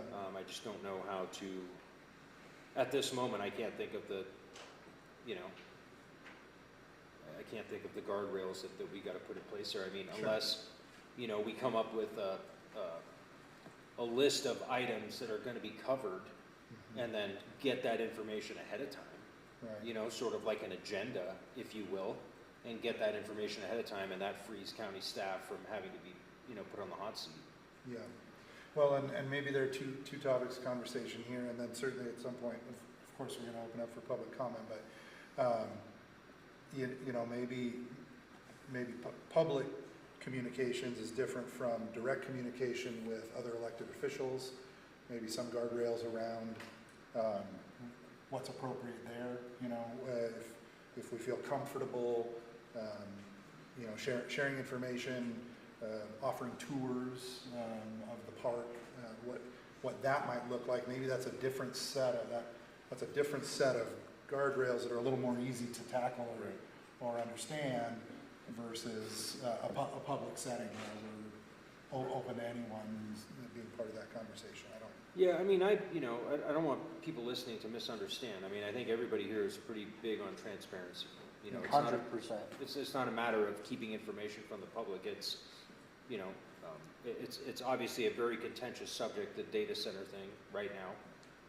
And so I think maybe there's a little bit of hesitation there, just because it's, you know, so inflammatory right now. Not to put anybody on the spot, is there anybody in the audience that has any feedback right now regarding this conversation? Please come on up. 2 people raised their hands, so I'm holding you to it. 3 people. Can you just make sure this is public comment? For the record, This is Debbie public Ann. comment. Public comment. For the record, Debbie Ann Formentini. I live in the Virginia City Highlands, and I do recognize that a lot of these topics are major issues. What if the approach was not so much a town hall?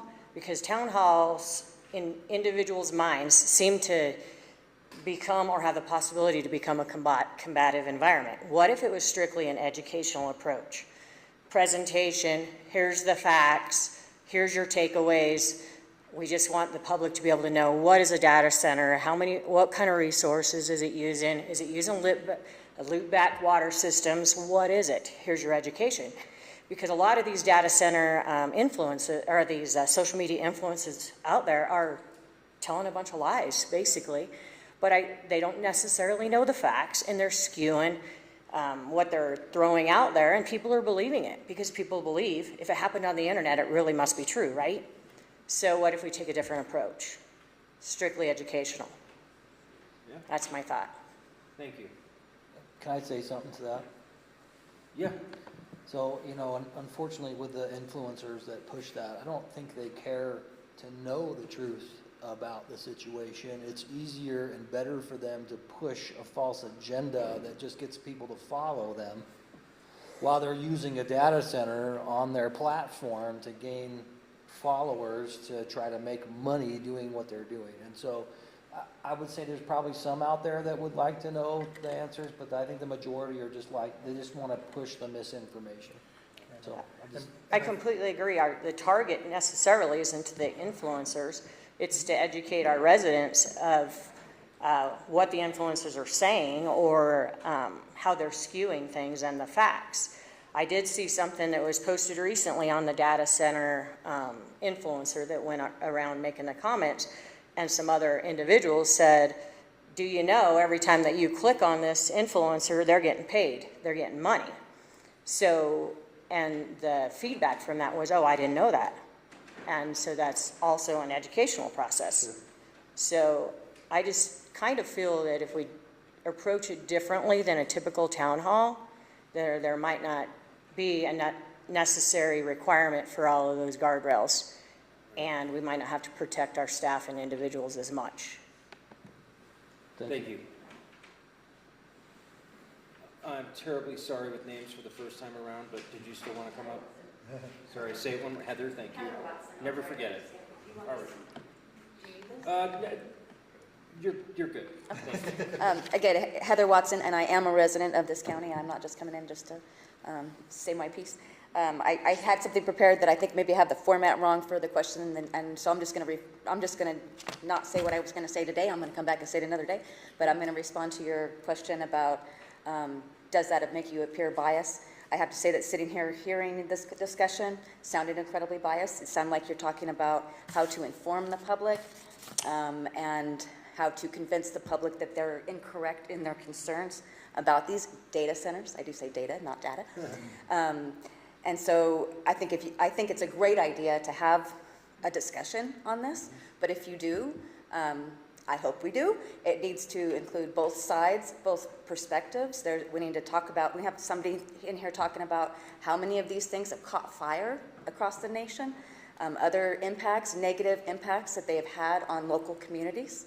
And I also respect that, as you mentioned about people coming in from other counties, but you know, we are building these, you are choosing to build these right next to other people in other counties that don't get to have an opinion, that don't get to have a vote, that don't get to vote you guys out. So other counties do have a right to say something, to be part of this discussion. But mostly what I wanted to say coming up here right now is, hearing this discussion right now, it sounds like every one of you is 100% convinced on the benefits of data centers, and your mind's not going to be changed anyway. It sounded like you're talking about how can we present this information to the public so that they'll eat it up a little bit better. That's what that sounds like.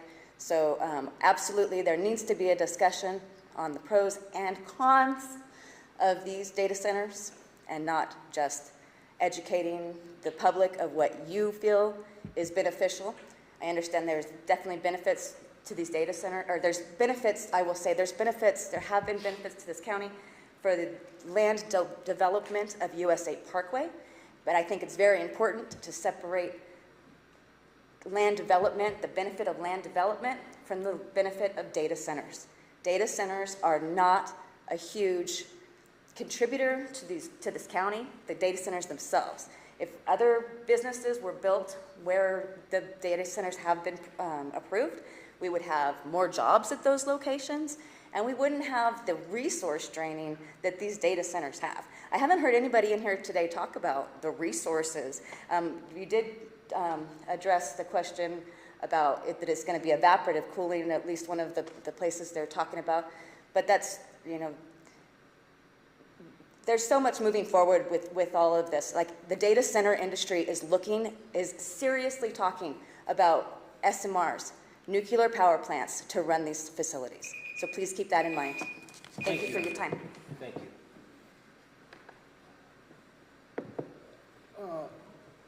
I do feel obligated to just make a few statements here.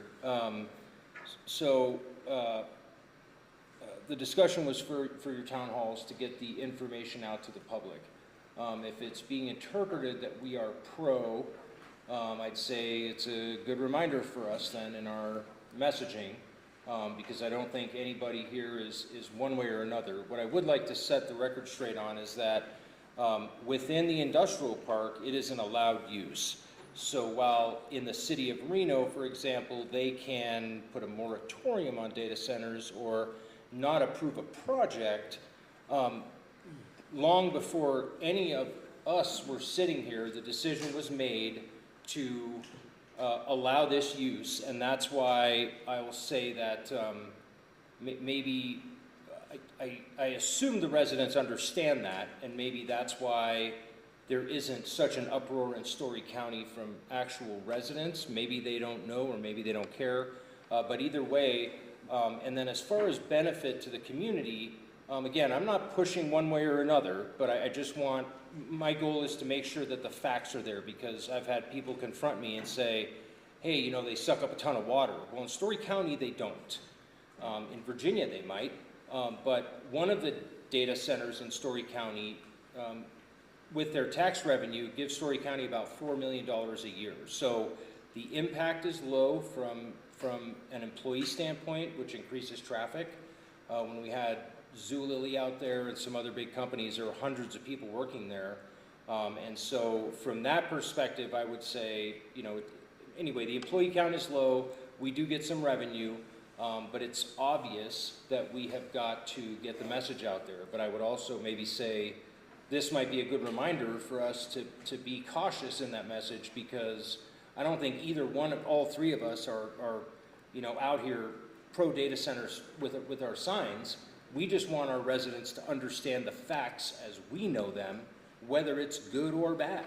The power consumption, there's no argument there. They use a lot of power. I'll be the first to admit that. But in Story County, they don't use a lot of water. Anyway, I'm on a tangent. Yeah. Back to your agenda item. Well, and my goal certainly is not to draw conclusions for people. It's to give them information about what's happening here, and that certainly can include negative information. I'm not going to hold a data center on what happens in another state, because that's not information that I can provide any sort of authoritative information on. I can provide the information on what our experience has been. I feel that's appropriate. I feel it's inappropriate for me to opine on what's happening in another state. because I don't know all the circumstances of what's happening in another state. And that information is out there. I think speaking from a first-person experience provides value to the conversation about what our experience has been. And then people can form their own conclusions on whether the revenue we get from taxes is a good deal or a bad deal, or whether the number of employees is enough or not enough. That's my goal is really not to convince anyone of anything. It's just to provide, because I feel like we have so little shared understanding of what's actually happening, and that's a starting point to us getting some sort of a basis to then make good decisions on. So.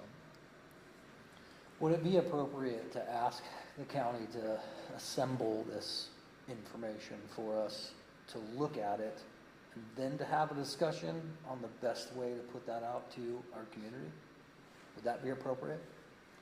Yeah, I mean, we can certainly do that. I mean, some of it's already assembled, sure. You know, and I guess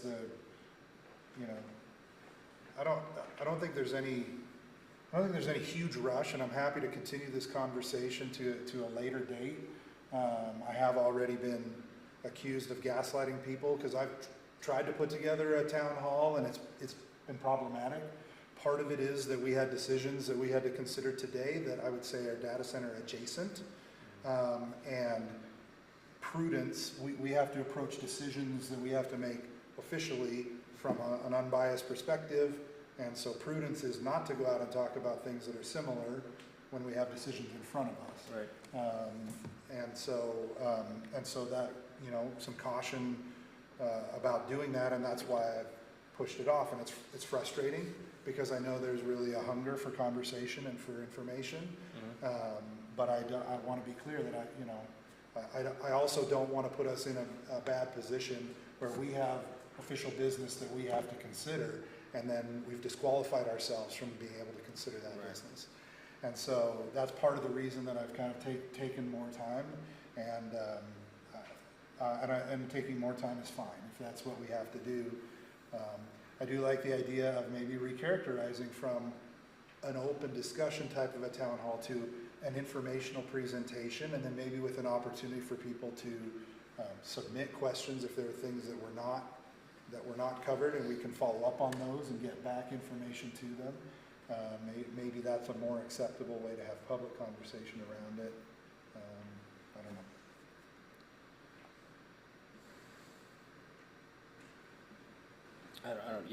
know. This is a little bit more complex of an issue than I thought it would be, honestly. You know, as far as alternatives, I don't even want to go there right now, because I mean, we have this agenda at hand. So, Commissioner Gilman, where do you feel like we need to go at this moment? I think what we need to do is ask staff, gather the information that we're looking for, and not just on data centers, but all of the industries that we have out in the park and other areas here. I mean, hotels and bars and all the things that create tax revenue for all of us. Let's assemble all that information, and let's continue this to the next meeting so that then we can have a discussion after I don't know if it's going to be that quick. There's a lot of information to gather, but at a future date so we can discuss how we would then get this information to our residents and businesses. And just to throw an idea out here, I mean, so if the end goal is to inform our residents, right? I love the town hall idea, and like I said, I've hosted a few myself. I appreciate the back and forth that a town hall allows us.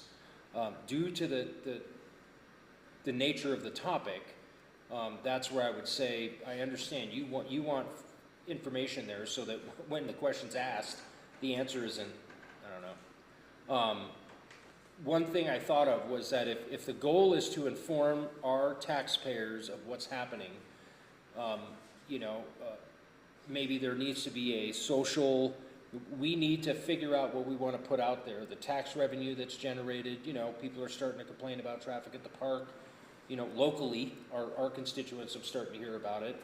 Maybe we have a program, an informational program, where we mail out postcards and put something on our website that simply just states the facts: the revenue from the industrial park, revenue from data centers, the revenue from manufacturing, and then that would give, again, a little more leeway with the town hall, because at least, again, I know when I have a town hall, I appreciate the public comment is sort of public comment. I would appreciate more of a back and forth dialogue. Where Heather and I could talk about these things and, either all come to a different realization or neither one of us will, but that's where I struggle with this particular scenario right now. And I think one of the challenges of putting out static information is that it's missing that interactive nature. And this is complex stuff. Right. And we may have to go back and tell the story of where we've been so people understand why we're where we are today. And that's not something easily done on something that we send out to people. I hear you. Yeah. Anyway, I don't know if there's anything particular that we need to do at this point. I guess I would possibly check on, I've got some ongoing outreach to legislative and regional elected officials particularly, but also some senior staff from other places looking to come up with their own approaches or I'm happy to do that as just an individual.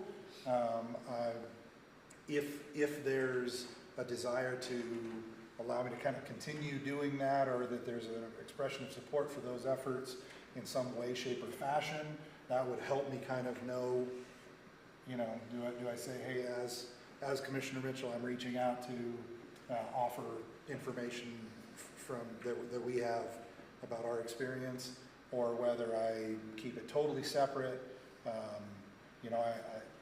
The use of county resources is certainly one of the questions that I have, and I don't have a 12-passenger van myself, or I would drive people around in it. Right. Just put some benches in the back of your truck. Yeah, I know, right? Hay ride around the park. And so, when is it appropriate to use staff time to help me organize a tour? Use a county vehicle to help, do some kind of a tour like that. Is that okay, or should I stay clear from it? I'm not trying to represent the county officially in that way, but I am trying to represent offering this in my capacity as a commissioner, because I wouldn't be informed on these things if it wasn't my job to do so. I'm going to say, as far as the, due to legislative season coming up, I think that there is definitely some benefit because these legislators are going to be making a decision on how things are going to be moving forward. So I would say, if we're looking for a clear-cut answer today, I would say I'm very supportive of using county resources to get the legislators up to speed, because they are going to be making laws in less than 7 months about what's going to happen with abatements, with, potentially data centers, potentially water usage, power. I would say, to me, if there was a priority list, that is the top priority, where I think using county resources to get the education out there is critical.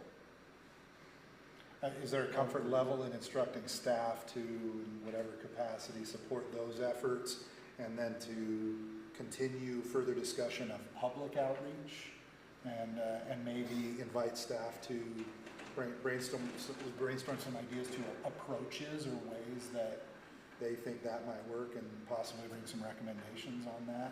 And that way they could bring topics, but they wouldn't have had to have done all of the research to have the actual information. Regarding the legislative tours? No, on public stuff. Yeah. Staff would come back to you with suggestions on how to handle that? Come back to all of us with with ideas. We can discuss, brainstorm, whatever. Staff can see if there are ways that they think that it may work. Yeah. And then bring back a further conversation around public outreach, whatever that looks like. That works for me. I agree with that. That works for me. Is that okay? Yep. Should I try a stab at a motion? Is there any other public comment at Yeah, I was this gonna time? say, do you want to open that up? Okay. Take a stab at it. All right.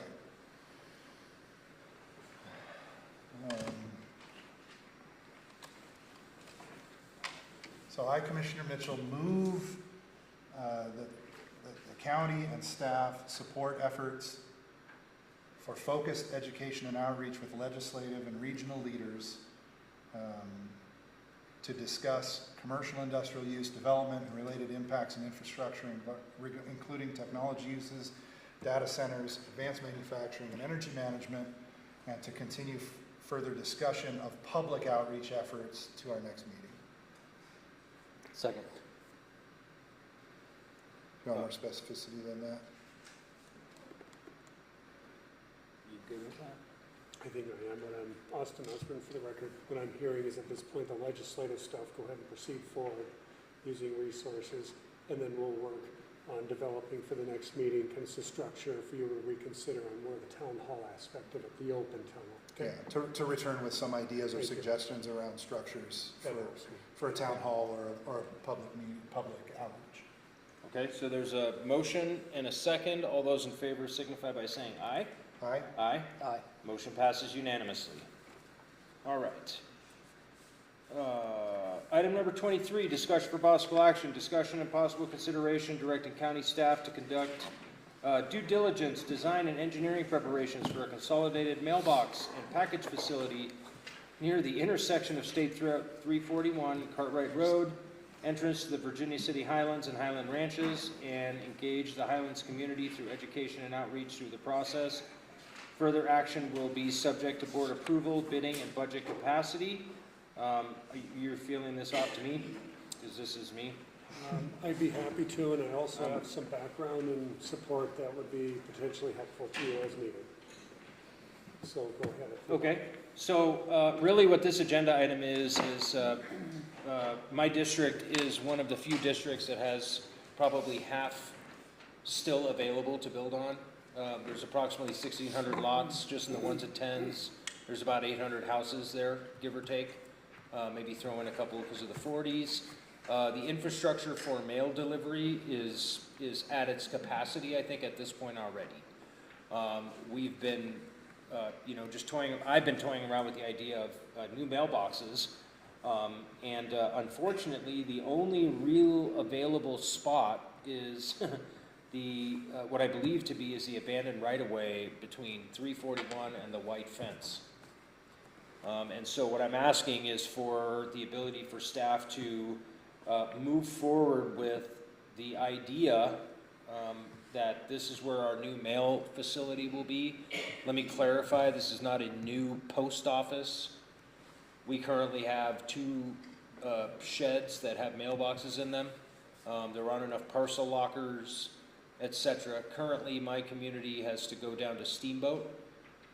If the packages are oversized, there's no door-to-door delivery, etc. So the idea is that we will move forward with the idea of a new mailbox facility for the residents in the Highlands. And again, I just wanted to be clear, while this maybe not be the ideal location, it's pretty much the only option we have for available land. The Station 72 that currently the community center's in, I'm told USPS does not want to travel down Cartwright to deliver mail. So that is off the table. This is pretty much the only place left. I'd like to get, permission, so to speak, to get staff to move forward on this project, and then obviously calling town halls, getting resident feedback, etc. You want to add anything to that? Do you want the history or anything? No. Okay. Do you want to give the history really bad? It's up to you. No. I don't think so.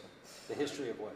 Just the overall that led to this point, but I think you covered it. I think I covered it, right? And then we would be happy to do a kind of a citizen outreach on the design elements and placement and look and feel What do we and want? lighting and stuff like that. Yeah. Okay, great. So Commissioner Gilman, do you have any questions or comments? I do not, thank you. Vice Chairman?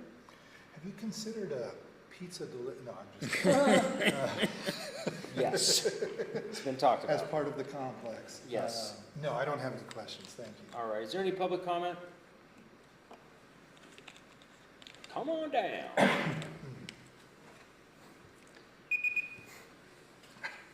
talked really fast, you don't have to set that. I had a minute and 11 Sorry, seconds this left thing's last so time. obnoxious. Debbie Ann Formentini for the record.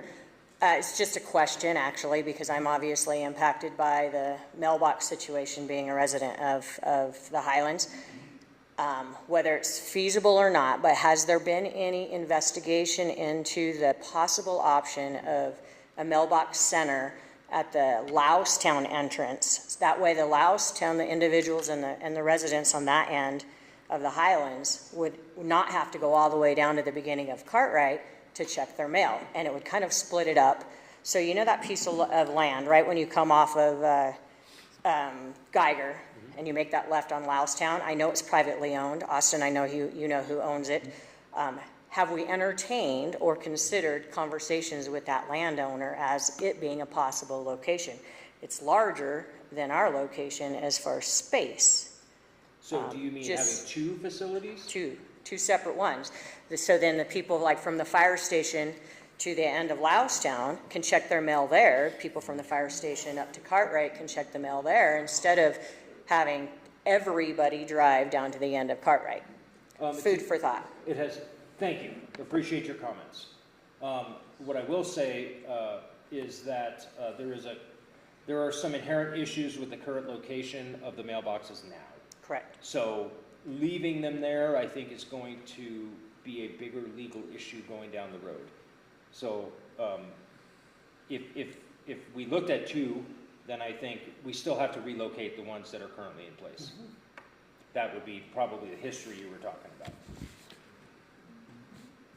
Do you mean eliminating the one on Cartwright? Yes. And only doing one on Loustown? Well, the one on Cartwright has to go.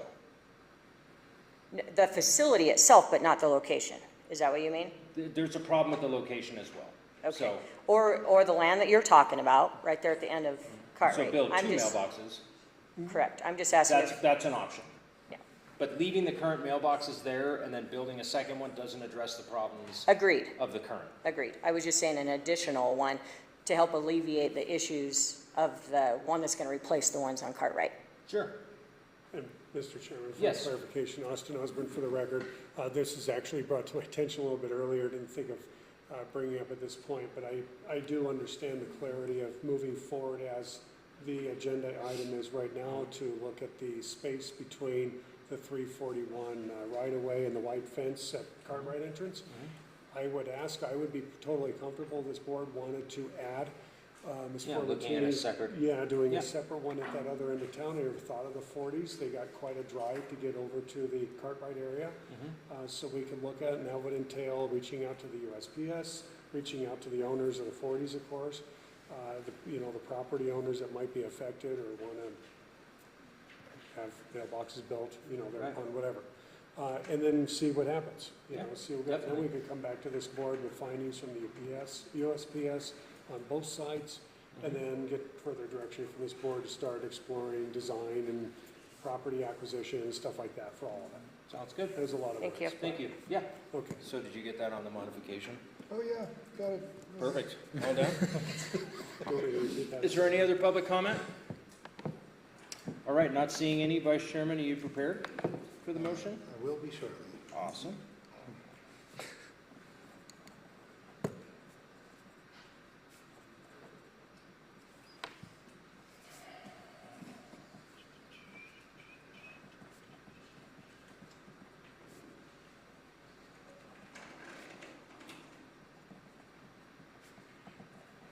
All right. I, Commissioner Mitchell, move to direct county staff to conduct due diligence, design, and engineering preparations for a consolidated mailbox and package facility near the intersection of State Route 341 and Cartwright Road, entrance to the Virginia City Highlands and Highland Ranches, and to engage the Highlands community through education and outreach throughout the process. I further authorize staff to explore an additional postal box location near the junction of Loustown Road and Highway State Route 341. Second.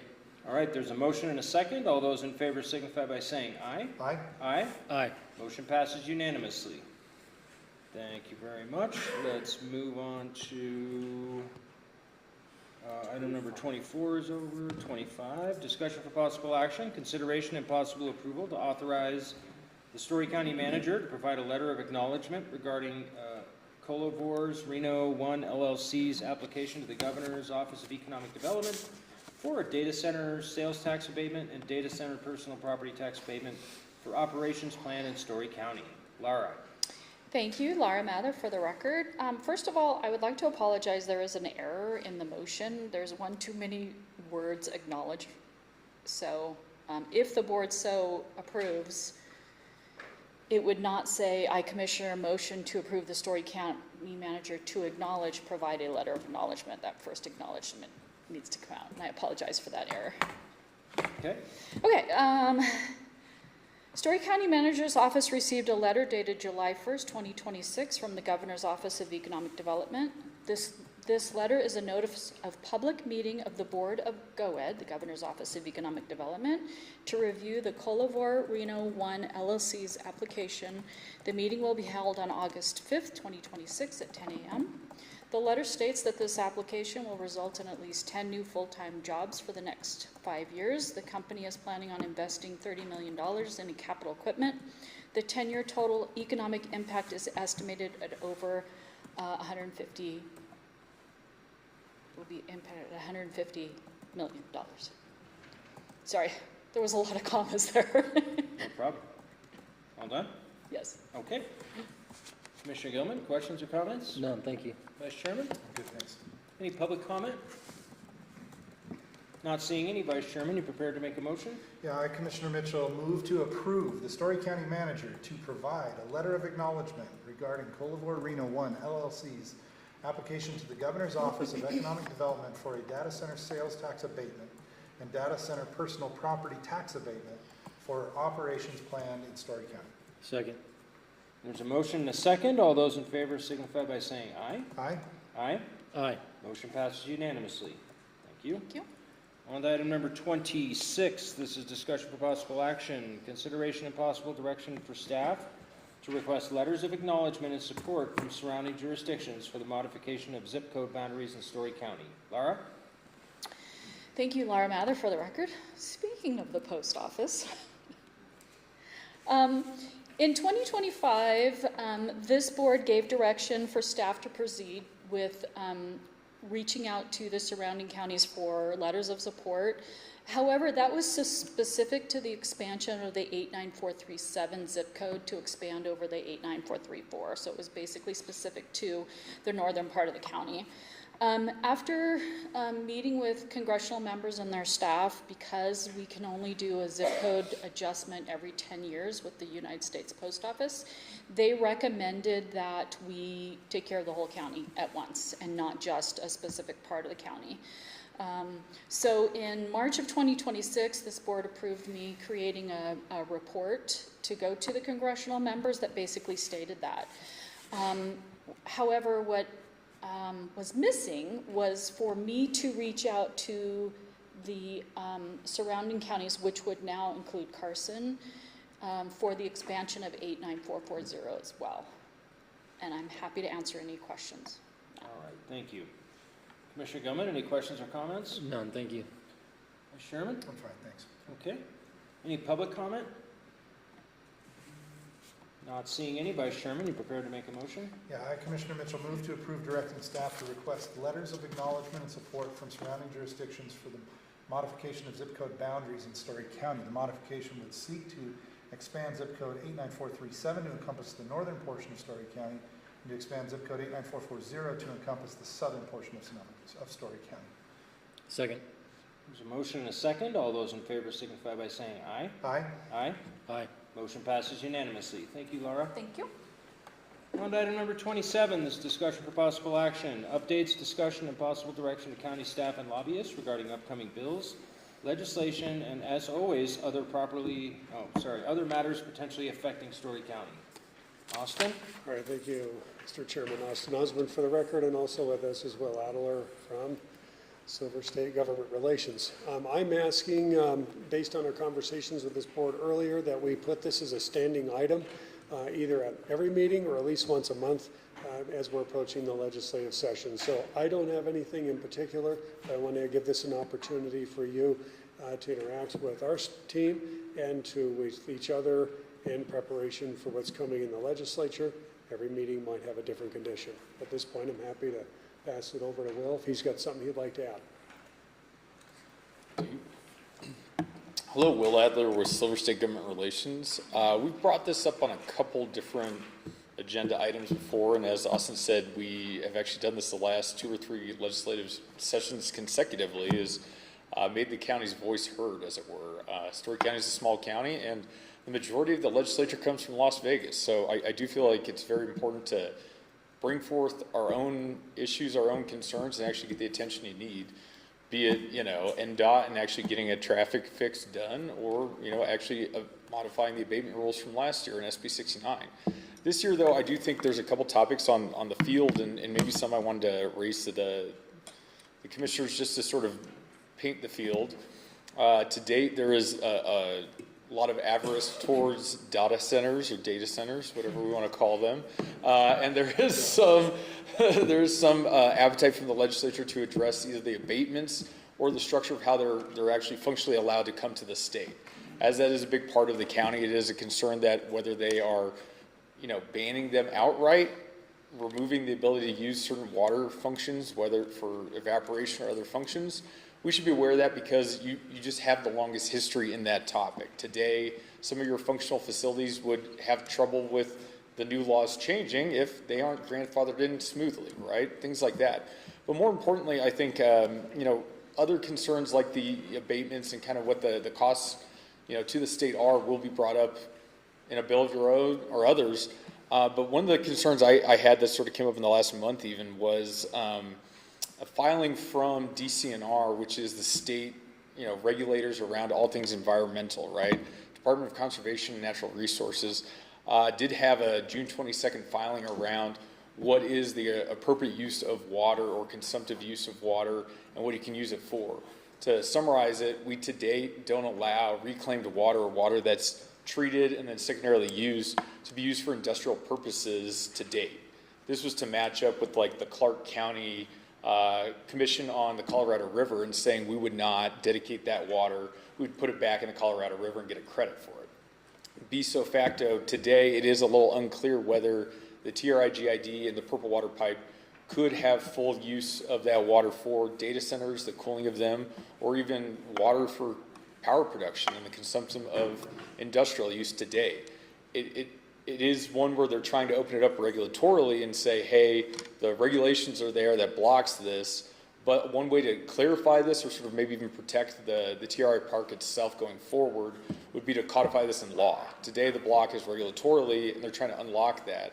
But the way they wrote it is a little narrow and it only specifically targets the data center use of water, not power consumption, not other industrial uses. But looking at the whole of the intent of the Purple Water pond and piping that we did in the park there, it is for more than just data centers. So it is one where I will be looking at that regulatorily and engaging at that at a regulatory level, but it is one where if we are looking at total bill structures of what might have high value to this county in particular that others might miss, that one might be worth bringing up to you guys today because I don't think the GID has a bill of its own and the county does.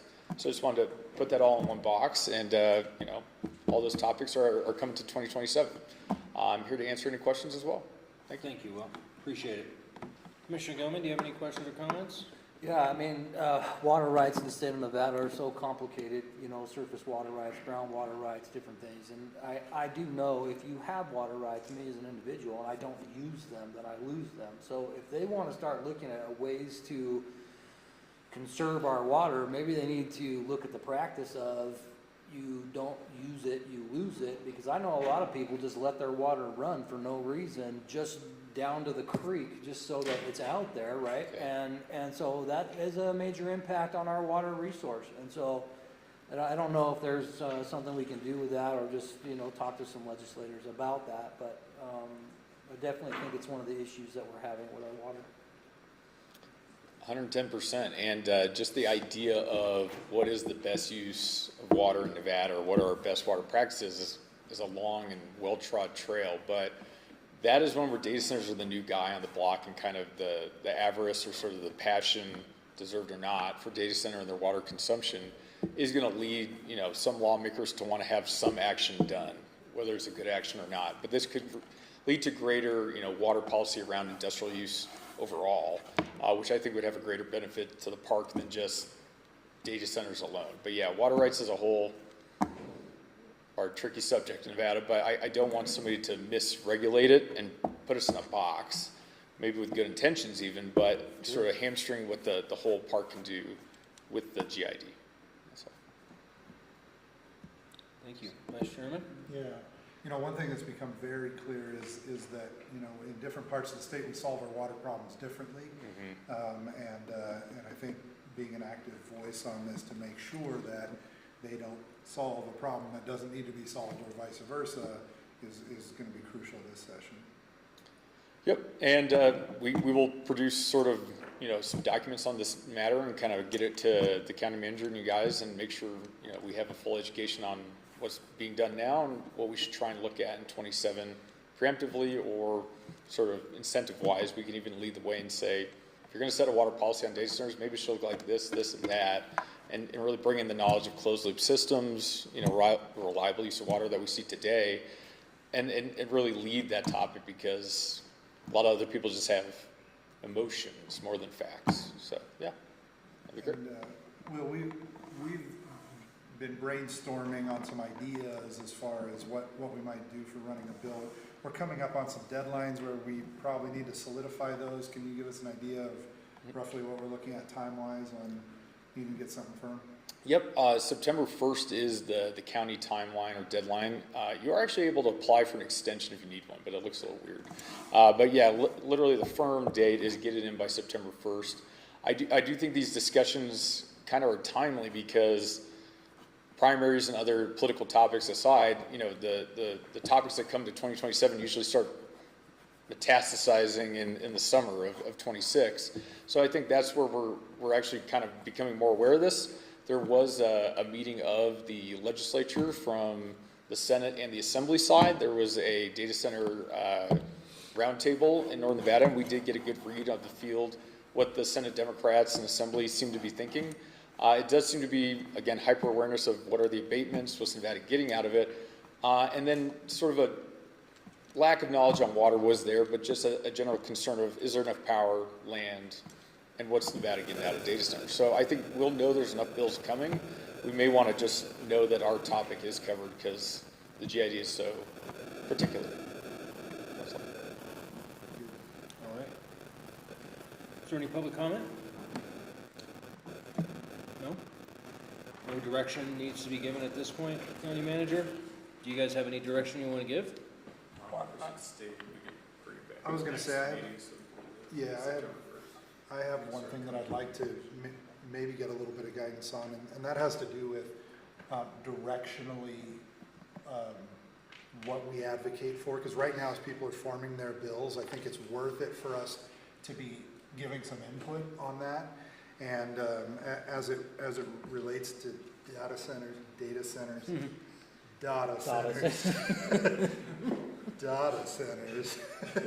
for the upscale. And resource use and power and all that. A couple of concepts have floated to the top, and I'd love to see if these resonate. If they're the first one is, as we talk to legislators, is that I don't feel like we are not equipped at the local level, like we don't have the tools we need to properly regulate land use. And by that, I mean that I think that we should be encouraging the legislature not to try to impose land use restrictions or get fancy with new tools for us to use, because I feel like current laws, current statute gives us the tools we need and the authority that we need to regulate land use planning, which is a local responsibility. And I'm very skeptical that the legislature is going to be able to give us something better. I think it's much more likely that in trying to, they will probably give us something worse. And so that to me is one kind of broad policy position that I would look for support on. Legislature not to tell us how to regulate land use, that we're already equipped to do that. Number two, an openness to them discussing policy around abatements, and we can weigh in on that, but that to me is something that falls into their purview because they're given out by GOED, they're not given out by us. Certainly we'll have opinions on that, but if they want to bring up topics to discuss or bills to discuss on abatements, that seems like that's fair play for the legislature because it's kind of that ball's in their court, and so kind of guiding into that. And then third, one size fits all does not fit, especially on water policy. That really, either it has to be an incredibly nuanced approach or left to more regional decisions on what the right approach is, because we've solved our water problems differently than the water reuse ninjas in Southern Nevada. Those guys are amazing at water reuse. We do things a little bit differently here, and one size fits all doesn't fit. And so those three concepts, if there's support for that, it would be helpful, because then I and our team can be very vocal about whatever you're considering. These are three concepts that we really strongly advocate for, and maybe there are others. All right. Just to color some of the comment from Commissioner Mitchell, maybe, Bill Adler for the record, I do believe those three core concepts are there.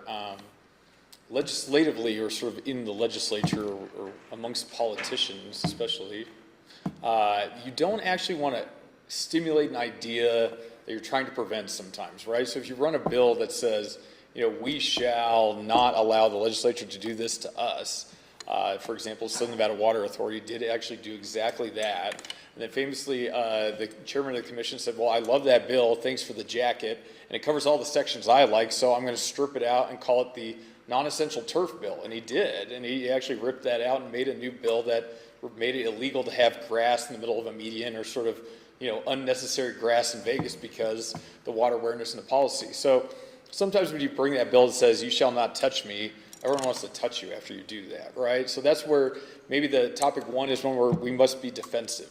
We know these topics are coming. We know they're coming down the pike. And if there's handsiness from the legislature to local governments at all levels, it's kind of a us and NACO and everybody else fight to say, you know, where's the line, right? We need to know where our own permissions are there, but, you know, if you tell them, hey, we're drawing the line and we're drawing it doubly, sometimes that stimulates the legislature actually trying to address that line a little too much. The abatements too, I think, are coming actively down the pike, and that's one where we might want to state a position that is sensible, because this is the county that's actually received the majority of the abatements in the state of Nevada combined, and we can do a lot there. Again, our commentary and our experience is going to lead the way on that, and that's one where I do think we can do a lot to file that. But in summary, I think I can take that topic and the third topic of water and create two very structural briefs. Topic one is one where you want to be vocal about it and you want to sort of say where we're at and maybe explain the park and kind of, you know, it's already started and you can't take it back. It's already grandfathered in. But that's where, you know, I think we would end up as either topic 2 or 3, I think, are high value to you guys, and maintaining the abatement system and making sure it isn't removed outright. Say if Aaron Ford becomes governor, that might be very crucial and important for the continuance of the county and the economic future. But water itself might be one that we at least need to bring up or comment to make sure people are aware. So I think I can structurally use that direction maybe to create, you know, a document that covers all these, but at least focuses on those two to see, you know, which one would have the most value. And we can come back next month and have a formal declaration of what that is, hopefully, after I speak with the manager and folks to figure out where that's at, and we can tell everybody. But yeah, September 1st is coming up, so my ask is to have you also state that we'll be back here before then to declare what it is. That is all. All right. So is there a motion involved? Yeah, I mean, I can make one, but if I just want to make sure we're kind of on board strategically, not necessarily on the specific tactics, right? We can leave some flexibility for our team to figure out how to tactically put that in place, but kind of strategically, these are positions that we want to pursue in the right possible way. And then secondly, to bring back proposals for a specific bill for us to get that in front of us so we can approve it by our deadline. So, okay. Are those comfortable things for us to give guidance on right now? I think so. Okay. You good with that? Yeah. Okay. You want to take a stab at it, or we? Sure. Is there any other guidance or specifics that we should include or be helpful with? I don't think so. I'll be happy to listen to your motion, and if I catch something. Just throw in Give you some other properly guidance. related matters. Yes, my motion is going Yes. to be to instruct as discussed on the record and other properly related matters, so. Said cover all. So you have to go back and listen to the tape of the meeting to figure out what it actually was. But I, Commissioner Mitchell, move to direct staff and lobbyists to represent Story County on known BDRs, bills, and other potential legislation affecting Story County as follows. To advocate for positions as discussed on the record, specifically in 3 areas: local land use planning control, abatements as a potential topic of conversation at the legislative level, and water regulation specific to regions or local situations as appropriate. And finally, to bring back proposal for a county bill before the deadline. Yeah, potentially, before deadline, okay. Before the deadline. Yeah, go. That's the whole motion? That's it. That's it? I'll And second. other properly related matters. Okay. There's a motion and a second. Yeah. All those in favor signify by saying aye. Aye. Aye. Aye. Motion passes unanimously. Thank you, Will, for riding that out. Appreciate it. All right, everybody's sticking around for item number 28. Consideration and possible approval of the annual review and evaluation of the performance of Austin Osborne, County Manager, from the time period of July 1st, 2025 through June 30, 2026. The board, go ahead, Brandy. Good afternoon, Commissioners. Brandy Lopez for the record. Today we'll be discussing the annual performance evaluation of Austin Osborne, the County Manager. As part of the board's evaluation process, the board may discuss Austin Osborne's character, professional competence, overall performance, and the duties and responsibilities associated with the position. In conducting the evaluation, the board may consider the county manager's job description, assigned responsibilities, and any other matters relevant to this agenda item. Mr. Osborne is present and will have the opportunity to provide information or respond to matters relating to his character, alleged misconduct, professional competence, or physical or mental health. Following the performance evaluation, the board may, at its discretion, modify Mr. Osborne's goals, objectives, and determine whether to approve a merit increase, bonus, or other compensation adjustment, take adverse administrative action up into including termination, and take any other action the board deems appropriate. So at this time, I'll turn it over to the chair to discuss the evaluation. All right, yeah, thanks, Brandy. Sounds great.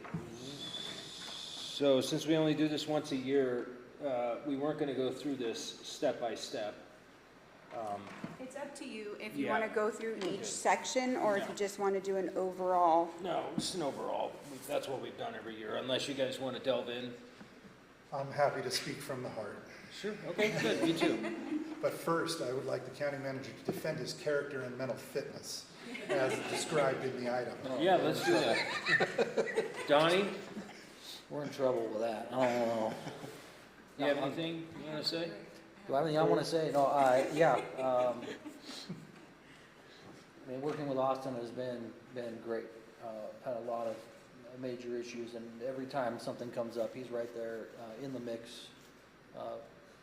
Not only fighting for us, but fighting for everybody else in the county. So I really appreciate Austin Osborne, and honestly, I'm hoping we just don't lose him to another county. So that's my take. He's going to get mine shafted if he goes anywhere. Vice Chairman, I could say that on the record, right? This is not the county once it was. I didn't say which one, I just said mine shaft. Yeah. To the train station. Yeah, to the train station. Yeah, I'll echo those thoughts. You know, we face some pretty big issues. A lot bigger than a county of our size normally does, and Austin steers our ship very well in that regard. Particularly pleased, especially with the quick response on things that already happen. It's not necessarily new, but like an after-action report on a fire that happens in a couple days, and the team pulls together, they identify some things that could go better. 9 out of 10 of those are implemented. That's huge, right? Mm-hmm. that kind of course correction, and you know, I've been browbeaten sometimes for asking for improvement, and I think it's some people interpret that as blaming people. It's not about blame, it's about doing better. It's about our organization progressing, and I think with Austin at the helm, we've done really great in that. I'm happy with the progress we're making. So, indeed. Yeah, both of you guys bring up some very good points. I will say, you know, I believe it was last year, the year before, that I had talked about, you know, the desire for, sorry, I'm not used to being here at 3 o'clock. The desire, my desire for Austin to be able to farm out some of the work that I think that he carries on his shoulders, that I didn't want to see him carrying such a big load.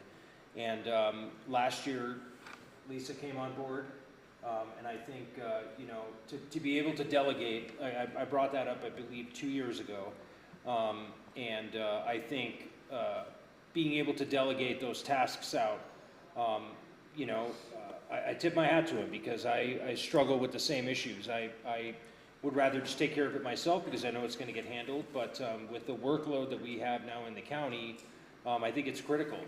And while this is about Austin, I do just want to say that, you know, Lisa definitely carries the water that she's given, and, you know, appreciate that very much, because without, you know, having somebody that is competent, I know that you would not be okay with that, and that puts a lot more pressure on you as a county manager.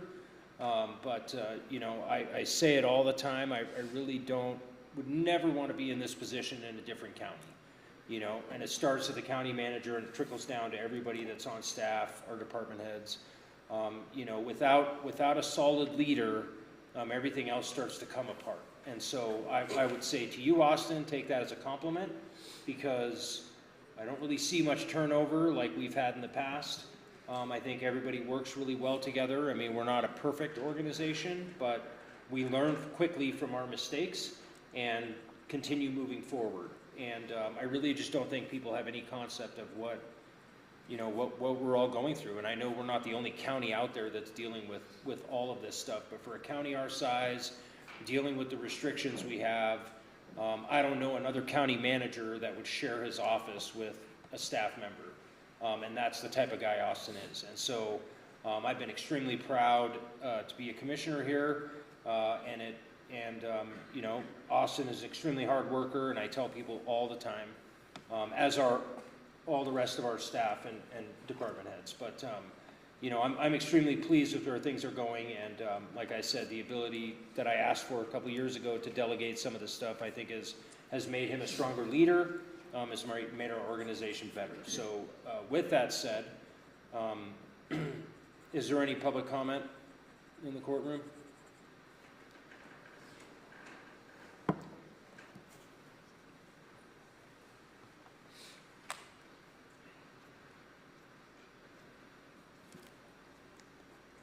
I didn't come prepared to say this, but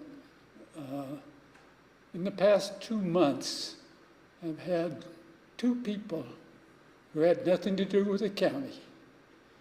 One of them was a state senator tell me, just out of the blue, what a good job Austin did.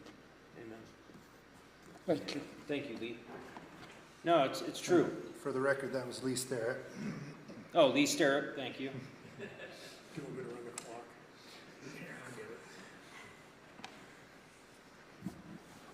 Wait until 3 o'clock. Hey. Sheriff Cullen, for the record on this part, I'd like to publicly thank Austin for being my sounding board at times and soaking up a lot of my aggravation. He's very patient with me, and I appreciate that immensely. It's helped quite a bit. As a resident of the county, Austin Osborne truly cares for this county, and I'm proud to have him as the county manager. That's all. Thanks, Austin. Well said, Sheriff. I know Austin loves this to death. You know, but if there's anything you want to say, I say speak now or forever hold your peace. All right, thank you. Austin Osborne for the record. I don't have a speech and all that stuff. I would just say one major goal I've had in the last year is delegation. I have delegated, our department heads included, other folks on our team included. Not one of them has ever let me down. I cannot imagine working somewhere else and not having the folks that we have on our team. I know you say that, the team, okay, great. I really mean it. You know, the individuals that I work with, our elected officials and officers and our department heads and people that aren't our department heads, I mean, all the way through our organization. It's just, it's wonderful, you know, and I hear that from other people that, you know, elected officers get along with department heads and people aren't siloed and people get along, and when you gotta get something fixed, someone drops what they're doing and helps fix it. And someone recently, I don't remember who it was, but they said they just find that we're a government that always seems, actually I do know, it was one of our applicants, it just seems like we're always trying to find a way to find something, yes, how do we get through this, rather than that's not what we do. I couldn't do what I do without them. You know, I'd be nothing. And I'm very appreciative of that. I always say this, I think I am, not perfect, but accessible and providing them the resources they need and to do their jobs effectively. And I biff it sometimes and do something like, what did I do that for? And then I come back, you know, and have a talk and figure out where we get through a challenge, whatever it is. It's hard. But the people that are on our team, I'm very proud of them, and I don't know what to say other than sounding sappy, but it's amazing. I'm very grateful every day. Indeed. No, Chair, can I just say something? yeah, yeah. Because I don't want Austin to leave here with a huge head, I need you to work on something.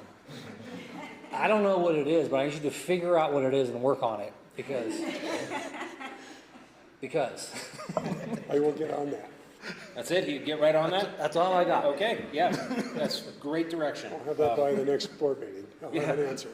No, you know, we all make jokes, but I mean, the reality is, you know, he's, you know, if there's ever an issue, I don't think that this is the time for that. But, you know, we're definitely a special place, man, and very thankful to have you here. And that is my conclusion. So if there's no other public comment, do you remember the motion we did last year?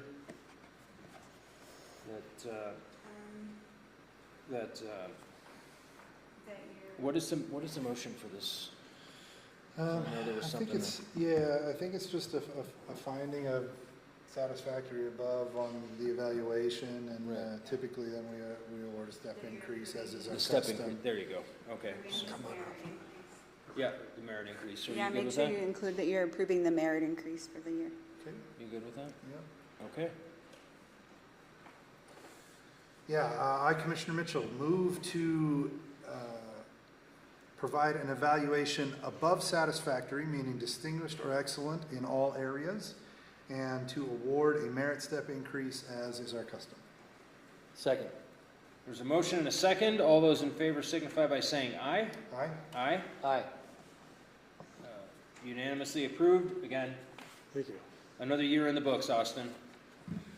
On to item number 29, discussion for possible action. This is the second reading of business licenses A through W. Any questions from the board? Nope. Any public comment regarding the second reading? Nope. Vice Chairman, you prepared to make a motion? Yeah, I move to approve the second reading of business licenses under item 29 listed as A through W. Second. There's a motion and a second. All those in favor signify by saying aye. Aye. Aye. Aye. Motion passes unanimously. We are on to item number 30, which is the second and final time for public comment during this meeting. No takers? All right. Item number 31 is adjournment of all active and recessed boards on the agenda. It is 3:16. You all have a wonderful afternoon. The meeting is adjourned. It's one of our longer ones. That might be the longest. Could be. I guess we're gonna cancel that airline ticket to the beach. Yeah. Oh, our plan. That's right. Our plan is all junk.